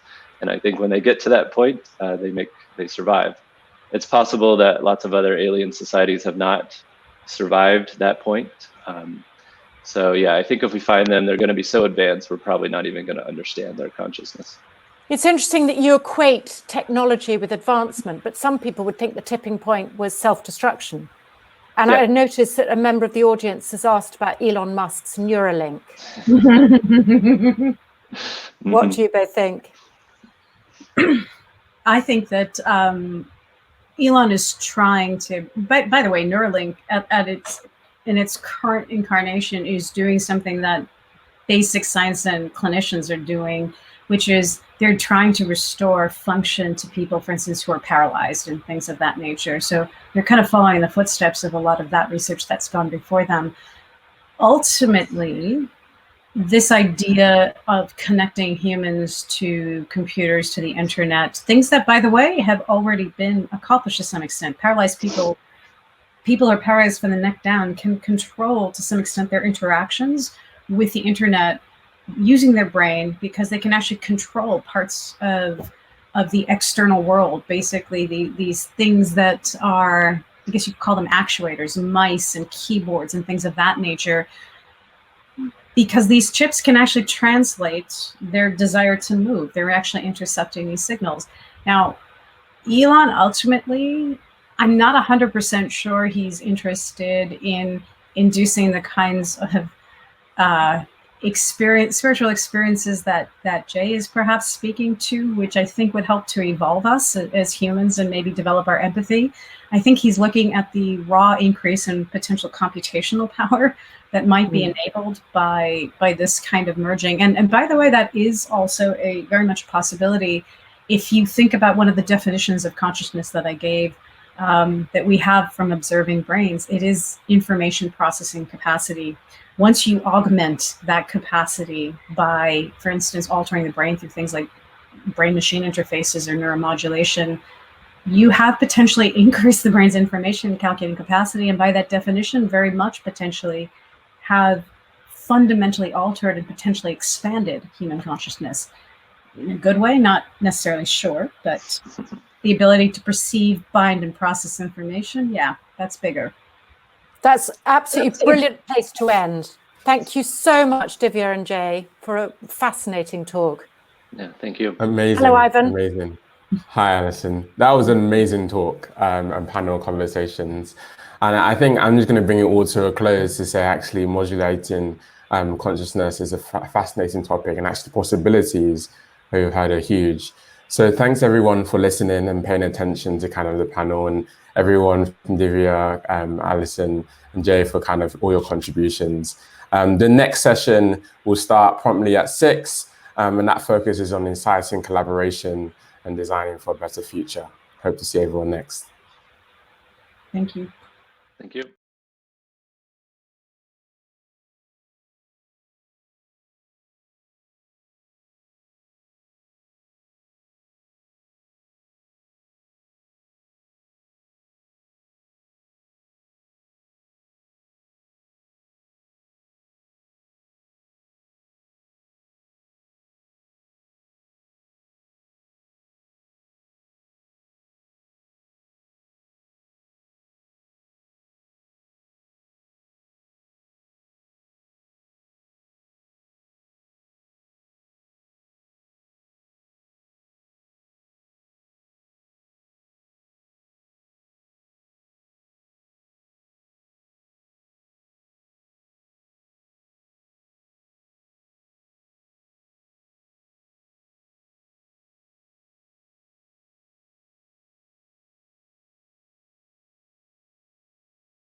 Hello, everyone, and welcome to Virtual X CogX. This is a chance for us to see the final session of the festival, everything, the conference. And this is a good one. Last till best, best till last. This is about inciting collaboration and for a better future in healthcare. So I'm going to just dive into it and introduce our moderator for today. Dr. Jordan is ready and the panel is also prepped. So handing over to you guys and the guitar. Okay. I would just start with a little.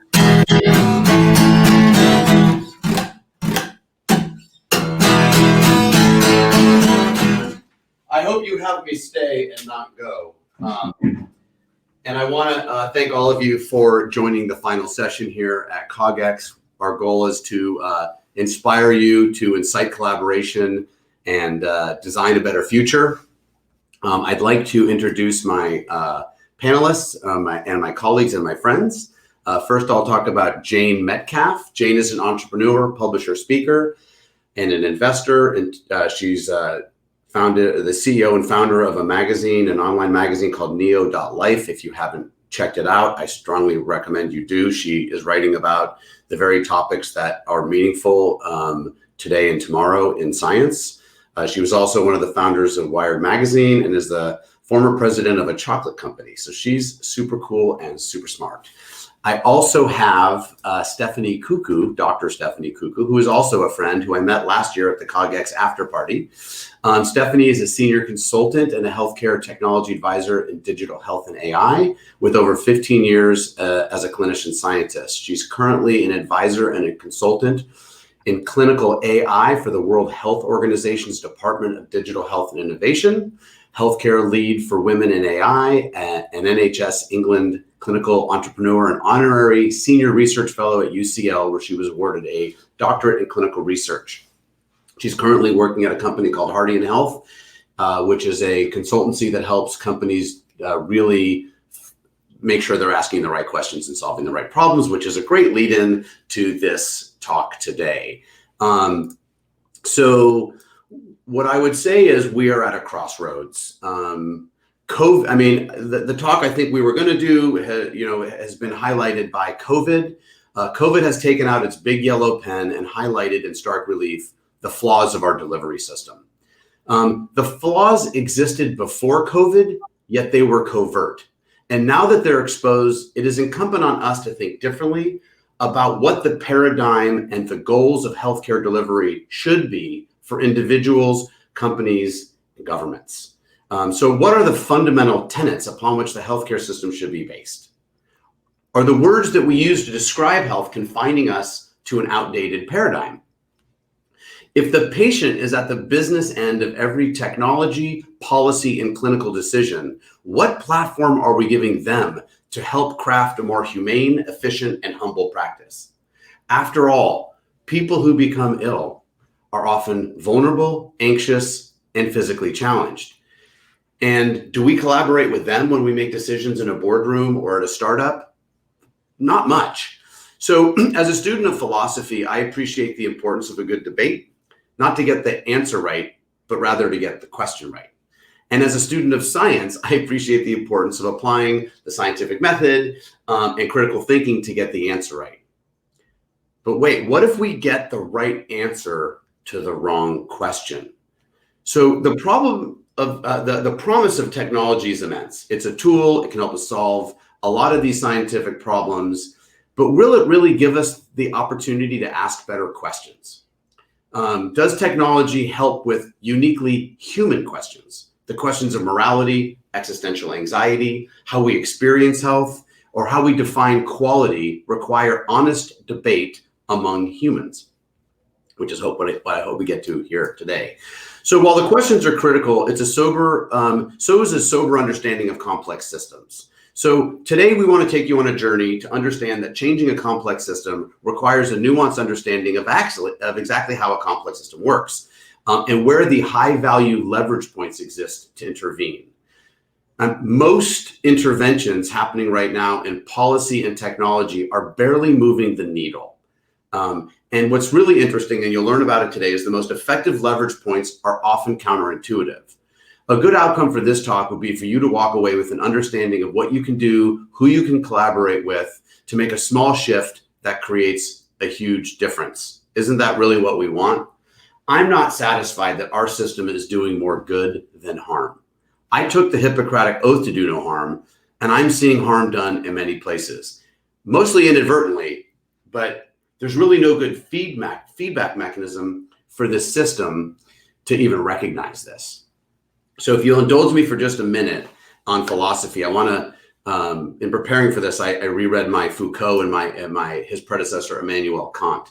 And Immanuel Kant wanted to take the subjective and the contingent of the world, analyze it, study it, and hopefully arrive at the necessary objective truths about the way things are. Foucault, on the other hand, wanted to take things that most people assumed were truths to show how we ultimately, that they were subjective, contingent, and rooted in history. To show that what we think of as the truth is nothing more than just the dominant narrative of the time that we're living in. So what is the dominant narrative of healthcare in 2020? It seems to me that the dominant narrative today is that more science, more R&D, more infrastructure will lead us to the promised land of health for all, whatever that means. To summarize, the dominant narrative is more is better. And I guess the question is it possible that less is better? Is it possible that more is worse? Is our dominant narrative upside down? And what about the language we use? Very few people think about how language even matters. And just to go to Foucault, and then I want to get to this session, he wrote a book called The Birth of the Clinic, which if you haven't read it, I strongly recommend you do. But, he outlines that in the 18th century, when you were sick, you went to a clinic. And in the 19th century, you went to a hospital. So why did the language change? And by the way, in the 18th century, when you were sick, patients were seen as immersed within a disease. Patients were under the grip of cholera. And in the 19th century, a disease existed that's something that was inside of us that needed to be fixed. So the point is that over time, we're studying the same diseases, and you could have the exact same patients in the same periods, but the fundamental language we use to describe illness changes too. And so does the way we see the patient and the task of the doctor and the system itself. And so today we know that disease represents a complex interplay of genetics, our environment, the micro decisions we make, the emotional and social stress, the food that we eat. Yet have we upgraded our language to reflect this? Maybe it's time to reflect and rename things. And maybe we should rename diseases. So the big questions that I'm going to throw out that I think that I struggle with is, what should a healthcare system do? And what should a healthcare system not do? What are the values of the healthcare system? What values should a healthcare system have? And what values should a healthcare system not have? And then more importantly, what is healthcare and what isn't healthcare? So enough of my zoomed out philosophy. I want to turn it over to Jane to talk about complex systems and really kind of simplify how we can understand these things and how we can collaborate. So Jane. That's awesome. Yeah, thank you. Thank you, Jordan. That was a fantastic introduction. And I can pick up on a few of those points and go a little bit deeper. It is an incredibly complex system that we're grappling with, and it fits into other complex systems in our environment as well. So I was actually reading, when you invited me to this, to participate in this, I was actually reading Thomas Kuhn's Structure of Scientific Revolutions, because I feel like we're at this incredibly pivotal moment in time where the complex system that just keeps rumbling along and churning people up underneath its wheels, we can actually move it. We can repave the road. We can change the steamroller. We can change the way we describe the road in the steamroller. So the question really is, what are these leverage points? And, can we visualize a better outcome and work back from that to design it right in the first place? So we've been talking amongst ourselves about Donella Meadows, who is a great systems dynamics thinker. And she published an article called The 12 Points of Leverage, How to Intervene in a Complex System. And she actually ranks them in order of impact. And so, lots of times we can be very busy rearranging deck chairs on the Titanic. And I think with this kind of a framework, you can actually apply this to what you're doing and recognize the impacts that they're having. So I've asked the organization if they can drop a link to that article into the chat. So hopefully that will happen. But one of the things that, so pretty much at the top of her list is goals. And if we can redefine our goals or define them well in the first place, we can have a huge impact on where an organization goes. So if your goal is growth, right? I mean, normally people say that's our goal. That's a business goal. That's the goal of a movement, but it's maybe a leverage point. It's definitely a leverage point, but is slow growth a better solution, or even no growth? And here's another leverage point, negative feedback loops. So growth that continues unchecked without the feedback loops can spiral out of control. And this, of course, is Nick Bostrom's, paperclips maximizer thought experiment, where, the AI maximizes for paperclip manufacturing until every resource on the planet, including human bodies, have been manipulated to produce more paperclips. When we come to healthcare, is growth a good metric for healthcare? Like right now, because of the pandemic, and of course there were other structural issues before, American hospitals are losing $50 billion a month. It's a shocking number, and there are going to be bankruptcies all over the place. How do we get out of this? Well, you have to increase testing. You have to increase elective procedures. You have to increase emergency room visits. But is that what we want? Do we want to increase emergency room visits? Do we want to increase interventions and testing? So maybe in the healthcare system, solving for growth is not optimum. What are some of the other leverage points? Length of delays. So where is the next outbreak of the virus expected? And how long will it take to build ICU capacity to address it? So that's an example where the length of delay could be a leverage point. If you could impact that, you could impact the system. The 14-day incubation period for the virus is a huge complicating factor for trying to control the spread. So any indication of an outbreak would be beneficial. So for instance, I'm super interested in studying the wastewater of a particular community for signs of infection.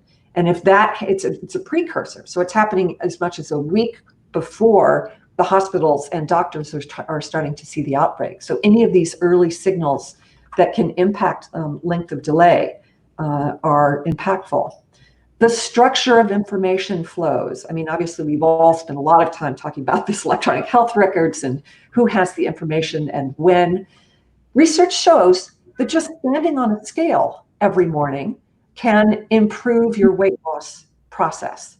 Just getting that feedback on a daily basis is super impactful. So sharing data across all these different silos, from one doctor to a next, but also from your doctor to your nutritionist to your, your body worker. All of these things can be helpful. We talked about feedback loops, and I know Stephanie's going to talk more about these. A positive feedback loop is self-reinforcing. A negative feedback loop is self-correcting. So for instance, in a positive feedback loop, the more people who are infected with the virus, the more they infect other people. But a positive feedback loop often will grow unchecked until a negative feedback loop comes in. In this case, it would be herd immunity, right? So eventually, the virus runs out of people to infect because herd immunity has taken effect. So there are feedback loops, either positive or negative, that you can manipulate as you think about designing your system.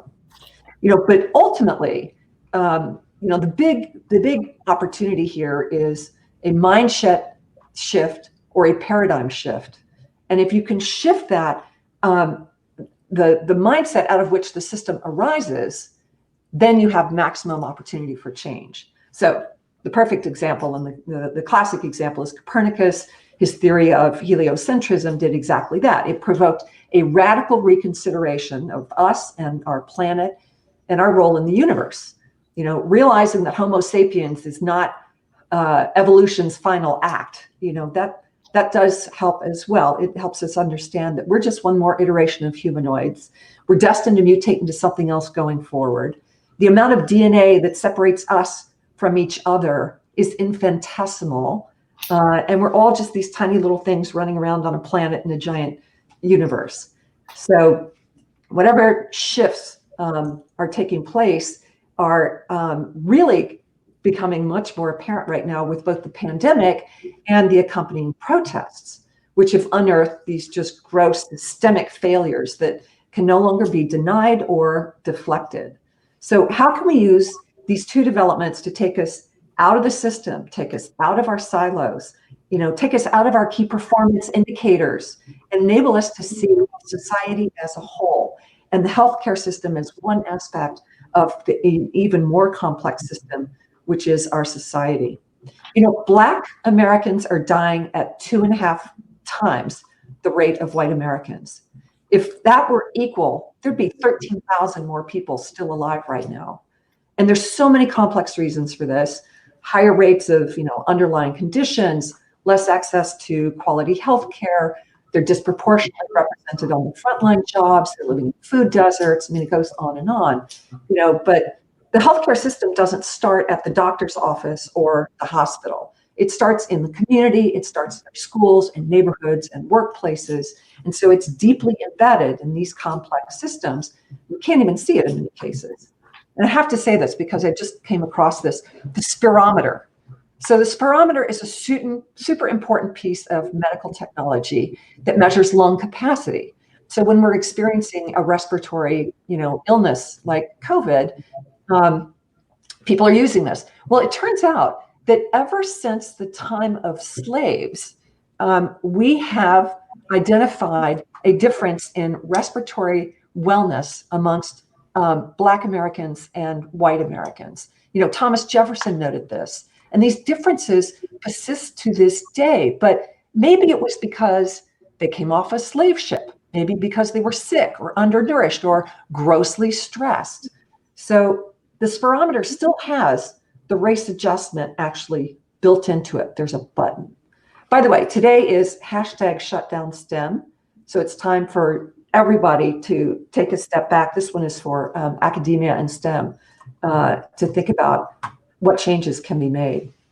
So COVID has shifted our mindset, and racial protests are strengthening our resolve to make changes.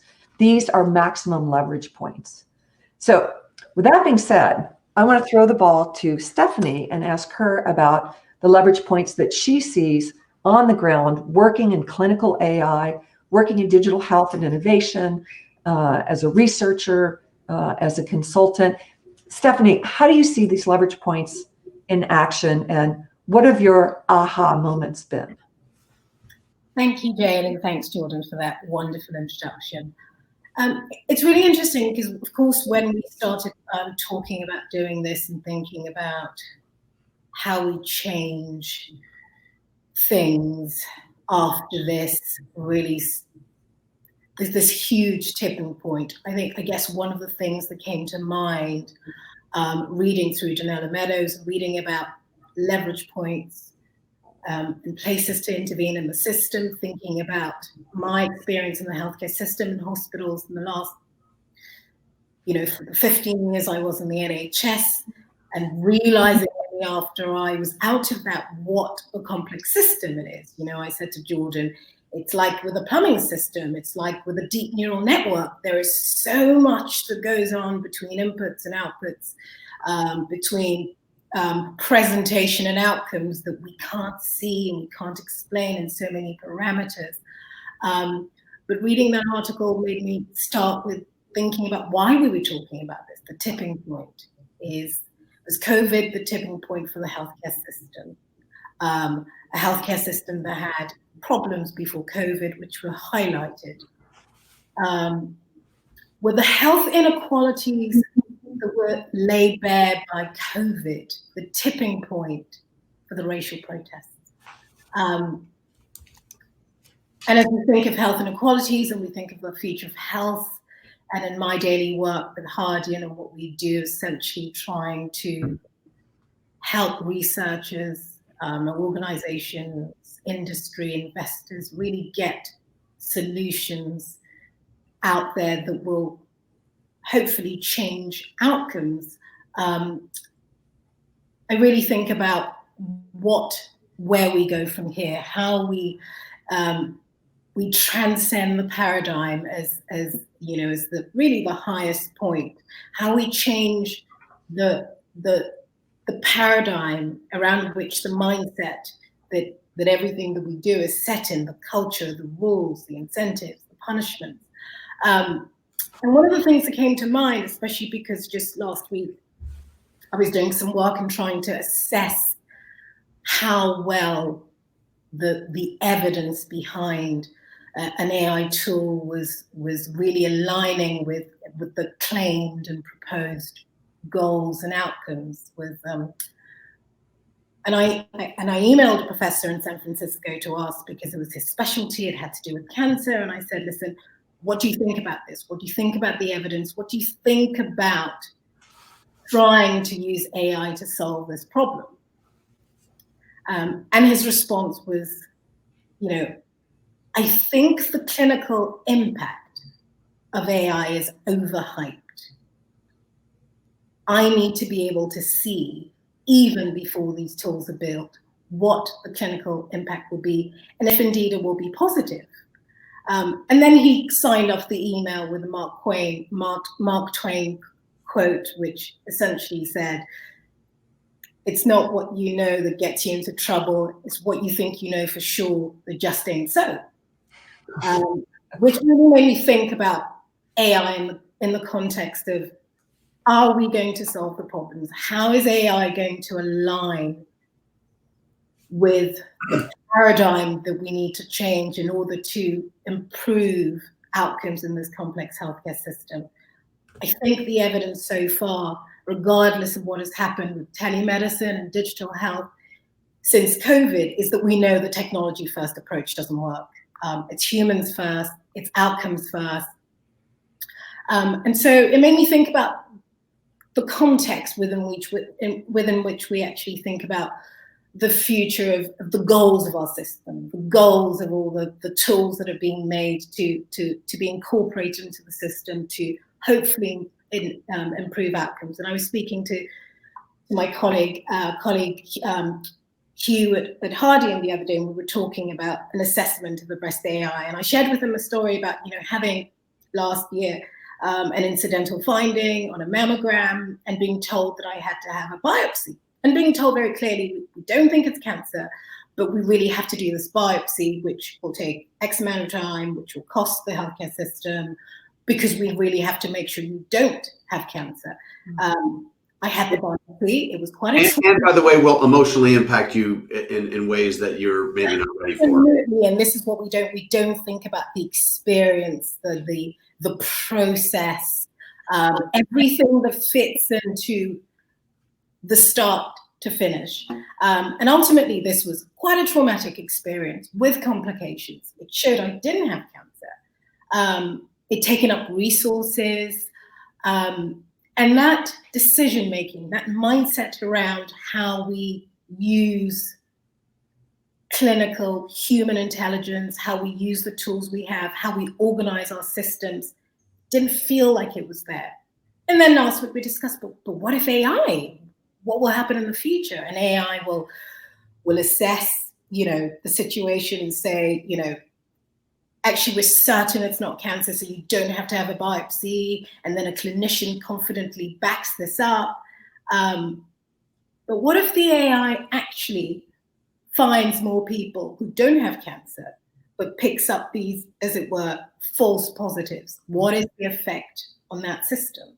And so this idea of a flow of information, the real way we look at how you assess prospectively all the different dimensions to which building something will presumably improve the situation. You know, it's, you know, Jordan, as we spoke about the other day, this idea that you need to be mission driven. You need to show how you're going to improve healthcare system, cost savings. We might reduce time. I think what COVID has done, outside of highlighting this complex healthcare system, has shown how we have to be more mission-driven, how we have to be more goal-driven. The other example that we talked about. Can I just interrupt before you do another example? Because I have something I actually also had to do a biopsy for breast cancer, which I knew wasn't necessary. And the whole process was just frustrating. And I used up all this time and energy and resources to get, what I knew were a fibrous, growth identified. But I wanted to tell another example on the sort of the insurance side of things. So, I assume my insurance company had some kind of AI that, flagged me for additional attention because I'm an athlete and I do a lot of things that have led to hip and knee problems, and I have scoliosis. So I'm a high user of the system, and I was flagged by my insurance company, who called and said, this is when I was the president of the company, called and said, your company is offering you preventive health services. We will offer you nutritional counseling and weight loss services. And it's like, first of all, I'm really skinny. Second, I'm an athlete. Third, I'm running an organic food company. It's like, you're wrong on every single account here, but they were trying so hard. Their goal was, preventive interactions, right? And interventions. How can we prevent this person from using our system in the first place? As opposed to identifying me as somebody who was going to use it once a quarter for a particular adjustment. It's like our systems bring these biases into them. And we were talking about, biases in artificial intelligence. The bias being that anybody who touches the system needs nutritional counseling, It's like, how do we fine tune these systems? And I would also say that system was designed, that preventative health was probably to prevent extra costs in the system. And so they were working on a parameter in the hierarchy of how you can change a system. Changing $1 or changing an interaction is the lowest yield to make a difference.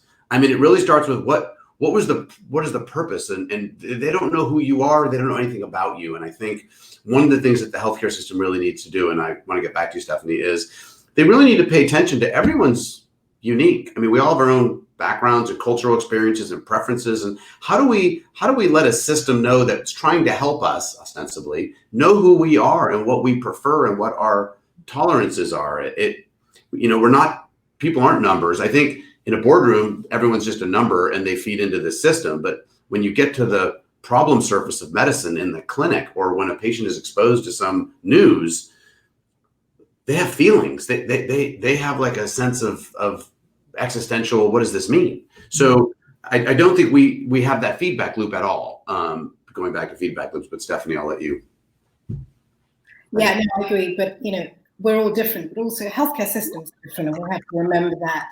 I'm not sure the preventative health is as much of a priority on the NHS, for example, as it should be.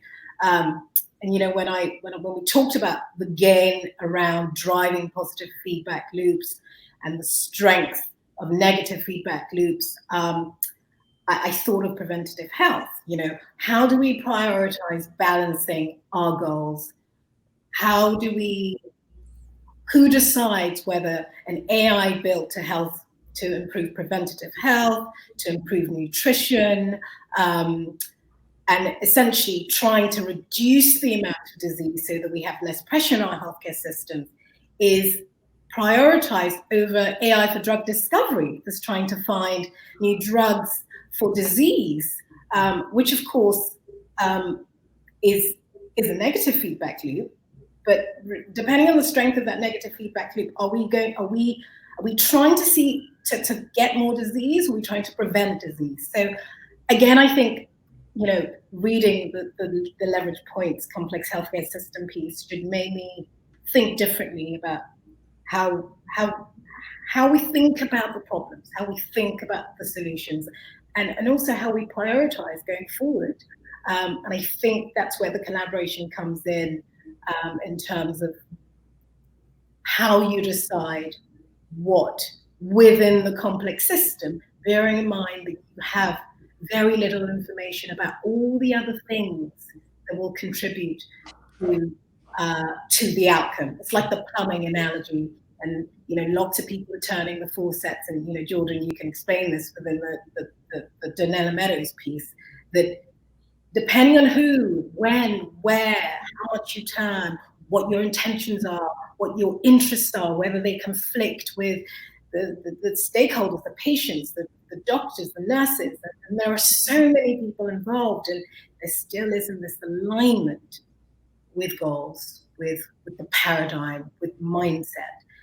And this is where technology and AI have to, if they don't fit in and align with the paradigm that really thinks about complex healthcare systems and how we're going to get to our goal, then most of these technological tools will fail. So Stephanie, can I go back? I'd love to hear you talk more about AI for drug discovery and what's the negative feedback loop there? AI for drug discovery is an interesting one. I don't know much about the area, and in fact, Jordan and I interviewed last year at the health conference in Vegas one of the big players in AI for drug discovery, Alexander Zavaronkov, who's published a study. But I guess the point is, if we're focusing on drugs for disease, are we focusing as much attention on preventing disease? And that's as far as my interest in AI and drug discovery. It's not an area that I work with. We do validation, due diligence for companies that are building, digital health, AI for cancer diagnostics, AI for radiology, and those are my interests. The low-hanging fruit and the critical things that we need to solve in healthcare, the things that really have quite stark outcomes if we don't solve. And this is the other problem with technology and AI. Are we focusing on the things that have the greatest burden to healthcare systems? Are we focusing on the things that have the greatest burden to a disproportionate amount of people, to certain groups of people, especially neglected populations, neglected communities? And again, it comes back to this idea that a complex system has to transcend paradigms going forward. We have to think about goals, but we have to think about it equally for everyone. So I was just going to ask, so what is your favorite application of AI in the clinic? What do you think, what's the best implementation that you've seen that addresses the low-hanging fruit that has the biggest impact? I don't think I can answer that question. I don't think that there is a best. I think the best will be determined by clinical impact. The best AI will be the best AI that can show the amount of clinical impact it has. Is it reducing pressure on doctors? Is it reducing cancer outcomes? Is it actually picking up more early breast cancers? And as yet, nobody can answer that question, what the best AI, that hundreds being built. I mean, I think the lowest hanging fruit for AI, at least here in the United States and maybe in other countries, is train it on fraud, waste, and abuse. It's a really low hanging fruit. It doesn't touch any patients, but it looks at the people who control the money and the people who control the powers of the system. That if you trained it on that, there's billions and zillions of dollars, no zillions exist, to identify, and you will ultimately have a better clinical outcome if you do that. For example, there are a number of people getting stents placed in their heart based on data that if you trained an AI on the data for who should get a stent, there's all these people that should not be getting them, but there's money to be made by the people selling the stents. Can I say something there? Do we need AI to know that? There is data out there. Hold on a second. But there are patterns that are too hard to see at this, I think, at massive scale. I mean, we have a bunch of gumshoe people with muddy boots running around with magnifying glasses, trying to figure out where that is. And I think that if you could train AI to go look at everything, it would say, what, there's a massive anomaly over here with this doctor group doing all these stents. And I think we're trying to do that, but it's very human intensive to do that right now. And it would be great to see that application. I haven't seen one company trying to do that because you're going to take someone else's money away. I don't think I know enough to actually make a judgment about that. But I will say you can train an AI to be biased. So if the people that are building that AI wanted to show what they wanted to show, the selection bias. Yeah. What you put in that comes out. So again, I think this paradigm we need to transcend. We should focus our attention on the things that are going to improve healthcare outcomes. We should focus our attention on things that are going to reduce disease, reduce the burden on the healthcare system, reduce physician burnout, reduce the pressure on doctors, Dr. Suicide, we just need, and even between the three of us, we wouldn't sit together. The variability in what we think is priority, regardless of our backgrounds, whether it's myself or Jane as a patient, whether it's you, Jordan, as an internal medicine doctor in San Francisco, whether it's me thinking as an ex-NHS doctor, we're just not going to agree on priorities. This goes back to the mindset. Yeah, well, I want to go back to the mindset for one quick second. I started a company designing feedback loops in healthcare, and it was called Health Loop back in 2009. And we did a bunch of large studies on patients that needed hip and knee surgery. And we randomized it using a scientific method, patients getting hip and knee replacements with Health Loop and without Health Loop. What we found over 18 months in multi-states and hundreds of people, multi-demographics, is that it reduced hospital readmission. So you have a surgery and did you have to go back by 50%.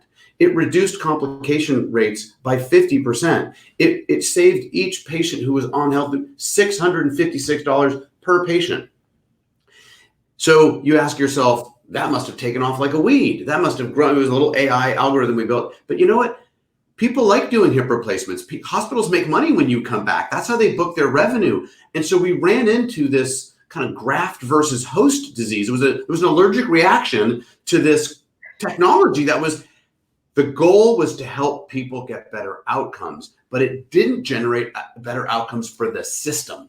The goals of the system were more throughput, more transactions. And I think that what it highlighted for me is the concept of a hospital readmission. I know we got limited time, so I want to kind of wrap up here. But a readmission to the hospital is solving a second order problem.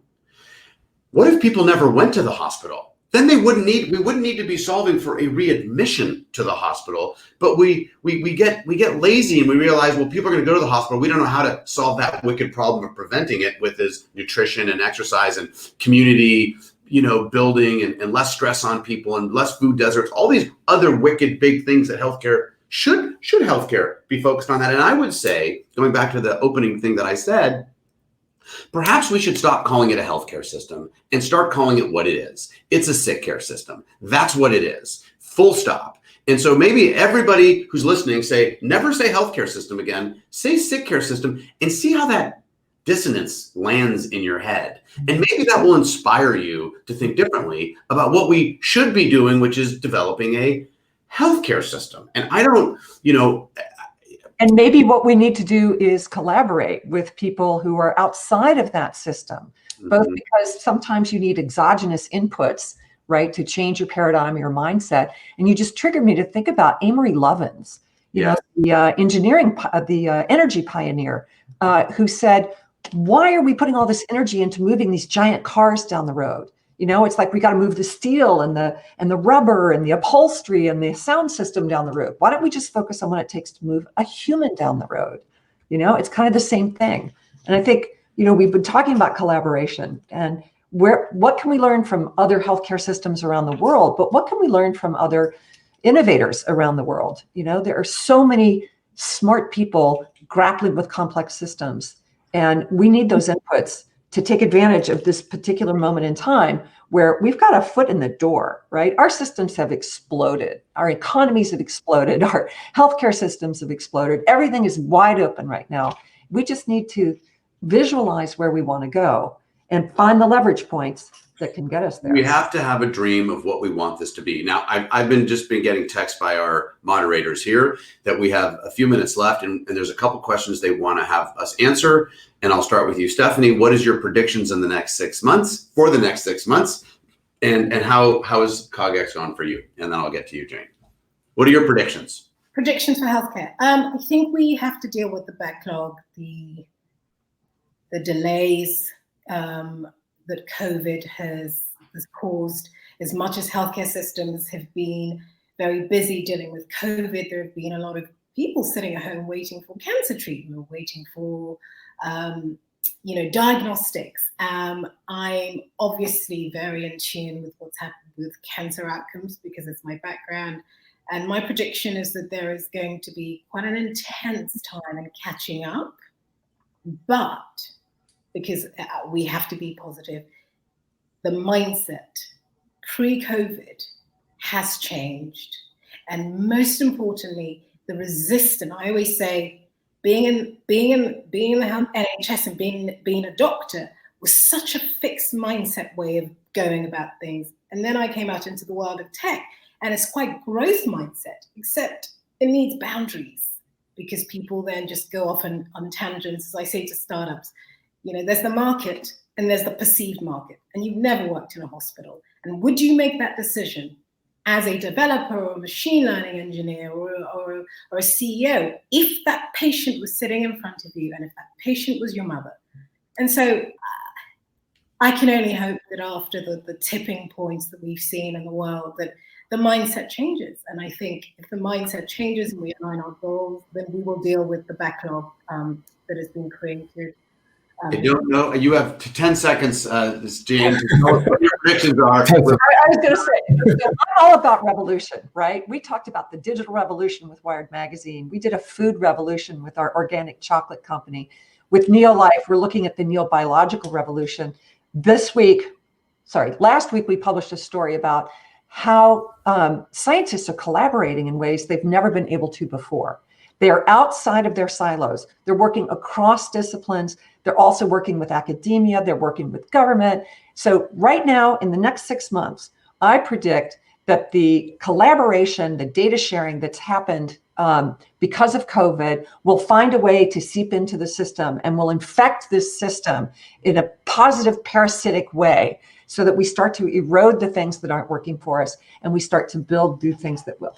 And I predict that I will write a manifesto on a new Hippocratic Oath in the next 6 months. Whoa. On that note, I think we have to close this one to an end.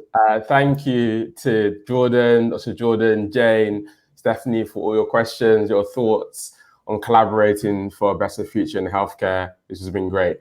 Thanks everyone for tuning in. Thank you. Thanks. Thank you. Ivan. What happens now, Ivan? Oh.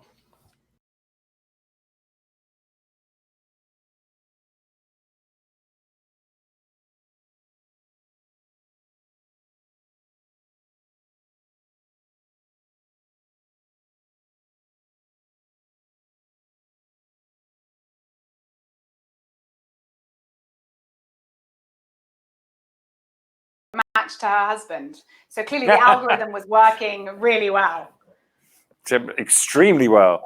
And then, but in addition to that, when you have a meeting, you can go video, you can go audio, but you also have a chat window. And we had 17,074 individual messages going back and forth on the chat window, which I also thought was pretty amazing. Wow, gosh. It's I hope that those of you watching were some of those numbers of people that had connected.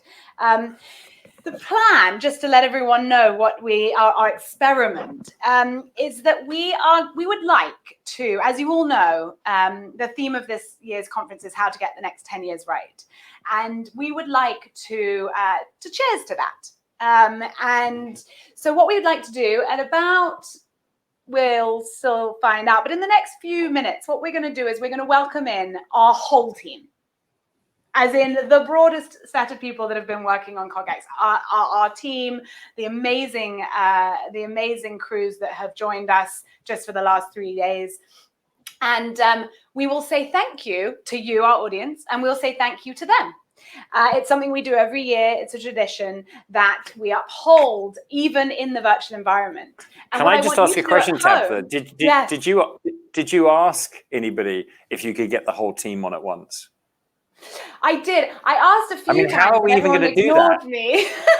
Well, I think there might be a reason why getting 200 plus people onto a stream is going to be pretty hard. Yeah, so we're very lucky. The crews that we work with are quite phenomenal. And when I asked them on day one, they said absolutely not. When I asked them on day 1.5, they said no. Day 2, nah. But today, I think everyone was feeling really confident, excited, and up for a challenge. Apparently, there's something called a Scott Mackay, and everybody said that it was an okay thing to do. So hopefully, this is going to work. Okay, so and but let's be clear, this is an untested experiment that nobody's seen before, that you just threw on the crew in the last day. Yeah, I would say maybe last few hours. But you know what? I thought I was the risk taker in the organization, but like... Yeah, I just, I had a vision. No, I'm teasing. I just feel like it's so important to say thank you to all of these amazing people. And what I want to do is a big cheers. So I've got some water ready. Charlie, have you got some wine ready? I've also got some chocolate. So if you'd like to cheers with chocolate, wine, water, whatever you'd like to cheers with, we're going to do a virtual, almost like a Mexican wave cheers. So how this works, and you can see on my Twitter page, you need to take a picture of yourself like this. Oh, got all the hands the wrong way around. Like this, and post that on Twitter with the hashtag. It would be good if I remembered the hashtag, with the hashtag BigCheerCogX. And we will find the cheers that we love the most, and we will send as many CogX hats out as we can. So get cheersing when we start cheersing. So once you can see this experiment live and everyone's on the stream, you can start taking your pictures and start sharing them on Twitter. Let's hope this works. Now, I'm being told that we're not yet ready. It's a little bit longer to go. So what I was thinking instead is, Charlie, do you want to show us what shoes you've been wearing all CogX? Because I thought I could show the fact that I've been wearing Crocs. Ooh. All CogX, every single way of the way through. And normally I have to wear heels, and normally halfway through I sneakily get sneakers on like Charlie. But no, this time I've gone full blown Croc, which my partner will tease me relentlessly for, but will find that quite amusing. I hope all our speakers have also been wearing ridiculous shoes, because in the virtual world, you don't even need to wear anything you don't want to. What's your favorite part been, Charlie, of the festival? I was going to say not having to wear shoes. Yeah. I would normally be wearing these the whole time, and my team do mock me for wearing red trainers, although I did walk past a few shop windows with them in recently. But well, the good news. The good news is that everyone's there. No, they're not. I think it's worked. It's not possible. Okay. There's no way. There's no way they could have done this. Bring it. Look at that. Oh my gosh. Okay, so we're going to start by thanking. Look at this. Keep going. This is so brilliant. So we're going to thank our headline partner, Microsoft, our lead partners, IBM, Quantum Black, McKinsey, UiPath, Illusions, our sponsors, Baker McKenzie, VMware, our stage partners who brought you all of this, the Fabric Ventures, Janet Hull at Createch, Alan Turing Institute, Springer Nature, Institute for the Future of Work, Tech UK, Digital Catapult, Tech Nation, Teens and AI, Camden Learning, ODI, Office for AI, the CDEI. Charlie, who brought us the events partners? I'm exhausted. Our amazing side event partners, Tom Cheesewright, Best Practice AI, the UCL AI Center, the RSA, the Royal Society of Literature, Rainmaking, the Future Society, Aspen Institute UK, Mary Claire, the ODI, and of course, back to our lead partners, IBM, Quantum Black, and our headline partner, Microsoft. And last but not least, our wonderful new CreateX stage with the UK's creative industries body. So what an incredible group of partners we had, not to mention the 300 plus exhibitors that were in the virtual expo. It's just quite amazing. I'm watching as everyone comes off. This is a team of over 160, because I was told that was the max, and then we did sneak a few more in. So this is a huge set of people. I mean, I'm just watching. This is amazing. So much love. For oh my God! Look at it getting really fancy on us. She's doing some fancy. Hey, Janet. Janet, what an amazing group of people. But really, we want to say a cheers to all of you, the audience. So I think we're almost ready for the big cheers. What do we feel like? I want to check on Twitter and see whether people are ready for our Mexican wave. What do we think? I think we've got 30 seconds of everyone holding up their wine, water, chocolate, whiskey, beer, the orange cheers is going juice. on so long, people's hands are getting tired. That's the waving. We need the cheers now. My Mexican wave, yeah, it's happening. And the Mexican wave's off. The cheers to getting the next 10 years right. Let's cheers to getting the next 10 years right. Let's cheers also to getting this stream next year so slick. And there it is. The cheers, the cheers. Cheers to getting the next 10 years right. Cheers, all of you. Thank you so much. Thank you so much. What an incredible, incredible 3 days. 44,000 viewers in the end across all of those stages. Just thank you so much. We'll see you all next year. We'll see you next year. Bye. Bye for now. Bye.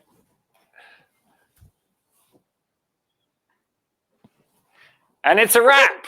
It's a wrap. Woo! And thank to you. Cheers. And thanks to you, Tabs. What an amazing, amazing journey it's been to now. And go give little Otis a hug.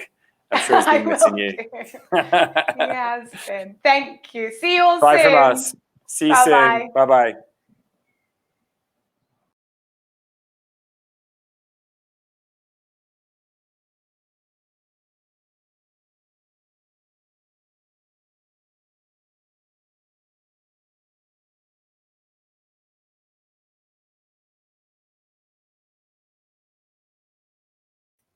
Did you wave from there? Oh, we're clear.